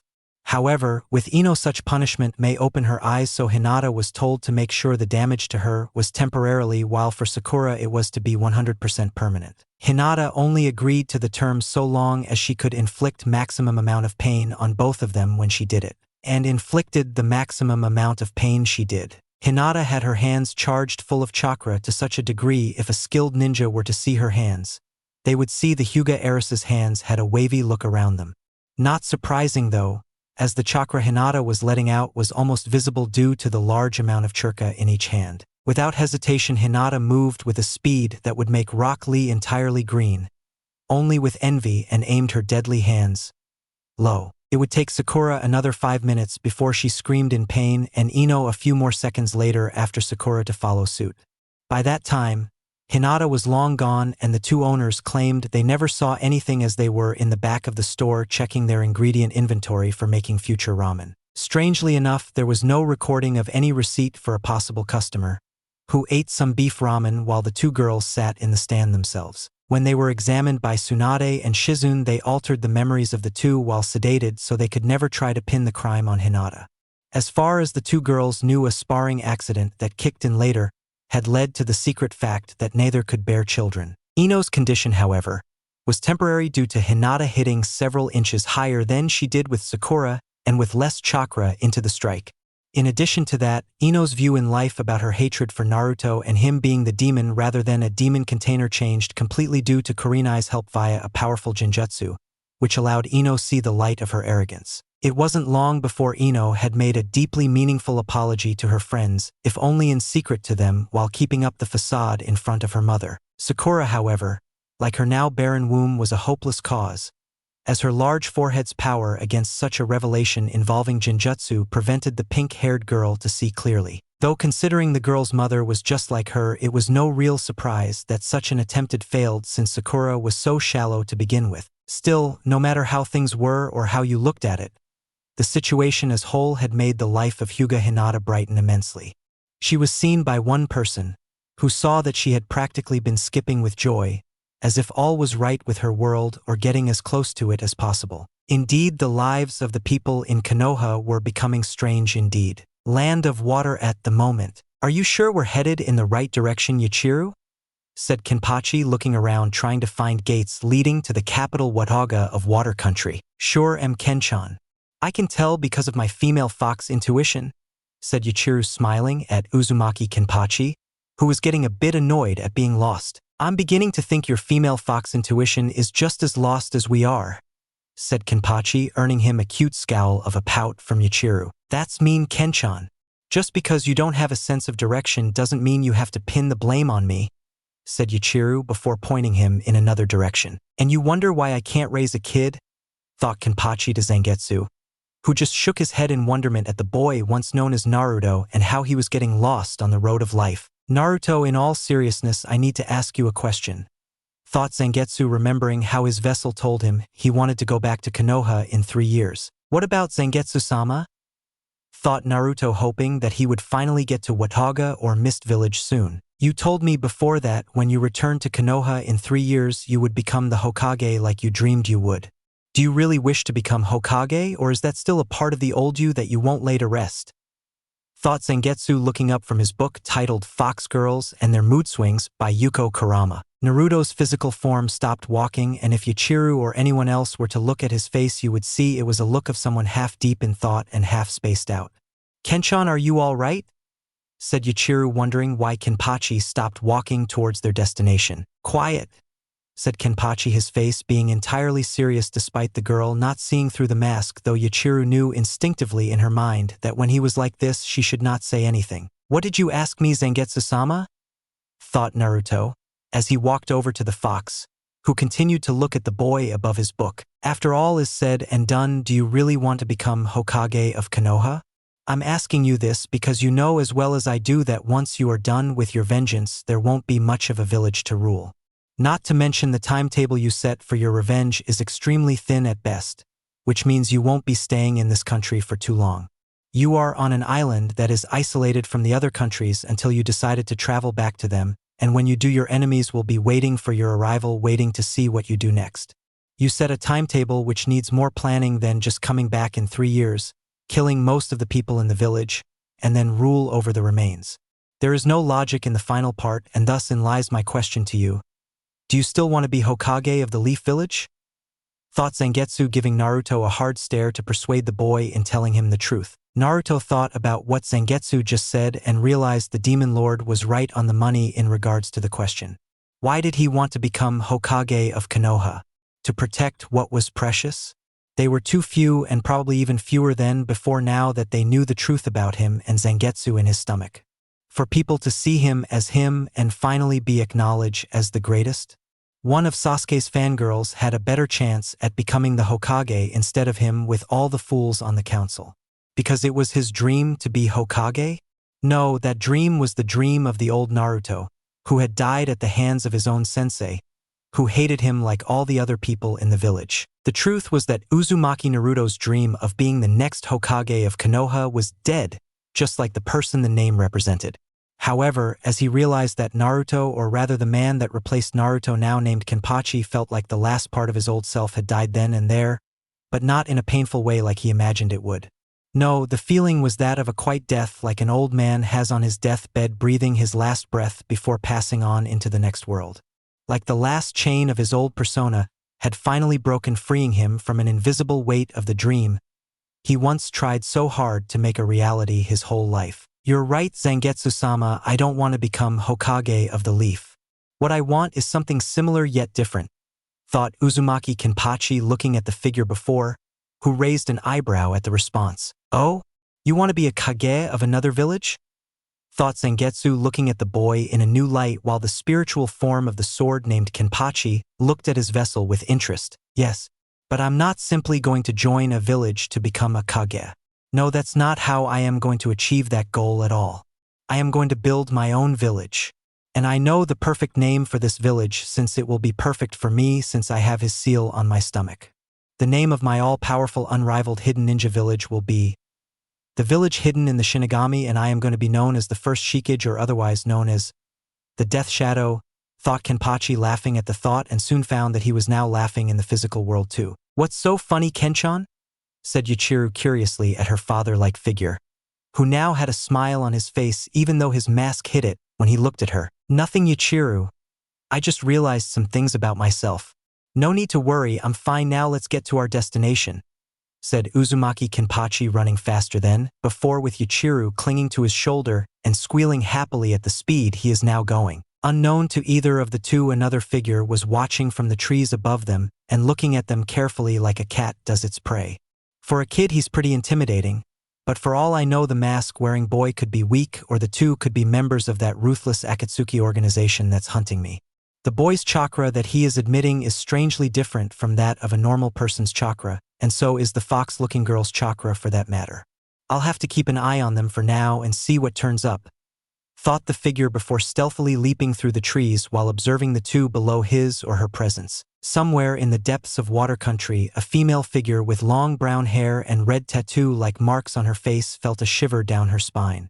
Something is going to happen soon, but whether it's good or bad I do not know, thought the woman before reaching for a framed picture of her old village, showing her a black-haired kid with sunbon needle in his mouth, a silver-haired masked kid, and a blonde-haired man above them that was their jounin instructor. Why do I have this feeling that something from my past is about to collide with me? Are you somehow responsible, Namike-sensei? Said the woman out loud, as if the older, wiser man in the picture could talk back, and as she did many times before, wish it did. Hello, if you see the video till the end, don't forget to comment asking for the second season.